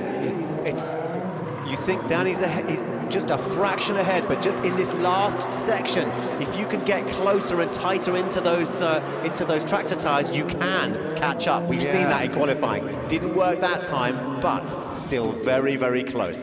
Let's see how close they were, and let's see if there were any penalties. Jeez. Both under a minute. That's a very sexy time. They've both got to be extremely pleased with breaking the 1 minute barrier. Let's swap them around. And let's have some deja vu now. All right, walking us through here, you see Danny Cross, then Fulbrook. Like I said, not going for the full drift. They're kind of gripping. They go around through that zigzag, the center course. They're just whipping around and trying to get as much traction as possible to slingshot around those barrels. You start with the checkered flag barrel, you go around the Samco Urchin, and then you go around the single black barrel into the spin cycle. And both Hadley and Danny keeping it clean, and that's what they're going to want to do again. So now look at this. Not such an even start this time. So Fulbrook gets the jump. Danny Cross out of the Corbeau seat, mirroring each other, taking a look at both cars, but as we are taking a look at Fulbrook. Hadley still just nudging, he's just nudged ahead, but Danny Cross, I think, is catching up a little. All right, so Fulbrook, yeah, looks like Cross is. Danny kept it very tight around the Urchin. Oh man, it's gonna come down to the wire. 1 second separates him after that first run. Here comes Cross and Fulbrook. Fulbrook enters the tractor tire barrel before Cross. Can he gain some time? Oh, doctor, look at this. Fulbrook brings it on in. So if that's clean, Fulbrook's gonna get it. Or no, man. Oh my goodness. And they've both broken the minute barrier. It's gonna be fractions of a second. As Danny Cross had that 58, Hadley Fulbrook 59. Neither my maths nor my memory are good enough to sort out who's going to win this one. It's going to go down to the steward's inquiry. So take a look at this. Like I said, they were ripping around the spin cycle. And then when they came into the tire barrel, that's where Danny gained some ground. An exciting battle. The two two cars that are running the same chassis, and they really were neck and neck through almost the entire course. And both sub 1 minute, which is great. Yeah. So whichever one of these fine drivers, pilots, loses this, they're still going to take solace in the fact that they had both gone under 1 minute, both times, and both clean on both. And so Danny Cross has won that one. Well done, Danny, just by less than a second. Yeah, Danny Cross, less than a second, gets the victory. Danny Cross gets the victory and advances on into the semifinals. So we have a shape to the semifinal now. Well, we have two winners in there, and now we have 2 more battles in the quarterfinal. Because we worked it down from 16 to 8. We're trying to work towards 4 already in. Adam Elder and Danny Cross. Marco cracks me up, this guy. He gets out of the car, throws his driving cap on. Marco, wave to the crowd. Marco, they can hear you. No? Okay. I feel like next time I see him, he's going to bring me gifts. He's that kind of guy. Yes, the MX-5 really fast out of the trap on that one, and you've got to expect a car like that to be really tight around the corner. So let's see if Marco can catch him up. All right, so Rob Woodford, Marco Palagin from Croatia. This is a great battle. So you're not seeing a Nissan, you're seeing Hachiroku Toyota Corolla. This is like autocross in the States. Do you know what autocross is? Do you have autocross here? Yeah, we do, yeah. Okay, it's like car parks, the line up the cones. These are 2 very popular autocross cars, but they're getting the back end out. They're obviously rear-wheel drive. We're in the rear-wheel drive class, so it just goes to show you, run what you brung. Gymkhana, it opens up the doors for so many different platforms, so many different chassis. Nice execution around is Woodford and Marco. Look at Marco. Yeah, Marco really caught up in that one because Rob was ahead of him at the start, but Marco absolutely had a brilliant round there. As we take a look at Woodford and Marco on the finish line. Rob Woodford definitely raising some eyebrows out here. So Marco, I'm presuming, got a little bit more horsepower in that. No, I would say he has less. Really? I would say he has less horsepower. That's why you see Woodford get the jump. He's got the turbo. Woodford in the Mazda MX-5, he has a little more horsepower. He's got turbo. This is a naturally aspirated 4AG. Yeah. Oh, I thought that was more tricked out than that. No, So that's 16 valve, naturally aspirated Toyota Corolla. Sounds like a minicab car. It's adorable. Let's just call it what it is. That's the kind of car you take your kids to school in. Yeah, I mean, fast and quick and wrapping around some poles. 102 to 56, Rob Woodford. So Marco, man, that's a big gap there. Marco with a sexy time. Yeah. Under 57 seconds and both clean. So Marco and Rob out again. Rob always quicker out of the trap, but what we saw last time was Marco just got into it and ended up a few seconds ahead of Rob. So let's see what happens this time. So take a look at Marco's technique. He's not doing a lot of drifting. Look at his actual bobblehead helmet. He's bouncing around in there. That means he's losing some traction. He's hopping around the track. So he's not drifting as much. He's gripping a lot more around the track versus drifting. That might be a key strategy as, oh wow, Woodford, a wide swing around that checkered flag barrel. Yeah, he's got to have lost a half a second on Marco there. Marco Palagin coming into the spin cycle, and that's when you need to spin it around. When he goes into the hairpins, he just flicks it, whips it around, and slingshots out. Yeah, and Marco has, again, caught up with Rob up to the spin cycle section, and he's going to pull out of his 2 turns and come into the end zone. The Croatian crusher brings in the Corolla and takes out Rob Woodford. Unbelievable technique. Oh, Jared, the king of alliteration. That was absolutely masterful. Unbelievable there from, again, Marco Palagin and Rob Woodford. Again, some under-horsepowered cars by comparison to the rest of the field. This is it's the hair of the tortoise, isn't it? Marco just bides his time. Rob is always out of the trap faster. But by the time they get to the spin cycle section, Marco's caught up. See, he's just gone into that a little ahead of Rob in the naturally aspirated Toyota. Yeah, such a great execution. Like I said, technique, that might strike, that might catch some people's interest. And they're like, wait, I don't need to just completely drift around these obstacles outside of, outside of that mandatory drift.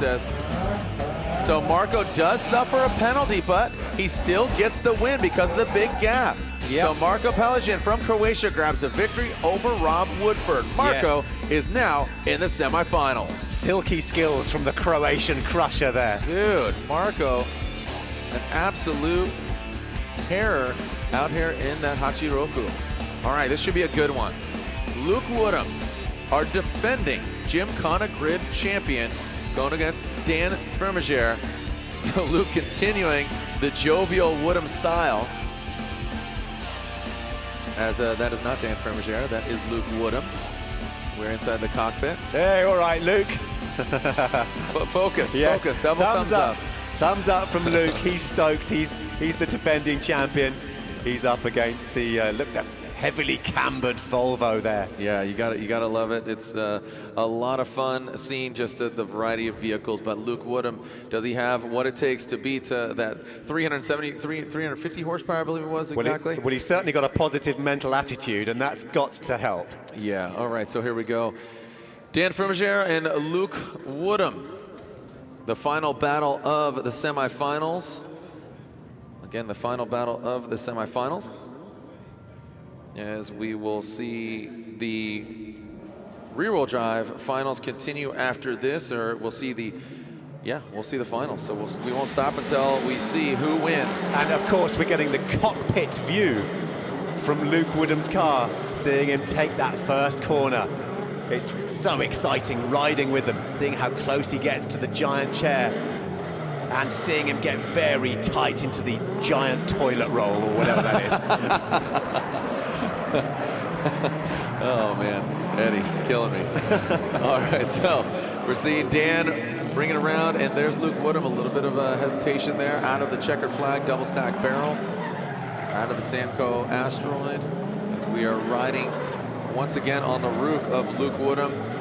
And you can see, especially in this light, you can see how confusing it could be. Right. Spinning around, and you can, with some of the DNFs, the did not finishers that we have, you can see from the cockpit view how easy it is to get lost, even in a little car park like this.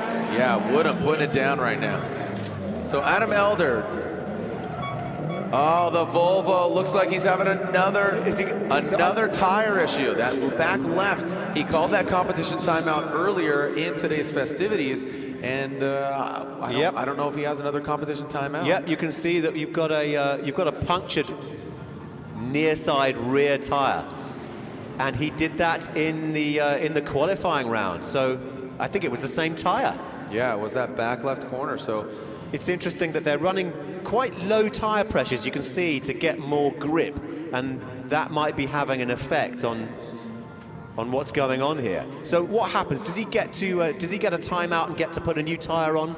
All right, so Dan Vermeer with a 50. No, that.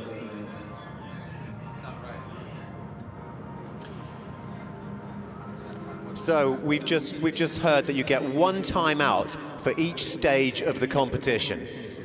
Okay, so presumably for this next stage of the competition, he's got a timeout, so he's going to go and get a new tire. All right, so all is well and good. All right, so Luke Woodham waits. Let's see what moment for Dan and his Volvo. You see it? Looks like he's rotating around. Is it at this point? Yeah. Look at that. My God, he's running on the. It's a ghost tire. Yeah, that is an X tire. It's running like a train. So an invisible tire there. The Nankang tires popping off. And he's still managing to control that car, even on 3 wheels. 3-wheel motion. Ice Cube making a little cameo. That is some skill right there. Yeah, nice job by Dan. Unfortunately, you know, he obviously had the slower time. That's you're going to need all 4 tires. Yes, that would help. Yeah, it's kind of hypercritical. But Luke Woodham, you know, we failed to kind of acknowledge Luke Woodham, a sub 1 minute time, a 58 from Woodham, and the Monster Energy Japspeed S14. Now, remember, Eddie, this is our final battle of the quarterfinals and forging our semifinals. So already in, Adam Elder will go against Danny Cross, and Marco will go against the winner of this head-to-head battle. All right. Taking a look. So taking a look at, again, our time schedule. We have an action-packed day here. So Luke Woodham just waving to the crowd. He really enjoys his work. Isn't it great when you do a job that you really, really love?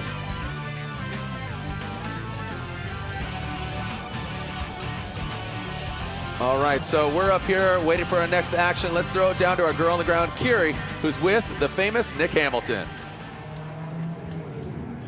That's right, I am down on the ground with the famous Nic Hamilton. Now the weather is a little chilly outside, so Nic's taking a bit of solace inside. Now it's been an incredible day, hasn't it, Nic? Yeah, it's been fantastic. It's been a fantastic event.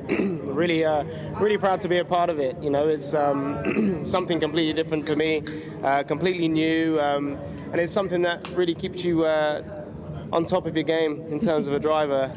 You know, learning how to drive these things against so many talented athletes. So it's fantastic to be here. Really happy to be a part of it. Now enjoying your touring car season, but we did just see you out in one of the buggies. What are they like to drive? Yeah, it's a completely different discipline to me. Obviously, I'm used to a BTCC car, which is front-wheel drive, and now I'm driving an RX rallycross car, which is rear-wheel drive and not modified either. So it's quite difficult for me to get my handle on it. But yeah, no, it's good. It's what keeps you sharp and hopefully makes you a better all-round driver. You know, driving this circuit at Gymkhana, it really helps. You know, learning how to control the car sideways and try and get some donuts out of it. But yeah, no, really enjoying it. I bet you did by the smile on your face. Thanks so much for talking to us. No worries, thanks. So there is Kiri, trackside with Nic Hamilton, while we wait for, I think it was Danny F to get a new near side rear tyre on his Volvo, and I think he has done that, and we are going again. Here we go, so the fashion. second half of this battle. Luke Woodham in lane 1. Now we're riding in the cockpit. We're seeing his handiwork here. Let's see how he grabs the awesome handle. There it is. Oh yes, the awesome handle, or the wand, as we call it in the UK drift circles. Going around the corner on the wand. My friend Toby Moody calls it the fever lever. The fever lever. Well, you can see they're on mirrored tracks, and they mirrored each other exactly. It was like a Rorschach ink blot test or something. Nice, well put. What does it look like? What kind of emotions do you feel when you look at this? What are you feeling now? What are you feeling, Jared? Rorschach test. I see a lion. And the lion is Luke Woodham right now, so Dan trying to fight back. Both so tight around the cans. And remember, Dan did finish, but he did have a penalty, and he had quite a big gap, so he's going to need to finish before Luke Woodham, and that's not going to happen. That is not going to happen. Luke Woodham shuts the door on Dan, and that ever so unique. Oh, wow, he's backing it in now. Well, he had to, didn't he? I think he knew he'd lost, so he's just going to large it at the end. We were talking about that Back to the Future reference and the Mr. Fusion intake there on the back. That's what he was doing. Where are we going? We don't need roads. He skipped the tire because he was going to catch air. Yep, he's just showing off his flux capacitor that he's got on the back of that thing. Right, exactly. So, Luke Woodham, a smiley boy, being overlooked by the monster girls there. Hello. Hello, ladies. As they're staying warm up on top of the Monster Energy Tower, they're cheering on Luke Woodham. Do you think Luke Woodham won, ladies? Did he get the win? Well, say hello. So there's Luke Woodham out of the gate. Really fast out of the trap, yanking on that wand there, showing us his silky skills. And yeah, Dan unfortunately loses that tire, maybe loses some momentum from that. I mean, not just physically, but mentally, and preparing to go against our defending Gymkhana GRiD champion. And it looks like that will potentially be a wrap for him. All right, here and are again, results. you get some nice sportsmanship here, and here comes the result. Let's see what happened. Both clean, and Luke Woodham goes through 156.66. Dan at 2:08.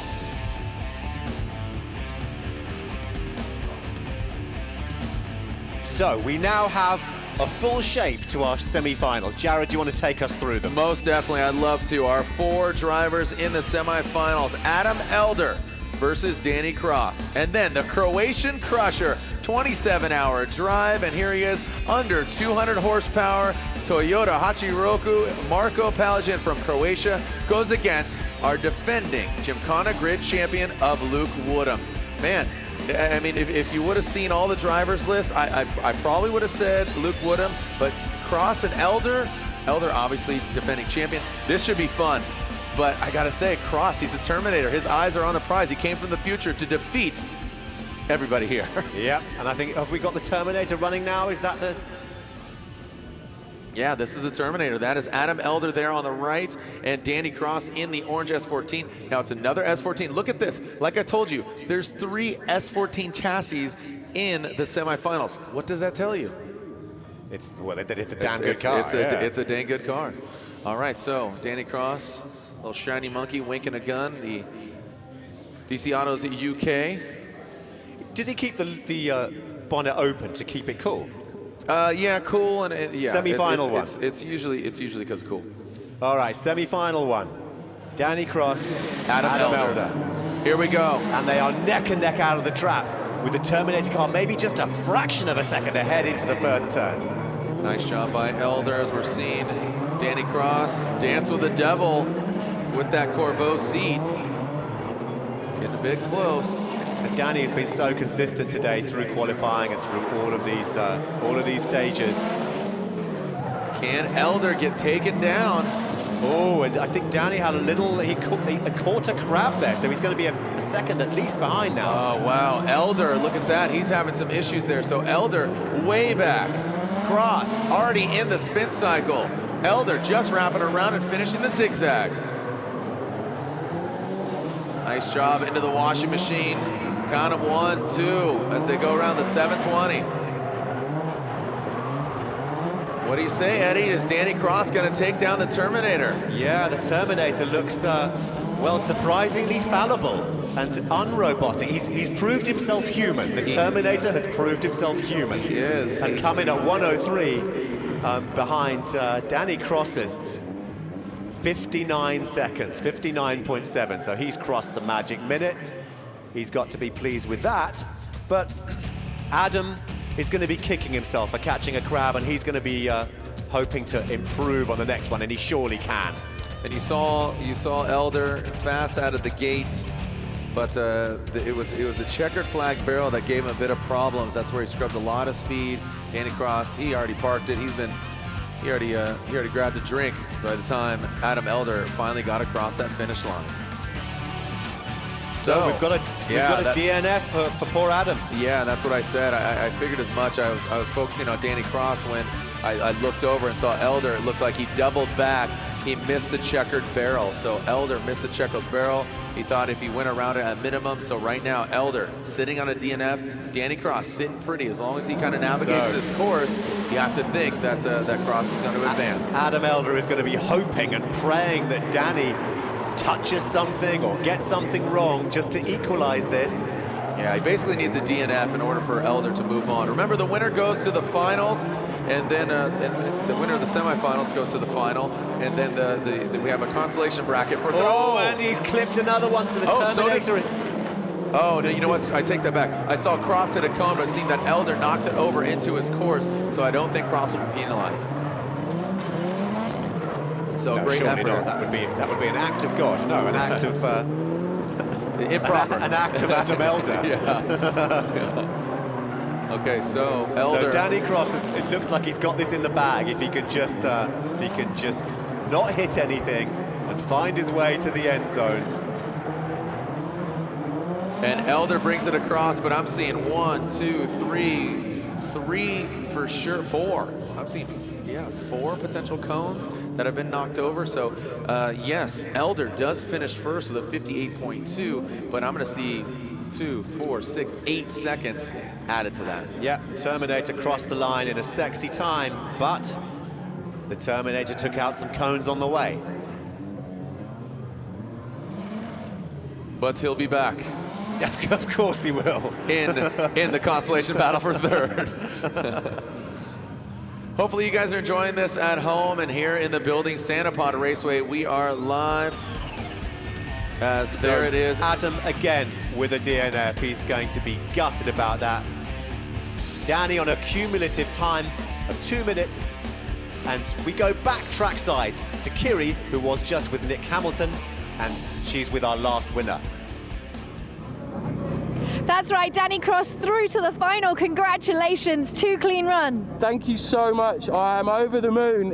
I'm just so stoked. Now going into the final, can you keep 2 clean laps? Yeah, no problems there. I keep the clean laps. Just whether the car will hold up, it's been brilliant all weekend. So we've had such great support out here from everybody as well. It's been fantastic. So really looking forward to the finals now. Come on. Good luck. Congratulations. Thank you so much. Right on. Thank you so much, Kiri, and congratulations, Danny Cross, going to the finals. Like we said, you need 2 clean laps because, you know, if you come in here and you knock anything over, that 2 seconds can quickly get you the loss. Yeah, really. It helps to keep things clean. You know, you can perhaps it's wiser to just not large it so much and just keep it clean and hope that your competitor is going to make a mistake. Something about, there's a UK term about beans. Don't give it all the beans. Don't give it all the beans. Or here's another one for you, welly. Beans equals welly. Okay. So James was talking earlier in the commentary this afternoon about giving it some beans. You can also say giving it some welly, which I think comes from Wellington boot, throwing a Wellington boot, possibly. Give it some welly. I like that. All right. So Danny Cross, he is in the finals. Who's he going against? Is it going to be the Croatian crusher, Marko Palajian, or Luke Woodham? And he's continued. This has got to be a good luck shot. Oh, well, that's new. Luke that's Happy new. Woodham. Yeah. Luke. There's a snake in my boots. There's a Croatian crusher, and he's the nicest. He's the Croatian kindest crusher. Yes, he kills you with a smile. The crusher versus Mr. Happy. Yeah, exactly. Well, both of them are just jovial fellows. So here we go. Marko versus Luke Woodham. Marko there on the right in this signature Hachiroku from Croatia. Luke Woodham out of the gate. So Luke has absolutely slaughtered the Croatian crusher out of the gate. He was a couple of seconds ahead. But you got to remember that the time starts when the line is broken, the digital line. It's not all about the start. You can go, but so it's all about the clock. We've seen this happen again and again, where somebody comes out of the trap really fast, but then the guy that's behind just focuses and gets into it and wins. And Marko's that kind of guy. Yep.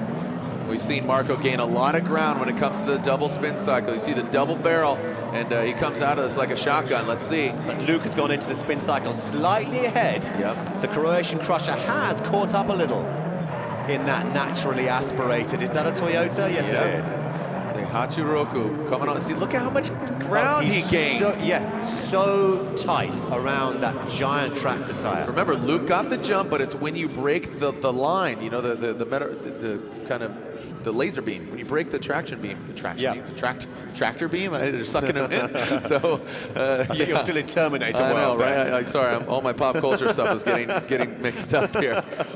60% of the time you work every time. 100% of the time. All right, so there is the Croatian crusher lining up. As Andy Lapuka and all the fans look on, there it is, 50. Look at that. Look at that. 0.02 seconds separate them. Wow. 0.02. I told you, Marko, the Croatian crusher, fights back because Woodham had that gap. Is Marko going to take out our defending Gymkhana GRiD champion? Yep, the champion has got somebody hot on his tails. The champion is being worried by the Croatian crusher. Let's see if he can keep his focus and hold it down and keep the Croatian at bay. Love it. And here we go. So he's out of the trap fast again. But as we've seen, that's not an indication of who's going to win. When we getting that exciting cockpit view from our former champion, yanking on that wand, jerking the steering wheel, making it look so easy, Jared. As Luke Woodham comes through the gasoline alley, look at Marko's going to gain some ground. Will he? All right, so Woodham looks like he is a little quicker out of the checkered flag barrel. 0.02 seconds separate him. You don't want to see a penalty. This is when you don't want to mess up. One of the tightest battles we've seen so far. The winner goes to the finals and goes against Danny Cross. Who's it going to be? The loser goes against that of Adam Elder. As Here we go. Into the tires and that NASCAR. Come on, make some noise, Santa Ponin at home. And Luke brings it home. Fractionally ahead of the Croatian crusher. Hold on. 58 and 57, lane 1. 58, 57, but are there any penalties? Because it ain't over until the fat lady is sung, and when the fat lady sings, she's usually singing about penalties. All right, let's take a look at this again. So it's when that laser beam line is broken, that's when timing starts. So Woodham working the wheel. Nice job. Around that checkered flag course. I didn't see any penalties.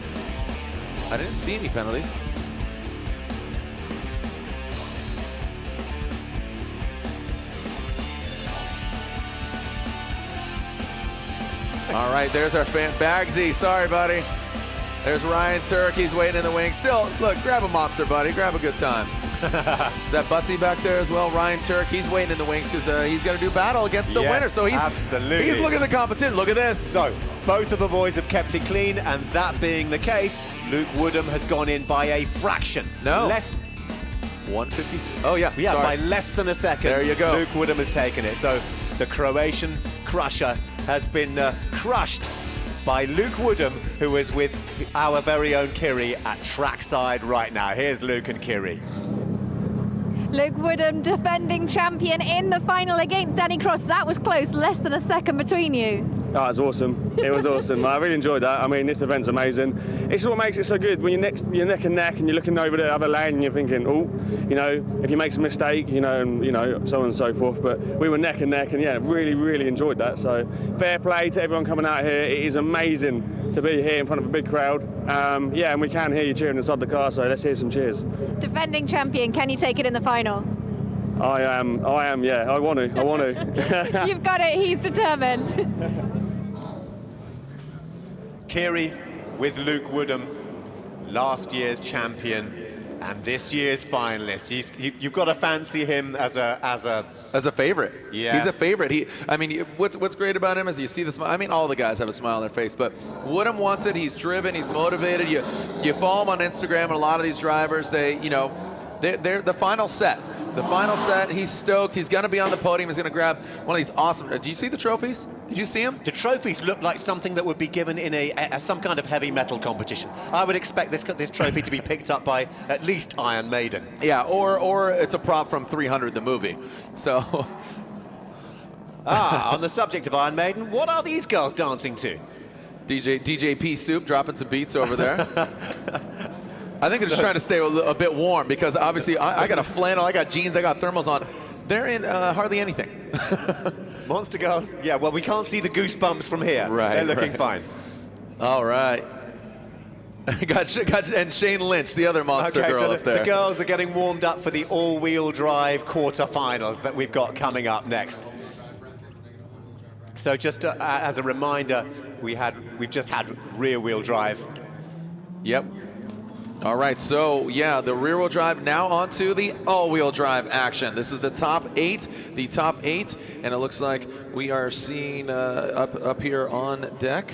We're seeing that of looks like Dmitriy. That is Dmitriy Shribny and James Stefan, the team 1340. The car number 35. So Dmitriy Shribny, he's the guy to beat. He was he won last year. He's originally from Ukraine. Now he's living here in the UK, and he's the UK winner and also the Fueltopia Barrel Sprint 2015 champion. So definitely no slouch. Now we might as well change surely change all-wheel drive to just Battle of the Subarus, because that's to all intents and purposes, that's what it is now, right, isn't it? Up until they have to go against the unicorn of Ken Block. Yes, so, of course, that incredible modified 1965, unique, one-of-a-kind unicorn, a 1965 Mustang that you would normally expect to be in black and tan livery, just chugging down the highway towards Tijuana. Right. Or it would be obviously the signature green. It's in the movie Bullet, right? As it's something like that. Well, he changed things up quite a bit, and as we are getting set here again, Dmitriy Shribny, James Stefan, excuse me. All right, here we go. Dmitriy, the guy to beat. So Dmitry's in the SCR? Luminescent orange Subaru. Oh no, that's the other one. This is James Stefan in the luminescent orange car, in the 35 car. Yep, the high vis vehicle right now, wide around that barrel alley. Pulling the handbrake into that turn. Now watch how these cars navigate around, especially the spin cycle. They're all-wheel drive, so that means obviously all the wheels are spinning. They all have power versus our last class. Only the rear wheels have power, so definitely different around the spin cycle. Oh, Dmitriy, a wide swing, very uncharacteristic from Dmitriy, but maybe set himself up here. He's still, see, look at Dmitriy having a tough time rotate. Yeah, he's kind of, it's like almost he's lost his concentration going into the spin cycle. Or he's lost some power. He, you know, I asked him, because I was, you know, saw him in Madrid last year. I've seen him here at Santa Pod, and I said, hey man, what did you change? Anything? He says, bigger tires. He just wanted bigger tires. But so Dmitriy in underneath the 1 minute barrier, 59.7 seconds. And James Steffen just outside the minute. Let's see what's happening as regards penalties. We think they've gone through clean, but we never know. Let's see. As Shayne Lynch and the Monster Girls continue to party, these guys are partying on track. James Steffen in that bright orange high vis. And like I said, a very uncharacteristic Dmitriy Shrivny having some difficulty navigating the track. Leaving a window of opportunity for James to fight back as he is only separated by just about 3 seconds. But Dmitriy, even with that loss of power or loss of concentration, in at least a second ahead of James. So they've swapped around, they've kept it clean on the last one. Dmitriy in first underneath a minute. And he's going to be looking to break that minute barrier again. James is going to be looking to definitely break that barrier to beat Dmitriy, and they are neck and neck as they go into the first corner. James, Dmitriy in lane 1. I'm not really seeing any large advantage to either lane. I mean, they're obviously mirrored courses, but I'll tell you, lane 1, it seems to have older asphalt, and also we have that kitty litter, quote unquote, on the track, but I'm not seeing any major advantage from lane 1 to lane 2. No, the playing field's level, as we looked at qualifying early this morning, and lane 2 was definitely wetter than lane 1, but that's burned off in this lovely sunshine that we've had today. Dmitriy Shrivny, oh man, having difficulty in the spins. Oh, and a huge mistake so by James has taken out the barrels. Dmitriy now finding his rhythm around the tractor tire barrel. Dmitriy nice and fluid round the tractor tires, and James obviously gutted about his rear end clipping those barrels, and that he came in, his car almost looked as if its shoulders were slumped as he came into the end zone there. And we're looking at the barrel, the dent in it that's been taken out. And Dmitriy once again broken the minute barrier, similar time to last time, 57 seconds. Yeah, so 57 and a 102. As long as it's clean, Dmitriy should grab the win. We didn't see any penalties from Dmitriy, but let's have that confirmed by the closer scrutiny of the judges. Remember our next battles, we continue on here in the battles. Oh, look at that. So James does suffer that penalty. There it is. Dmitriy Shrivny gets the win in the SCR Gymkhana Subaru. As you said, the battle of the Subarus. Car number 70 gets the win. Dmitriy Shrivny forging our semifinals.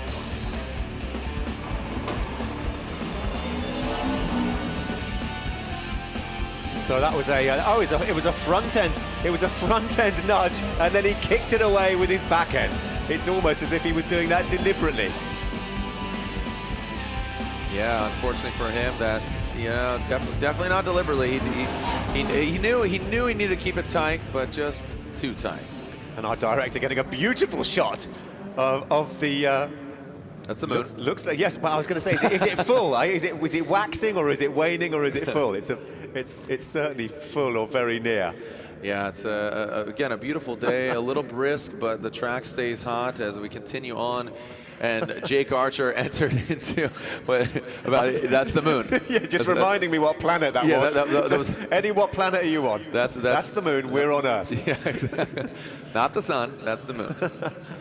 All right, so there's Andy Stevens. Andy Stevens had some words with him during the break. Andy Stevens and Jack Archer. Jake Archer, and Jake Archer. He is one to watch. Here we go, Jake Archer Coming in, Kamikaze, Subaru wagon. And the ESL Subaru on the other side in lane 1. Yes, this is the Kamikaze Subaru wagon that we saw being so tight in qualifying. And it brings a smile to my face because I just think, well, that's a car that you take your kids to school in. Yep. But no, take him to the racetrack. Well, you'd certainly be quite shaken up if you did it like this. Yeah, right. There's definitely some videos out there with kids ripping around. And here comes Archer around the final zigzag barrel. But look at that. So far, they're mirroring each other. Yeah, we're seeing Stevens really apply some pressure here. And Stevens, this is his first competition in dry conditions in this car. He's only driven this car 2 times before in the wet. He's prominently a rear-wheel drive vehicle owner. But look at that right there at the end. It was all one on the last tractor tire. They were mirroring each other exactly right up until the last tractor tire. But then the 62 car just kept it a little bit tighter. And so he's in under that magic minute. Andy Stevens. That's Andy Stevens. Andy Stevens, just about a second separated him. But I got to tell you, knowing Jake, he gets really fired up. He needs to stay calm. He needs to stay focused.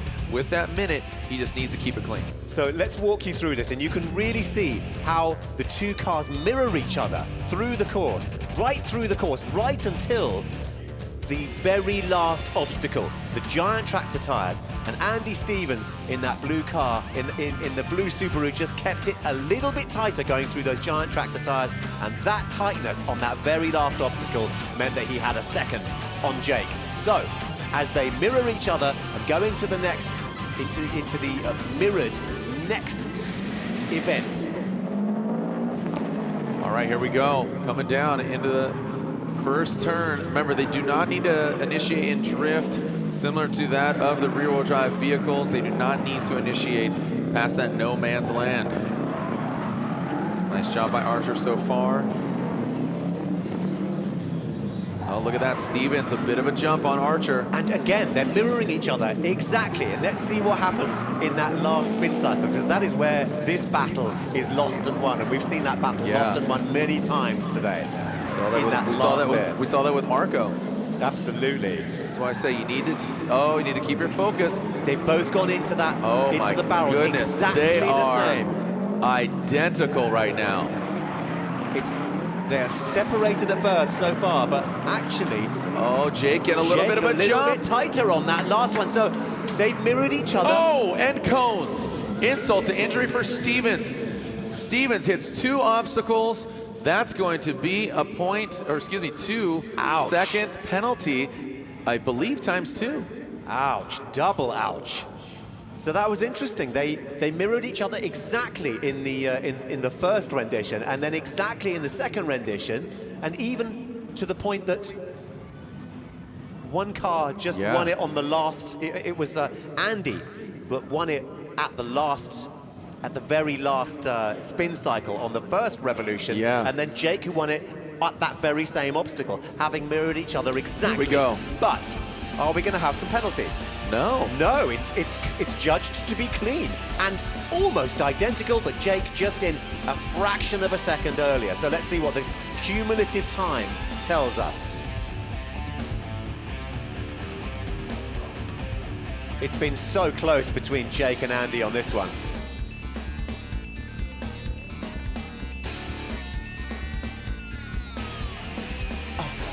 And there it is. That was the accumulative time you threw me out there. Sorry, so Jake Archer gets the victory. There was a lot to process. I think we're more baffled that there wasn't a penalty, because I thought for sure that them hitting the cones, but the girls are not looking baffled at all. No. They're looking extremely focused and blowing us kisses. There you go. So Jake Archer advances on. There was no penalty. It was after the gantry. So Jake must be gutted, because that was just so close between Jake Archer and Andy Stevens there. Getting psyched here. There's some serious tire warming and larging, and what is it called when you're doing this? Is that called just hooning? Just doing some burnies, doing some circle burners, some serious donuts, warming up some tires, doing some brodies, whatever you want to call it. But yeah, hooning. And Hoonigan. Lewis Jones and Jonathan Bucky Buck, simply known as Bucky. A lot of these guys running one headlight, no headlights at all. Not mandatory here in Gymkhana in the barrel sprint. As soon as you said that, he switched them on. I know, right? You just gave him a little flash there. So, Bucky about to throw it down there in that that sky blue kamikaze vehicle, and then Lewis Jones, also another kamikaze vehicle. And Lewis Jones was the guy that in the LCQ just owned it. He absolutely dominated the competition and won the whole thing last night. So now here he is fighting to get into the semifinals.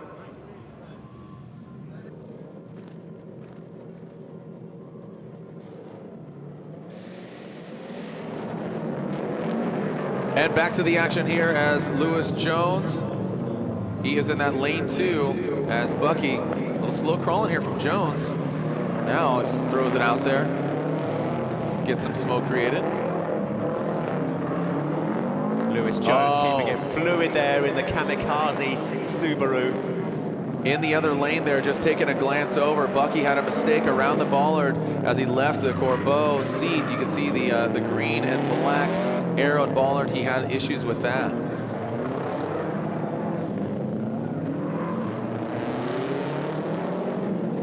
So it looks like Lewis Jones is fractionally ahead of Bucky at the moment. Let's see what happens on the spin cycle, because as we've seen before, the race can be lost and won or regained at this point. So Lewis Jones out front, nice job. And one more turn. Now, I mean, you compare these runs to our previous runs, and unfortunately, they're really going to need to step up their game if they want to take out, somebody like Dmitriy or Jake Archer. Yeah, those guys are hot today, as hot as the rear tires of almost every car that we've seen here today. And also another driver that was pre-qualified, Matt Miller. He's in our next head-to-head competition. So you see 101 and 104. So Lewis getting the better time there. So both of the boys, Jonathan and Lewis, have kept it clean, both hovering around the 1 minute and both looking to improve on that in their mirrored run now. All right, here we go. Lewis Jones now there in lane 1. Good execution on the sweeper into the Corbeau seat.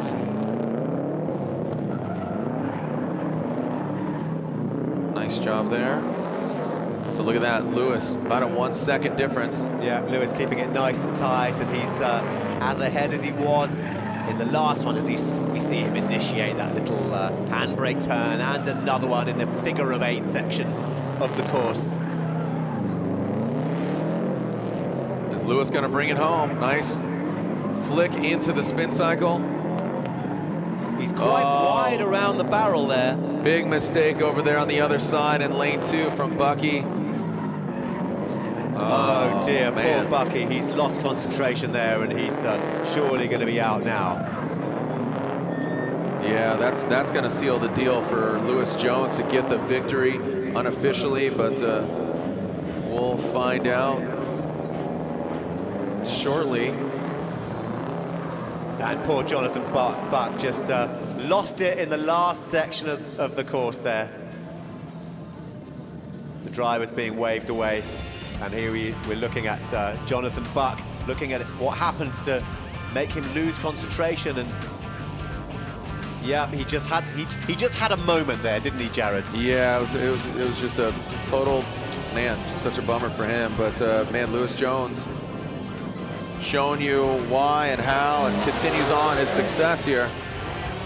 And there it is, Lewis Jones. Lewis Jones gets the victory and advances on to the semifinals. Yeah, Lewis Jones, he's rocked it with a couple of times that are outside a minute, proving that if you just keep your head down and don't make any mistakes, that is one way of advancing. Of course, it doesn't work every time, but 60% of the time, it works every time.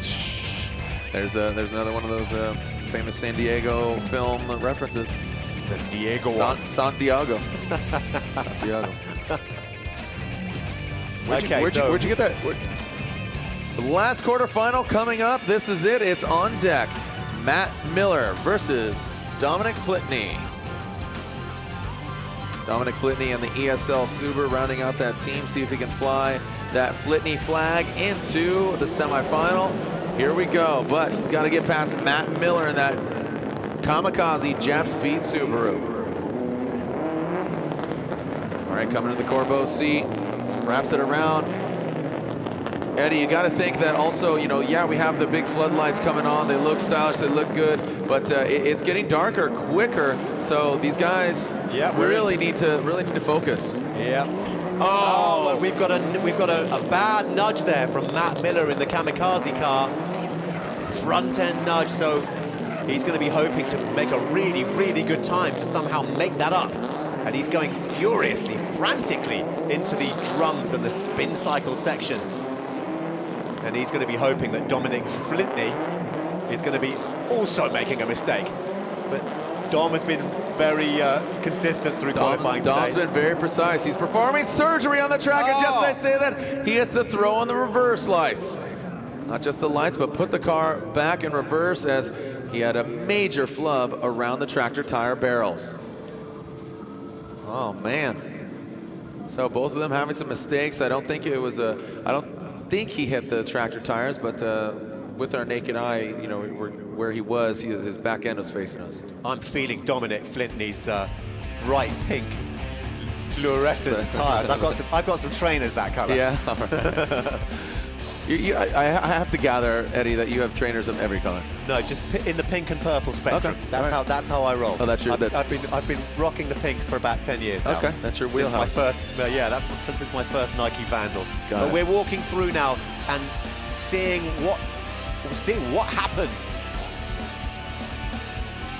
Just right about here. So yes, he just overcooked. He just overcooked it, didn't he? Yeah, but he didn't hit it, so that's a good thing. Oh, look at that. But so, that's made a level playing field. But yeah. Matt came in a lot quicker.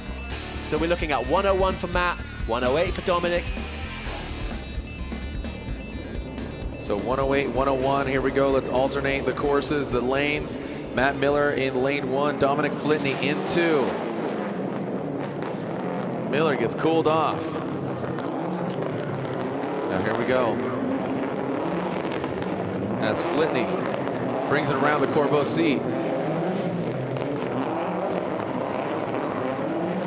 Nice job by Miller, but it looks like, oh man, they are neck and neck. Miller approaching the checkered flag. Just mirroring each other around this course. I think that Matt Miller might be just a fraction of a second ahead. Oh, and Dom, poor Dom, despite his amazing tyres, has made another mistake. There must be a lot of pressure at this stage of the championships, but oh dear, and another mistake. They're mirroring each other in every way. One of the drivers makes a mistake, and then the other one, rather than getting smug, makes a mistake as well.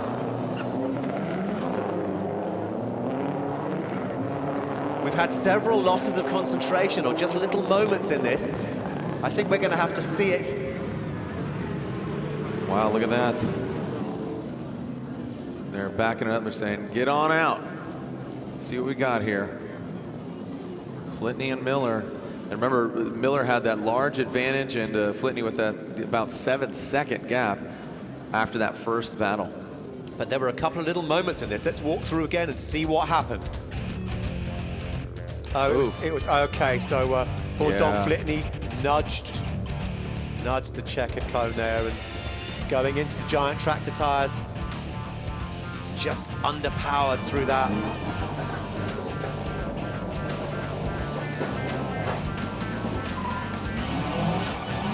And so with. All right, Dmitriy Illyuk versus Jake Archer. These two gentlemen saw each other in battle last year, and these guys are just bitter rivals here on course. So this should be one for the books. Eddie, this is going to be a good one. I mean, this should be a final battle, to be quite honest. But you see somebody like Lewis Jones. He really needs to tighten it up in order to take out Matt Miller, but Matt Miller had some mistakes as well in that quarterfinal. Yeah, a lot of these Terminator-like, supposedly robotic drivers proving themselves human today. Yeah, I don't bleed. Nobody makes me bleed my own blood. So Dmitriy Shribny, Jake Archer, the other battle in the semifinals, Lewis Jones, Matt Miller. Who's going to advance on to the finals? Which two drivers are going to the third place consolation battle? So Jake Archer apparently blew his engine last week and had to find a new one. So he's now running on a brand new engine, and brand new engines, as we all know, can have teething problems. Right. He's not exactly going with the owner's handbook on running it in. No, most definitely not. So Archer brings around. Look at Dmitriy, a big gap. Grand Canyon of a gap of time between them. Oh, but just as I say that, Jake fights back. Grabs his bow and arrow and takes aim at Dmitriy. Dmitriy, a wide swing. And he hesitated a little through through that section. Whereas I think Jake looking a little bit more fluid in that Subaru wagon. Yeah, look, Jake a lot tighter. He's gaining some ground there on the tractor tires. So close. That was a great effort there by Jake, and that's where you can easily, we've seen a lot of the drivers really, you know, quote unquote, blow it. Look at that. Half a second. Fractions of a second between the two of them, Dmitriy and Jake.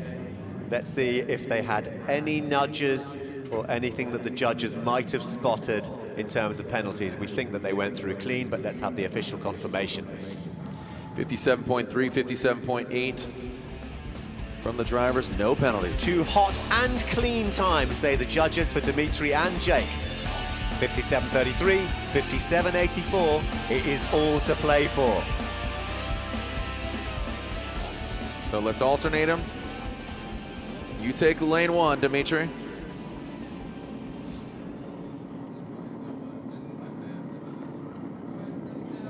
All right, here we go, Dmitriy in lane one. Archer, lane two.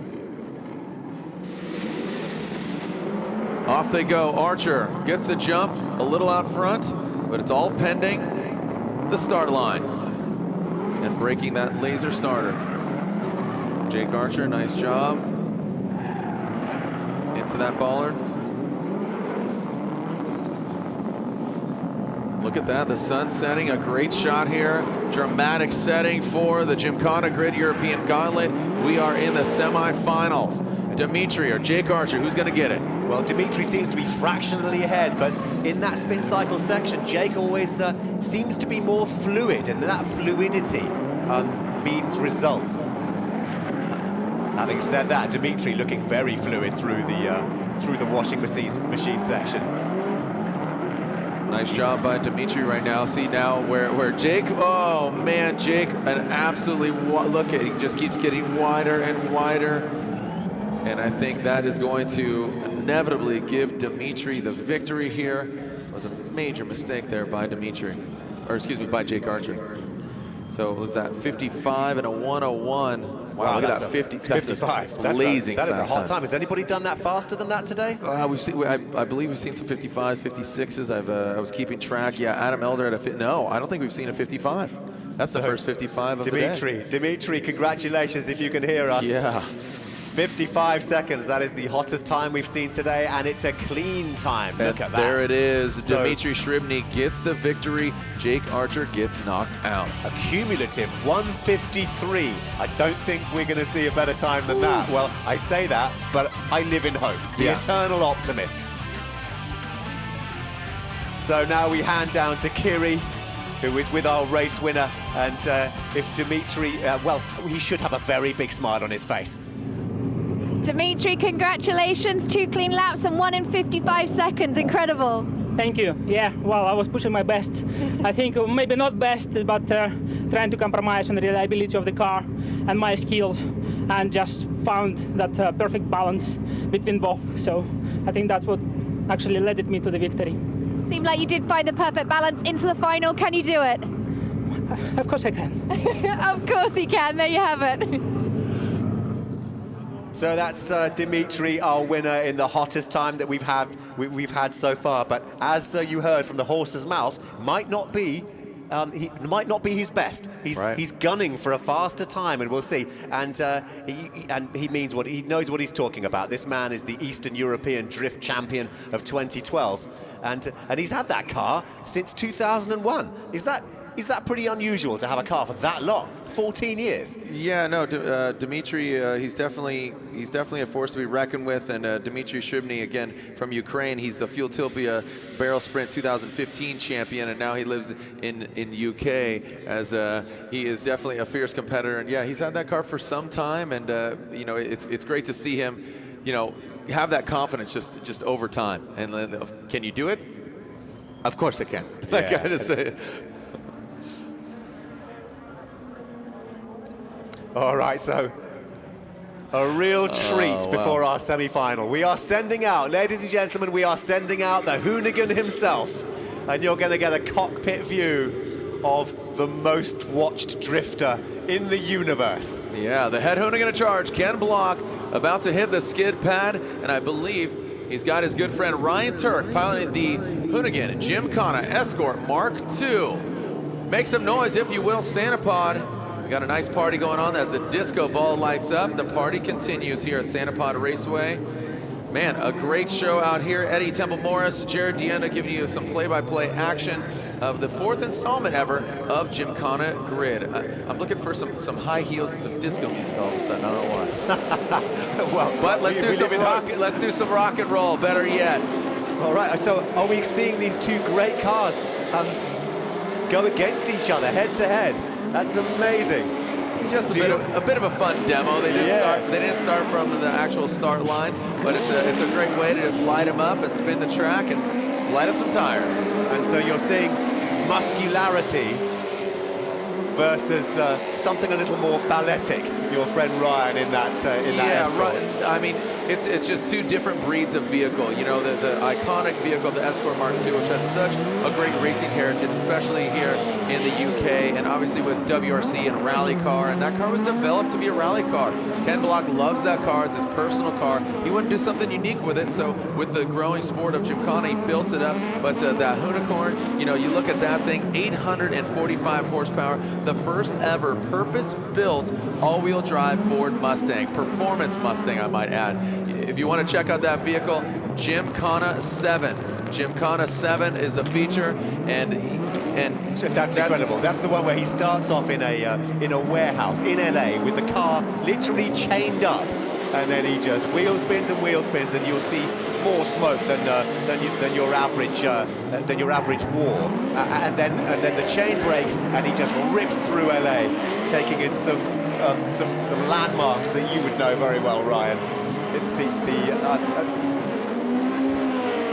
Wow, yeah, it's the whole video and the video series overall was just an idea of Ken Block and one of his associates, and said, hey, let's do this fun video, and it's just totally spiraled into just making him an internet star. But not only does he do that, I mean, there's more Americans that have been on the moon that have scored points in WRC. Just to give you an idea, I mean, you know, obviously, you know, there's great racing heritage from the Scandinavians and Finnish, and I mean, you get a lot of, you know, European drivers that do well in the WRC, and Ken's just had an affinity for rally for quite some time. And then, like I said, this iconic car built this thing up to compete in Gymkhana, and Ryan Turk, one of the best drifters in the world, he handed the keys to him metaphorically. Obviously, he doesn't have a start key, he has a push start. Yes. But you got to check out that vehicle up close and personal, and it's quite a treat for this to be aired around the world. And look at that, the Hoonicorn and the Mark II under the lights and blowing their own flames, and just added some more fire.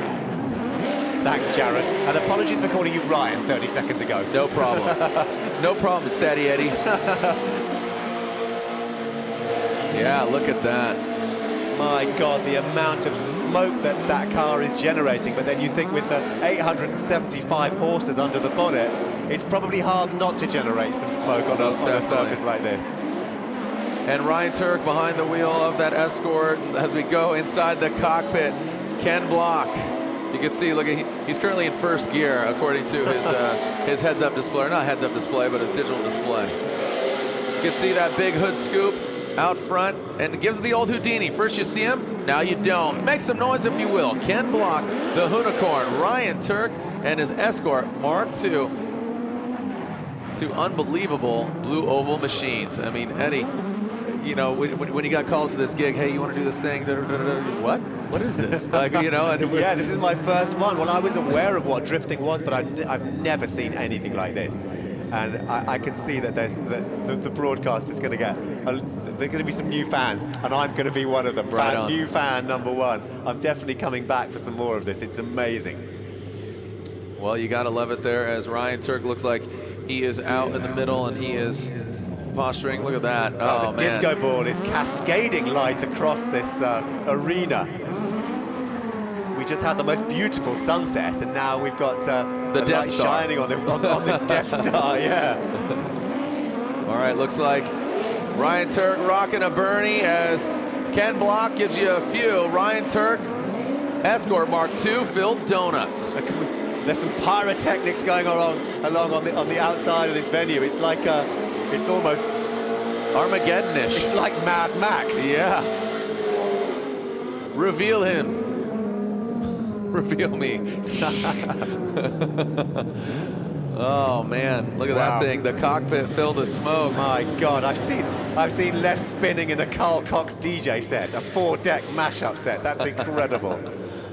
Oh man, make some noise here in the building, and obviously you at home. Hopefully you set your DVRs, you're recording this, and thank you for being part of history here. Gymkhana 2015 installment. Who will be our overall champion? And then, of course, you know, who's going to go against these guys? These are obviously the smoke show, but again, the magicians out here on track, as they will do battle for fun against the winners of the respective class. Ryan Turk and that Escort Mark II will go against the winner of the rear-wheel drive class, and Ken Block will go against the winner of the all-wheel drive class. Yeah, two such interesting cars, and two cars that are so far away from what they were when they rolled off the production line, in one in Detroit and one in Dagenham here in England.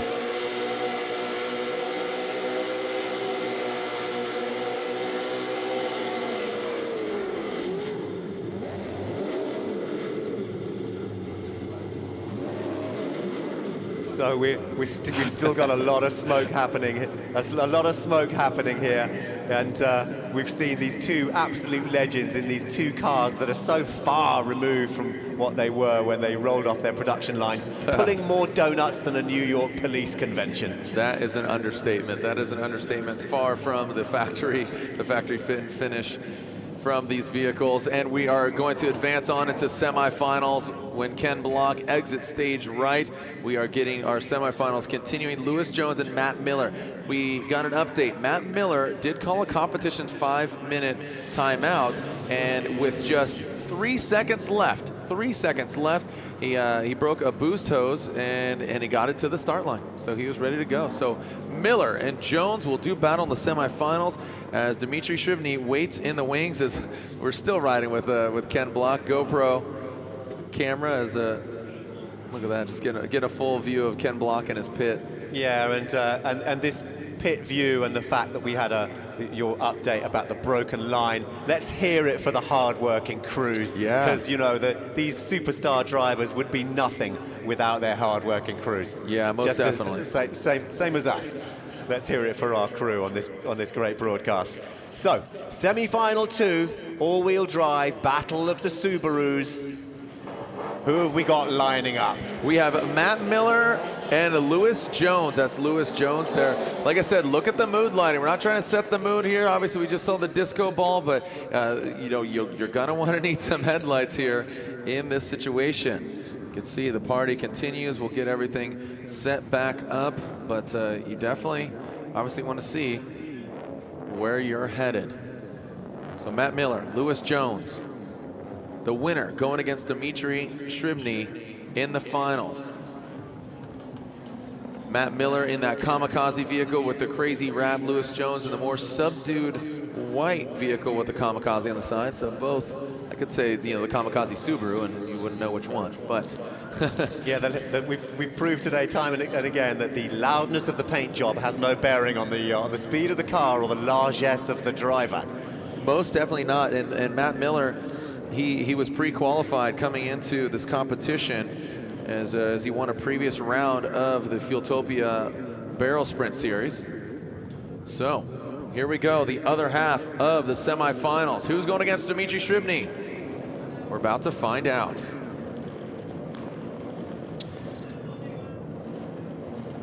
We're in spooky green lighting, making it somehow look even more tense. Just waiting for which one of these monsters of a Subaru is going to get the victory here and go to the finals. And away they go. Oh, look at that. Miller already suffering a little bit of underperformance, and he was the one that called the competition timeout and just made it to the line with 3 seconds left. Lewis Jones keeping it fluid around the giant bog roll. Good execution there. Oh, and Matt Miller.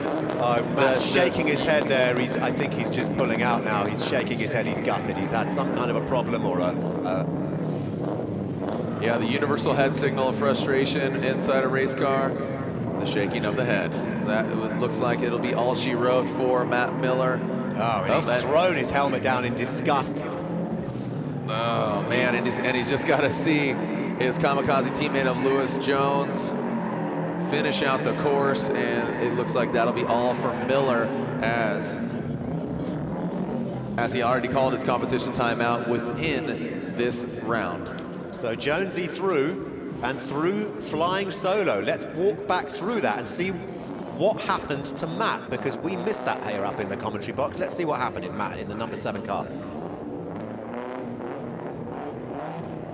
Was it a problem with a car, or it seems to be a problem with the car? It's lurching. It looks like some kind of a gearbox problem, maybe. Well, he obviously had a cracked boost hose earlier, so it could be just something fell loose there, and when the car loses boost, it's going to lose a ton of power, and it's just going to be down on power. So unfortunately for Miller, you know, it's just something that can't be fixed. So I assume that, and there it is. Yeah, there's a DNF for Miller. Lewis Jones with a 1:03, which isn't the fastest time. Like I said, if Jones, you know, well, look at this. Jones is going to the finals. Jonesy's kept his head down, and poor old Matt had, well, a technical failure. Like a costume malfunction at a big awards show. With these cars, there's so much going on under the bonnet and elsewhere, and there's so much to go wrong. So a technical failure means that Lewis Jones has rocked it and goes through to the next round.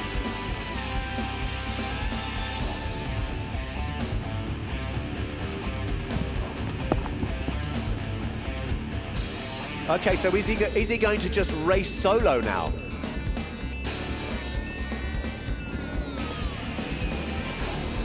The answer is yes.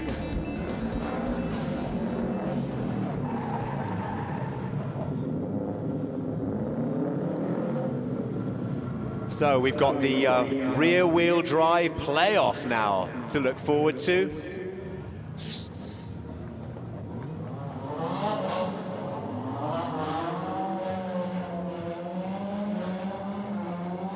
Adam Elder now lining up. Battle for third place, this is. Adam lining up with Marco. Marco's in that naturally aspirated Toyota, proving that you don't need a turbo or a supercharger or any of that fancy stuff. A good, reliable car with a good, reliable driver. And here he is, battling for the number 3. Adam and Marco, poised. Adam's in the Nissan S14.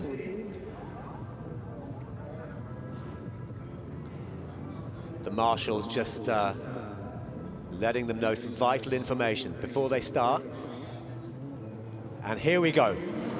And we are racing in the battle for third.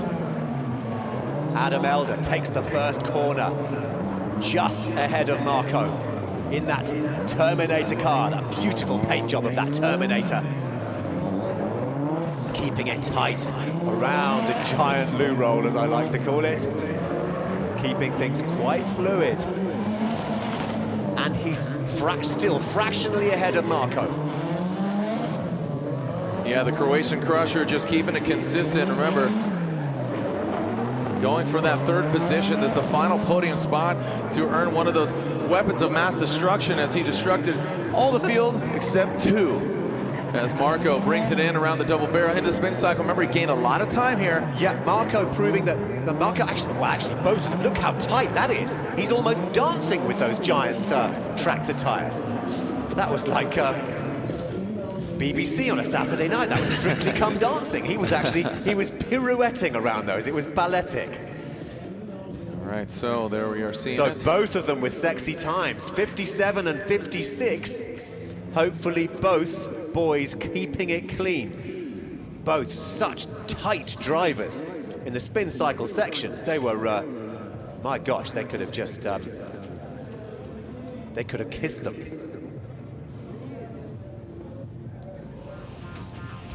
And there's the times, 56.58 for Adam Elder and a 57.63 for Marco. No penalties assessed on either side. So some clean racing. Look at that, 56 and 57. 56 some blazing and 57. times. And so in the mirrored next round, in this battle for third, it is all to play for. They are pretty much neck and neck going into this. And we're off. Here we go, send it. Elder, Marco. Look at Marco, I just love the open face helmet, the kind of vintage looking livery, and the bright red gloves. Just keeping it calm, cool, and collect, like Mr. Bean on a Sunday morning. Adam in that Terminator car, always fast out of the track, but Marco, the Croatian crusher, just keeps his head down, he keeps focused. He's a real no-nonsense driver, and with the tightness of his cornering, you just never know what might happen. You can get ahead of him, but he will just come back at you. Yeah, look at that, Marco. Elder looks like he's slight advantage over Marco right now. And Marco comes around into the spin cycle. Elder exits it, expedites the first portion of the spin cycle, the double barrel shotgun. Is Elder gonna grab the final podium spot?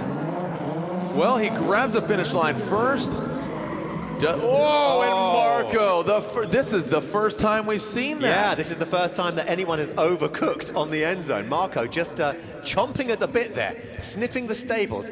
Gymkhana is an equestrian thing, isn't it? There's a lot of horses. Exactly. So when you're on These guys a horse, are cowboys. when you go horse riding as a non-horse rider, you get on a horse that you don't know, and as you do this sort of this course, and as you turn around, you sniff the horse, sniff the stables, and goes really fast. So right at the end, it sniffs the stables. That's what happened. Oh, so Marco, a little bucking bronco there. So look at that, 156.47. And Adam Elder with a 154.91 grabs third place here at Gymkhana GRiD, the European Gauntlet 2015. Adam Elder putting it down, and you know what? He lived up to it, the Terminator, but unfortunately, just he had two more gentlemen that were just a little faster. Yeah, and that his horse sniffing the stable and just getting there too fast didn't help. Okay, our next battle here, our next race, we're gonna revisit that of third place. Jake Archer and Matt Miller. Thank you, took the words out of my mouth.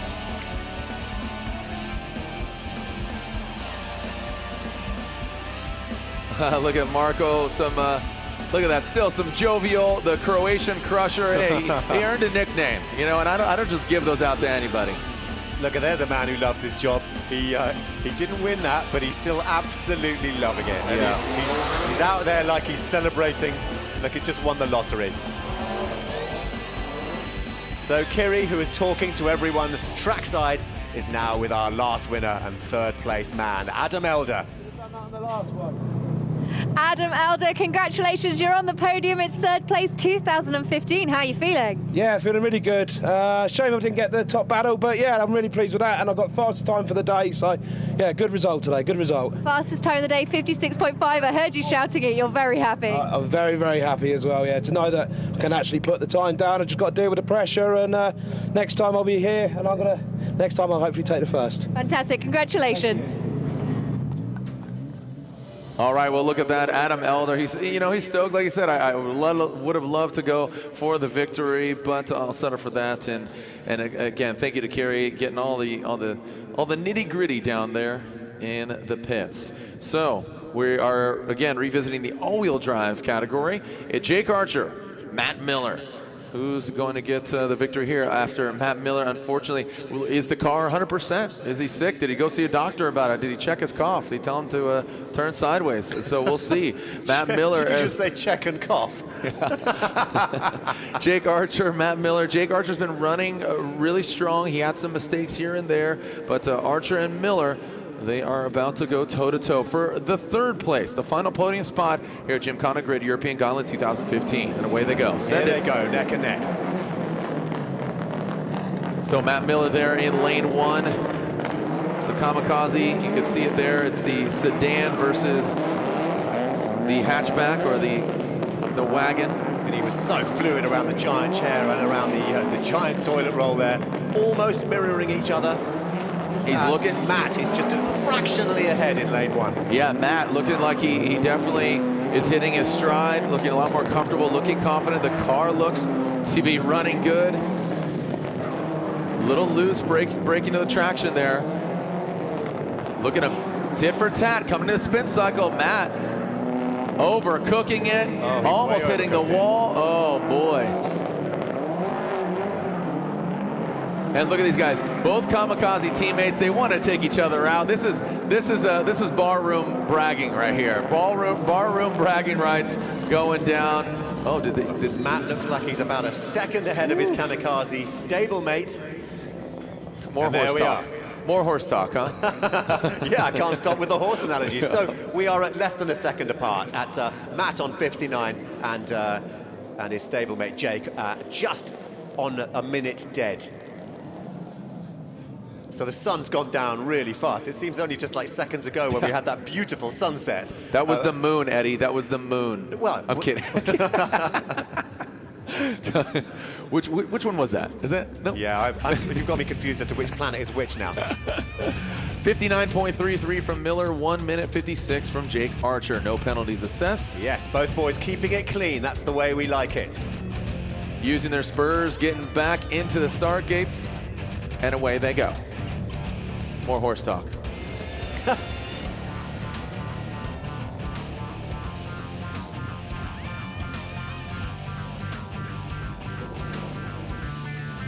All right, so we are about to get this going on the other half. Jake Archer. Oh. So, unfortunately, Matt Miller has forfeited this race. Jake Archer gets handed the victory. Jake Archer gets third place here at Gymkhana GRiD 2015. He's gonna rock some all-wheel drive circle burners, spot on a dime. As Jake Archer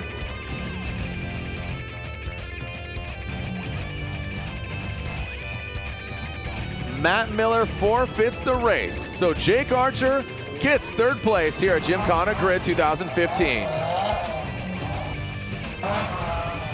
All right, so now let's go back to rear wheel drive.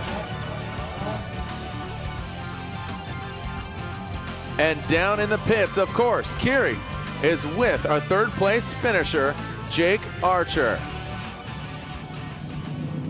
Well, Jake Archer's still smoking. Congratulations, third place finish on the podium. You must be pleased. Yeah, it'd have been better to battle Matt with great mates, teammates and everything else, but I'm just glad I made it through the end of the weekend, to be honest, after blowing my engine up last Sunday.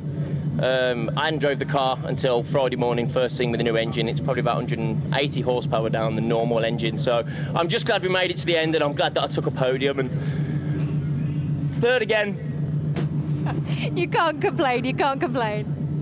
No, not at all. A podium's better than nothing, so third, it is what it is. Certainly is. I just want to thank Andy for lending me the engine. Thank you. Thanks.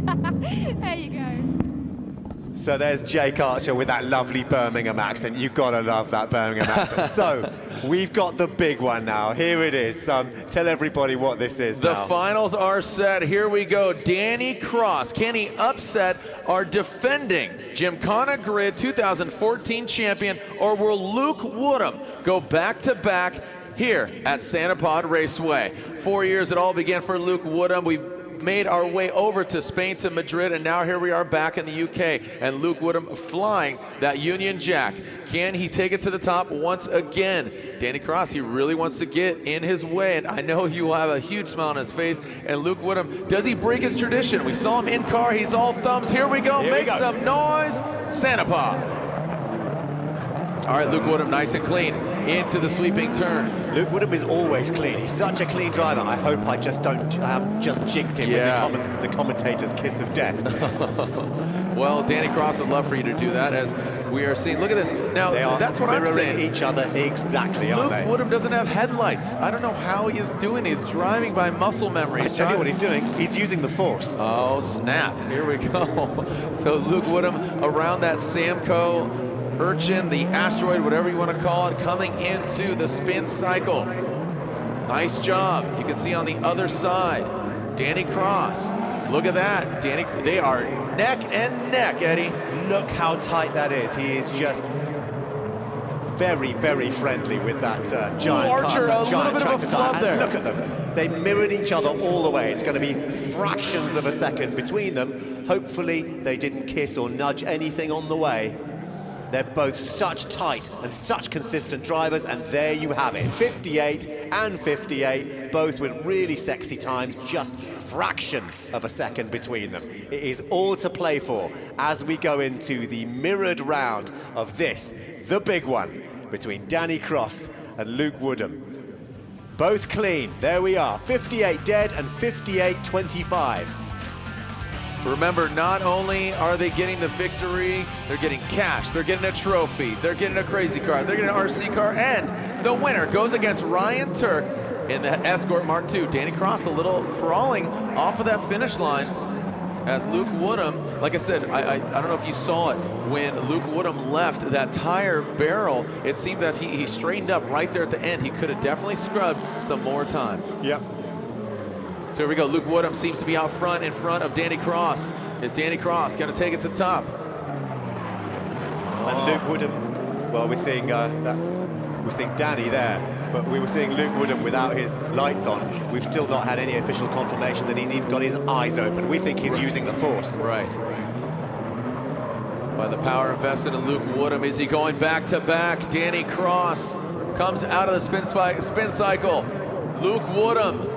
One more 360, he'll be ahead of Danny Cross. We'll see what penalties are assessed and who gets the rear-wheel drive victory here at Santa Pa Raceway. Luke, the force is strong in you. Oof. We'll see if he's gone to the dark side here. So they were 58-58 before and 59-59 right now. They are just, it's like they were separated at birth, these two. 59, so it's 58.04. on that first run by Danny Cross. 59.9 on the second. Luke Woodham at a 58.25, and there we go. So and look at those times. Luke has just scraped it. Yes, the Jedi. Luke the Jedi Woodham, as we're going to call him from now on.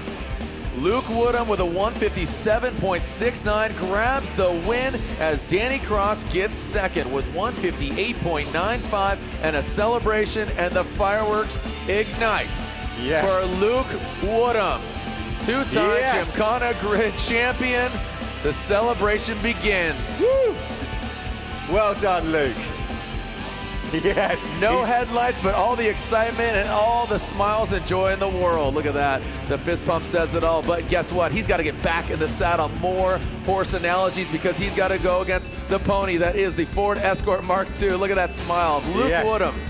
Punching the air now, but it's not over because he's got to go up against, yes, he's so happy, but he's got to go up against Ryan Turk in that Dagenham dustbin, and Ryan is going to be looking to wipe the smile off Luke's face.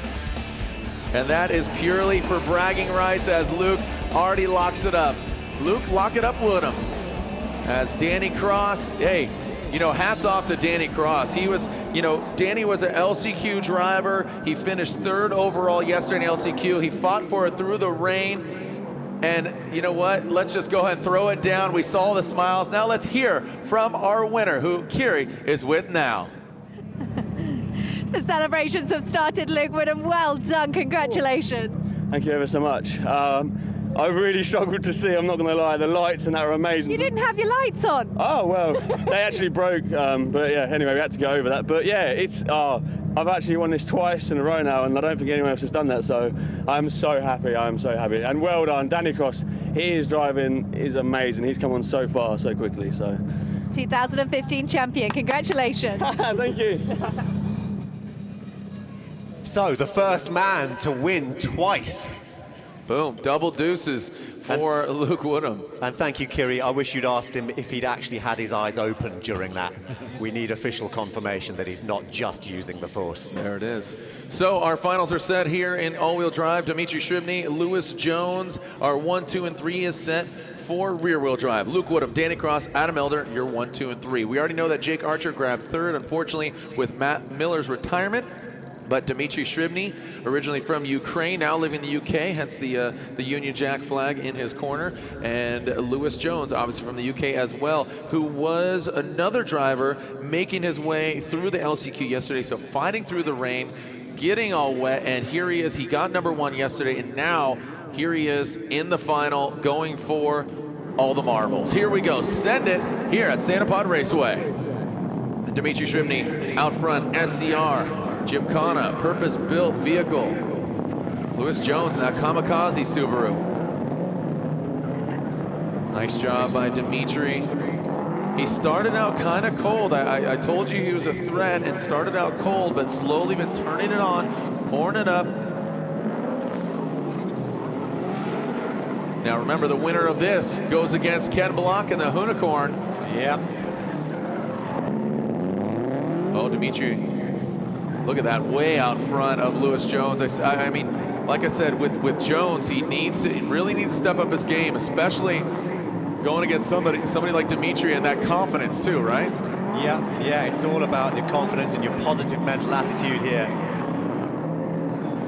It's all about that PMA as Dmitriy brings it on in. Remember, he was asked, can you win? Of course I can, he says to Kiri. Yeah, he was looking to improve on that fabulous time that we saw before, and he's in at a very sexy 57.5, with Lewis Jones in at 1 flat, which is no slouch. One more battle for cash, for trophy, for prizes, and then 2 more battles for bragging rights. Yes. The hero battles. Look at that. No penalties. 1 minute flat for Jones. 57 seconds for Dmitriy. Jonesy and Dmitriy keeping it clean on the first one as they line up for the mirrored battle to see who is going to take this year's title of all-wheel drive.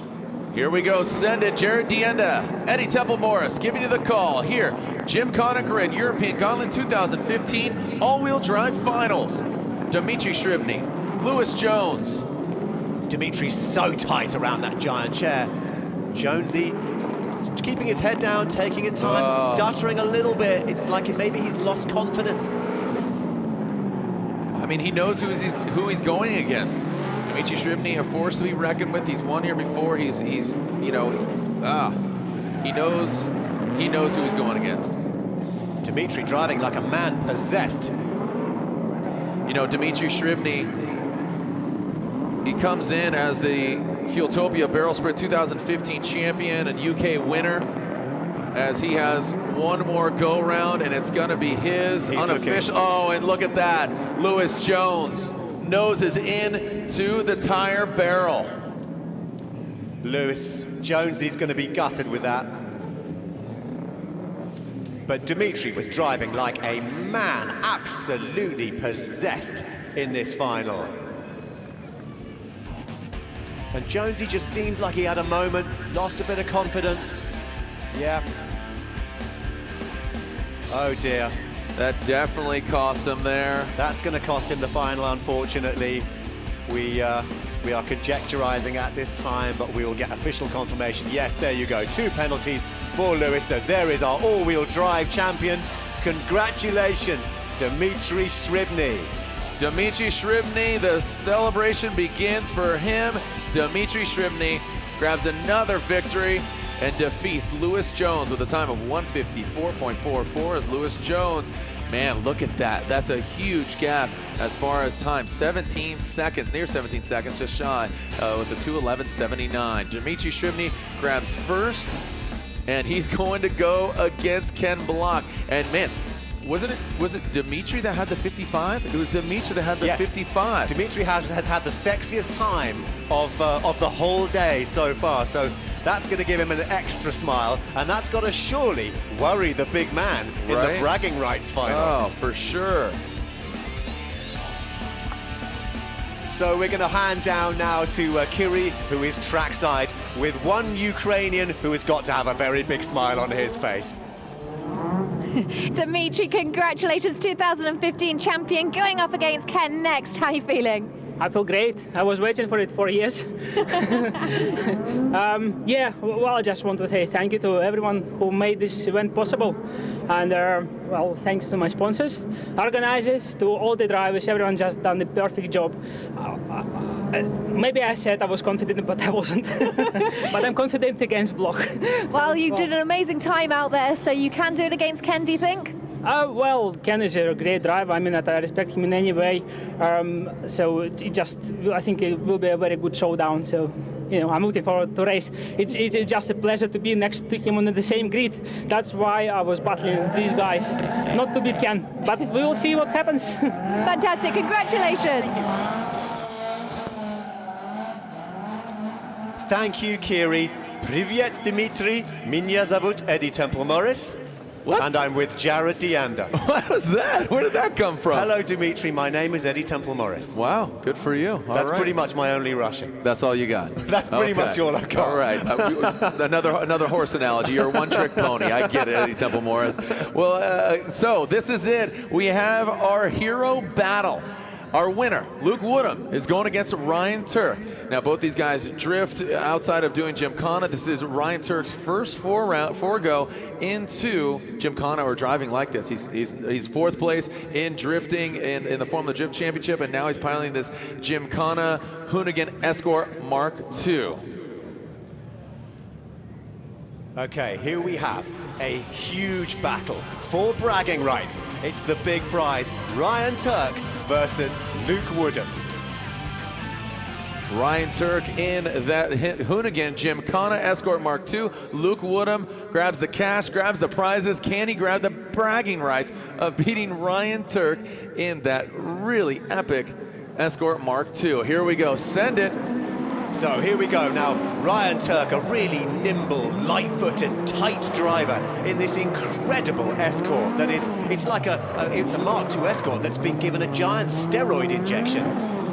With the haunches, with the obviously physical demeanor, and then a 333 horsepower original. It's a Millington Ford Escort engine that's just been modified. Looks like they are neck and neck as Ryan Turk. There you go. You're seeing Luke Woodham around the checkered flag barrel. Ryan Turk into the Samco Asteroid. They are like twins. They are just, and of course, here we go. Only thing is Ryan Turk has headlights. Yeah, Ryan Turk has got the advantage of not having to use the force. Oh, look how man. tiny he is there. Ryan Turk flawless on that spin cycle. You've got to think with a driver like that, in a car like that, driving as tight as that, he's got to be so difficult to beat. Ryan Turk taking down Luke Woodham there. We'll see what kind of penalties are assessed or will be given. Now that's the first. It's unusual seeing Luke Woodham coming in second. 57.09, a 57.09 and a 59.3. Let's walk us through it here, Eddie. So here we go. Look, see the carbon fiber. It's the muscular Escort Mark II with those flared wheel arches. And he's in there just about 2 seconds ahead of last year and this year's champion, and therefore record holder here at the Gymkhana. you got to think, Luke's a little exhausted. Yeah, he's probably running off adrenaline, but Ryan Turk, he you know, did some burnies, did a demo, ripped around with Ken Block. He's been chilling all day. So here we go. Here's the second half of this hero battle. Turk versus Woodham. Escort Mark II versus S14. Yeah, and as Jared said, Luke is running on bravado now. Yes. which could be good or bad. But I have to think Turk's been he's been chilling all day as well, outside of some demos here and there. This is the rear-wheel drive hero battle. And are we in with Ryan now in this? Is that the passenger, or are we in with Luke? I think we're in with Luke. As Woodham brings it in, they are again mirroring each other.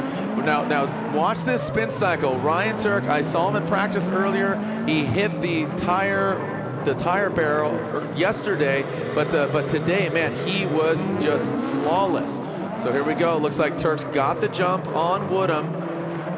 Turk so characteristically, look how tight he is. That is the most intimate we've seen anybody be with those giant tractor tires. So Turk finishes. Oh, does Woodham do a slow burnout crawl across the finish just for some added flair?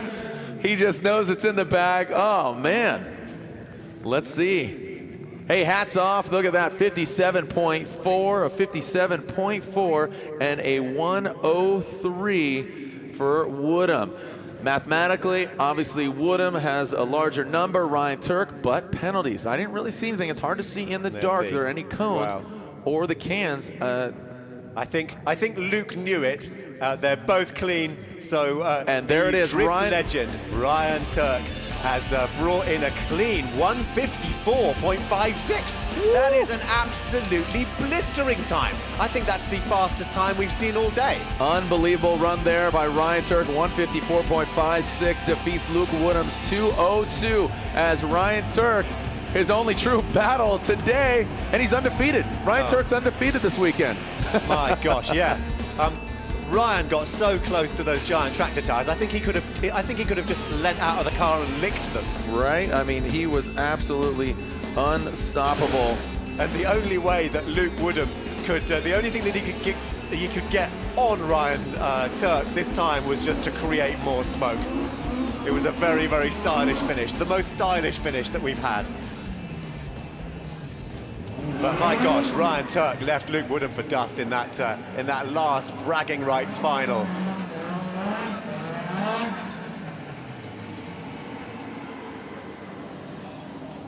So, are you ready?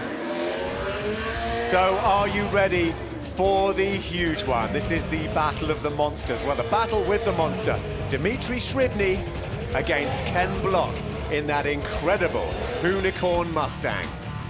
This should be a fun one to watch. Ken Block, Dmitriy Illyuk. Dmitriy said, you know, he might not have been, you know, he said he was confident in that interview prior to going to the finals. Can you beat him? Yeah, I could beat him. But now, going against Ken Block, he's even more confident. Like we said, that bravado that Luke Woodham has, I think Dmitriy just adopted that from Woodham. Yeah, Dmitriy definitely. He's a lot of this must be about timing as well. It's not about sort of shooting your bolt too early. You've got to sort of time your greatness and save the best till last. It's a crescendo, isn't it? Oh yeah, it's just great to see just all the drivers and just building up here and the vehicles. Obviously not so much variety in the all-wheel drive as the Subarus were just so dominant, but it's great to see now. Here we go, Ken Block, can he hold it down in the Unicorn? So this Unicorn, for those not in the know, a 1965 car that has been so tricked out and modified. It is the only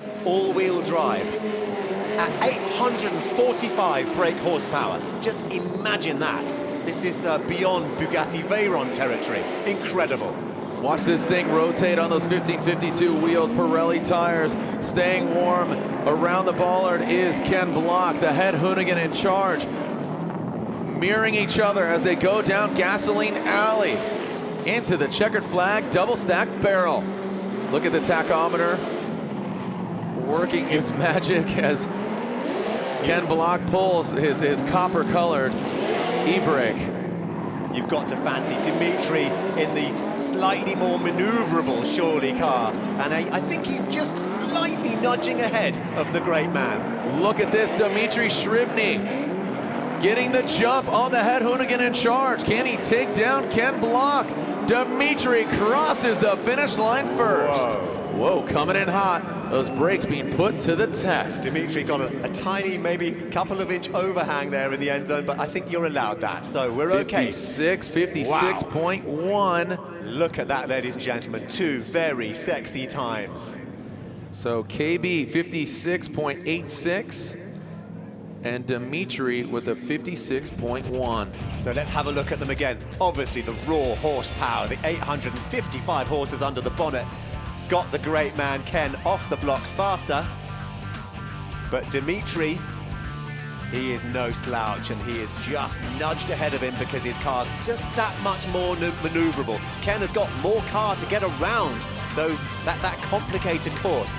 Things are so tight, and both boys have kept it clean. So both of them in at 56, which is phenomenal.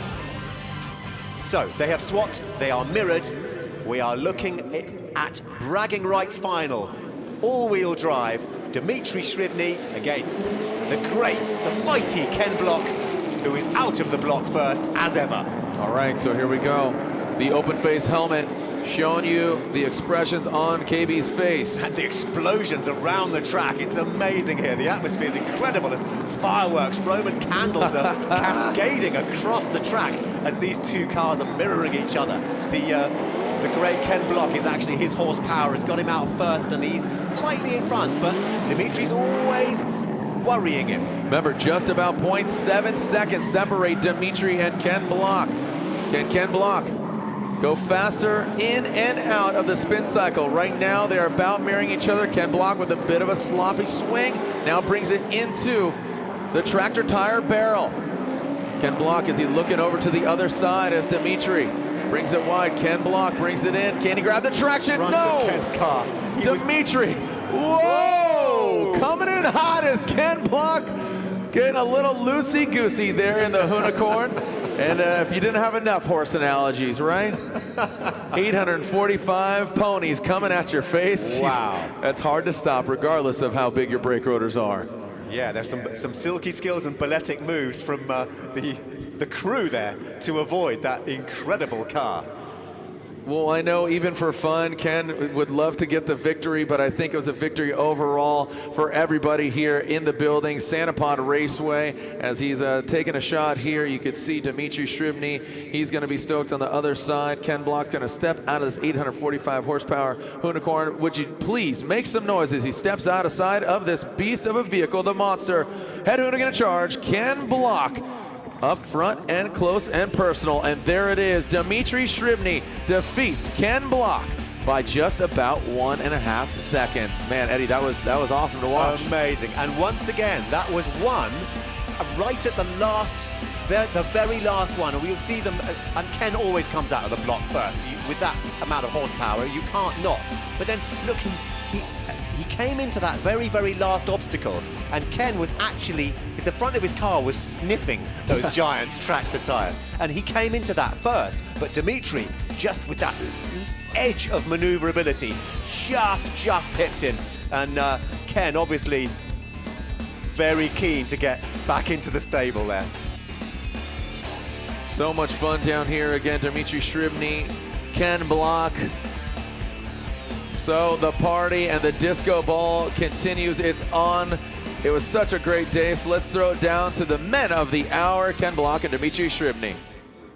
Well, what an incredible day. Ken, what a way to finish. Dmitriy, we'll get to you in a second, but Ken, a fantastic weekend. Yeah, it was a lot of fun. Great racing with all these guys. The course was actually really good once it kind of dried out, but really good job to this guy. He kicked ass. I did the best job I could out there. This car's a little big for doing this, but I did the quickest time I possibly could out there, and he beat me, so good job to him, and hopefully be back, do a little setup work on this thing, and try and beat him next time. Well, first time you've raced it in the UK, so what was it like? First time I've raced this car at all. Everything that we've done with this car has all been about the filming and the demos and all that sort of stuff. So today was the first time I actually made a suspension change to this car. We're trying to get some more time out of it, but just didn't have enough time to really play with it and get more out of it. But, I'm not making excuses. This guy did a great job. All the drivers did an amazing job. It was fun to watch everyone and fun to watch this guy, man. He's quick. Certainly was an incredible weekend, but Dmitriy, it would seem that this weekend is your moment. Congratulations. Thank you. I just want to say thank you to everyone who came here. I want to say special thank you to Ken Block for, as I say, to bring this event into the world, you know, because if not him, we wouldn't be here. So, thank you. A man with very few words, but you certainly don't need many to show the performance this weekend. So you are the 2015 champion, and you had the hero battle in the bag as well. Yes, sir. Sorry, I missed the part. I think my mind is just blown at the moment. Just say yes, yes. Yes. Just say yes, indeed. Now, Ken, can you sum up the weekend for us? Well, you know, it was a really good time. Great to race with all these guys. Amazing that all these fans come out and are really knowledgeable and really enjoy watching us race. So thank you, everyone, for coming out. Really appreciate it. Thank you so much for talking to us, guys. Well, that was Gymkhana GRiD 2015 from down here. Thanks, Kiri. She's been an absolute trooper. Let's hear it for Kiri. So she was with the great man, the mighty Ken Block, and Dmitriy Illyuk. Yeah, I have to say the mightier man this evening. Yeah, exactly. You know, you just never know how it's going to go, and he took that right at the last moment. He was tighter than the north end of a southbound swan. That's pretty tight. That's real tight. That's very, very tight. So it's been an incredible day. I mean, as a virgin to this incredible sport, I've had such an amazing day. I've seen, as the back of your T-shirt says, piston punishing. I've seen a lot of piston punishing. I've seen gear bending. I've seen turbo thrashing. It's been a really exciting day, and such a family, such a great vibe as well between not just the people, the drivers and the pilots, but everybody around. Huge smiles on faces here.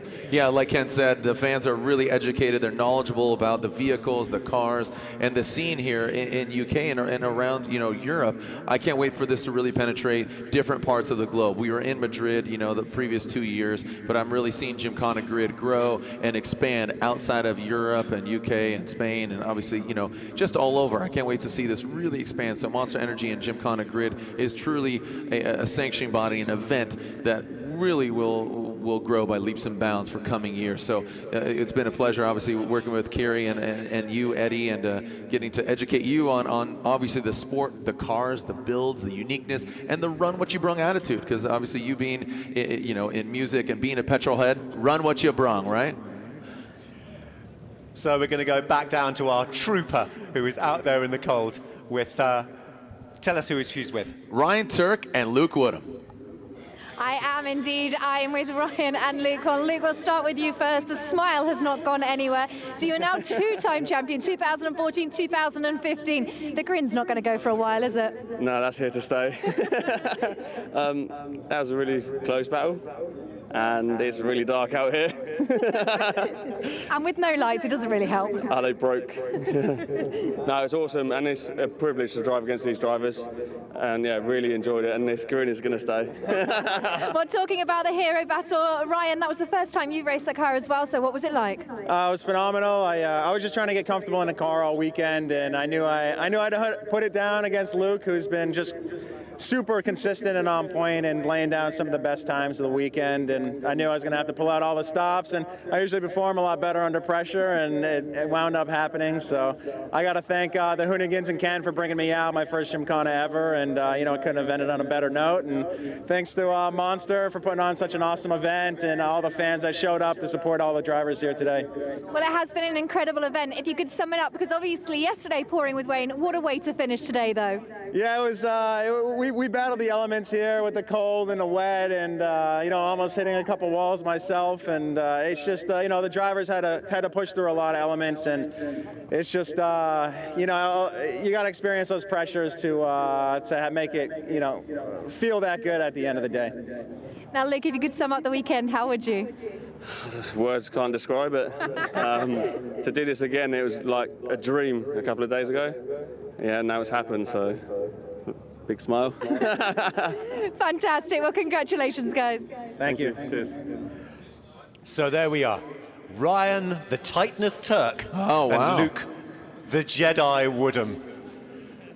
Ryan, the Tightness Turk, and Luke, the Jedi Woodham, with Kiri at trackside. And so Luke Woodham, a record breaker now. Yeah, the two-time Gymkhana GRiD winner, and he's growing up to be a fine young gentleman, and it's just great to see him.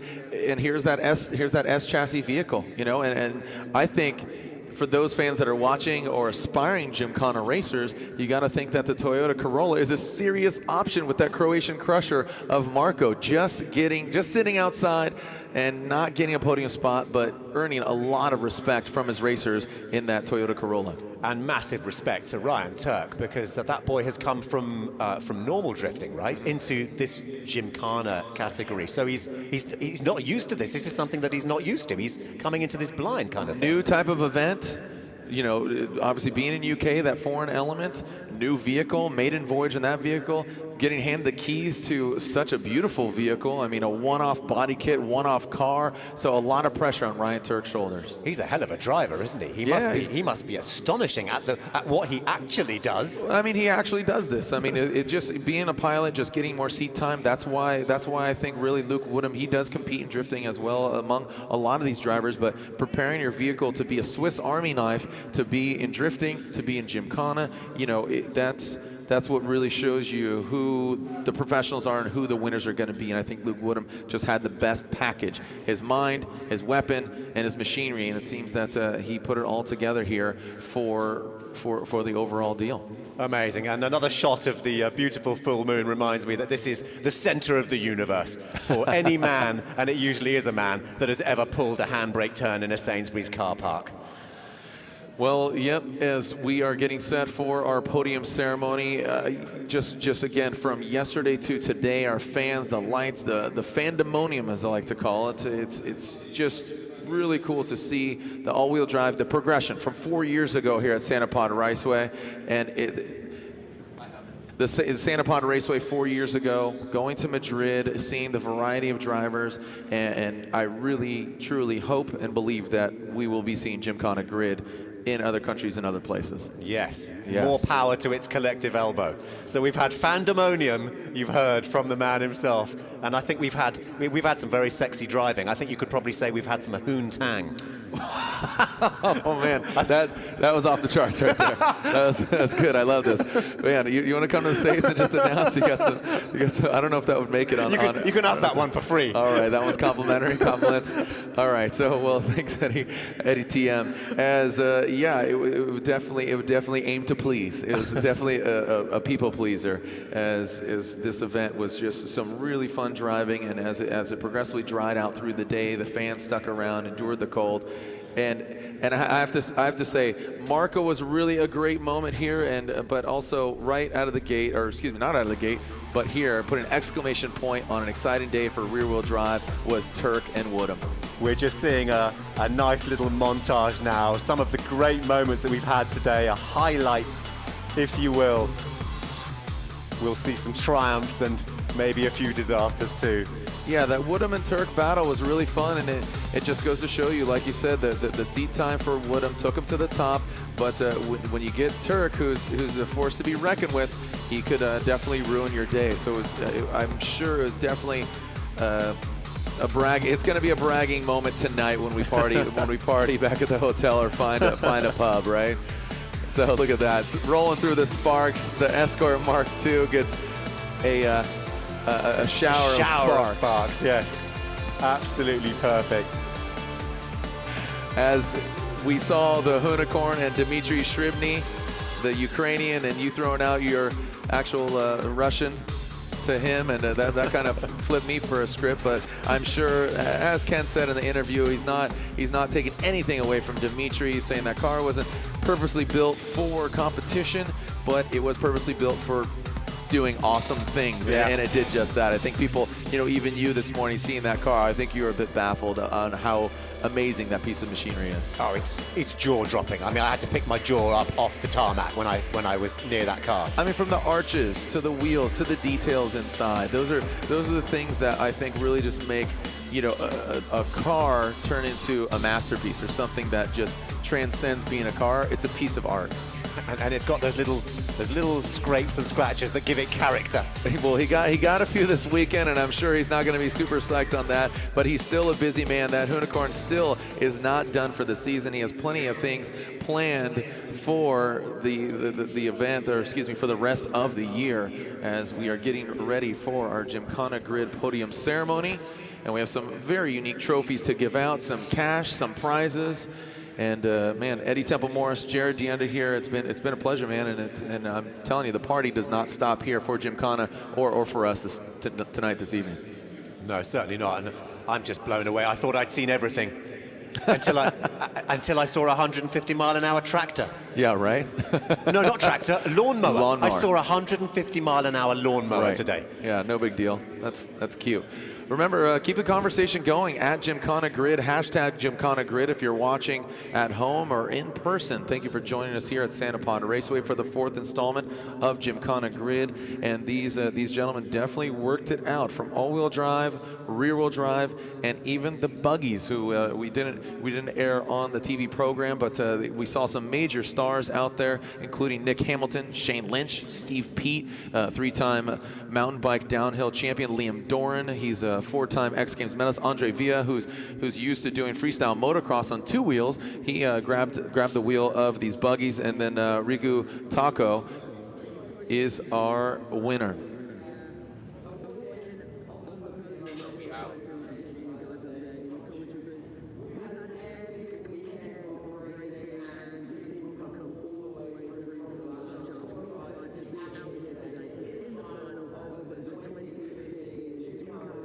European battle. There can only be 3 people up here on the podium. We're going to start with the all-wheel drive category. Ladies and gentlemen, please make some noise. Put your hands together for 3rd on the podium, Mr. Jake Archer.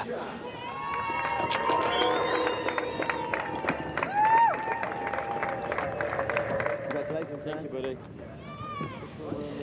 In 2nd place, once again, I'm going to ask you guys to go absolutely crazy for Mr. Lewis Jones. So Jake Archer, unfortunately, you know, he got kind of handed that victory there in 3rd place, but it seemed that he's still excited about it. He's like, oh, 3rd place again, but he's still here on the podium. You're up on number 2. Yeah, still stoked. It's noticeable actually that Ken, even the losers have huge smiles on their faces. Award the trophy to the #1 spot.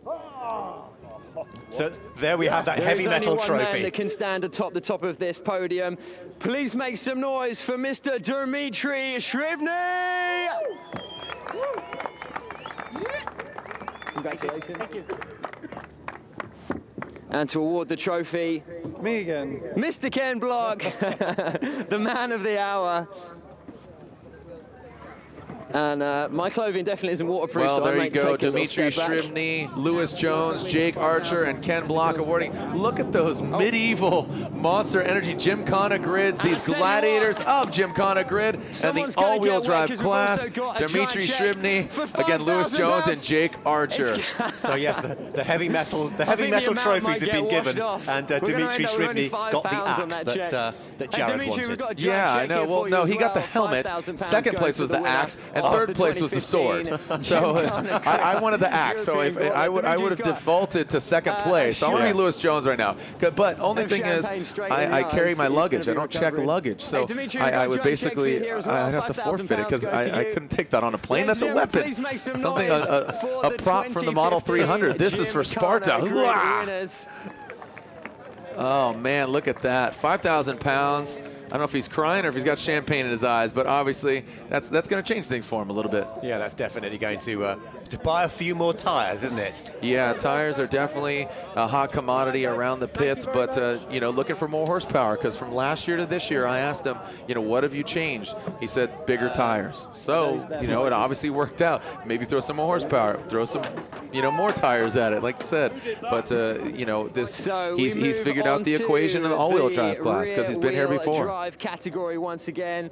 These guys have battled all the way through to be here. We are going to make our way onto rear-wheel drive. Adam Elder. Here comes our rear-wheel drive winners, and there it is, Adam Elder, rear-wheel drive category. the Terminator, grabs 3rd. And I think if we can find him, we're going to get a man called Ryan Turk to give away the awesome trophies.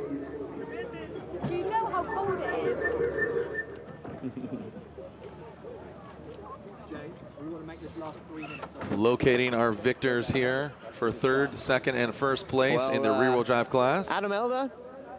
Adam? Has anyone seen Adam Elder? Adam Elder just maybe celebrating a bit early. He must have known he's gone through into the. We've announced him. He is here. He's Adam Elder, last seen with a magnum of champagne, heading into the sunset. He is here. Mr. Adam Elder, congratulations, third place in rear-wheel drive category. Get yourself up there on the podium. Bewildered by what's happening today. Adam hiding his obvious disappointment at being third. It was hotly contested. Hey, Ryan Turk's coming out here with the trophies as well. Ladies and gentlemen, please make some noise for Mr. Danny Cross, runner-up in the rear-wheel drive category. Danny Cross, somebody who took it from the LCQ all the way to the top. So a great effort from him. Again, had to fight through rain, had to fight through the conditions, even a popped engine just a week ago, and he grabs second place as Ryan Turk presents him with that trophy. A hatchet made out of a conrod. And finally, there is one man who's going to take this top spot, and it's a second win for him here at Gymkhana. Absolute legend. He's been with it since the very beginning. He really is the poster child of what can happen from grassroots all the way up to this top level of racing, and he's grown, as has the sport of Gymkhana. Ladies and gentlemen, please put your hands together for the 2015 winner of Gymkhana for twice in a row, Mr. Luke Woodham. Luke Woodham grabs the victory back-to-back and gets that top podium spot. Again, he's going to get cash, he's going to get prizes, and he's going to, look at that smile. Signature Woodham smile as Ryan Turk gives him the trophy and the cash. Absolutely, the signature Woodham smile, but made even wider by the fact that he's a record breaker, the only pilot that has won twice. For the 2015 rear-wheel drive Gymkhana champions. And there it is, the smile says it all. Woodham epic weekend grabs of first, racing. Danny Cross second, and Adam Elder grabs third here at Gymkhana GRiD, the European Gauntlet 2015. And of course this is obligatory champagne spray. There you go. You can see again the kind of Adam Elder, a little bit of hesitation there. Oh man. Given how cold it is, I don't know if I would want to be sprayed by champagne right now. And their Elder. I don't think he's got any choice right now. Yeah. But, you know. As we take a look once again, the rear-wheel drive celebration of Ryan Turk and the all-wheel drive hero battle of Dmitriy Illyuk. Well, that's a wrap here, Eddie. Thank you so much, man. Yes, it's great to work with you, and a huge shout out to all the crew here. It's been an amazing, amazing day. It's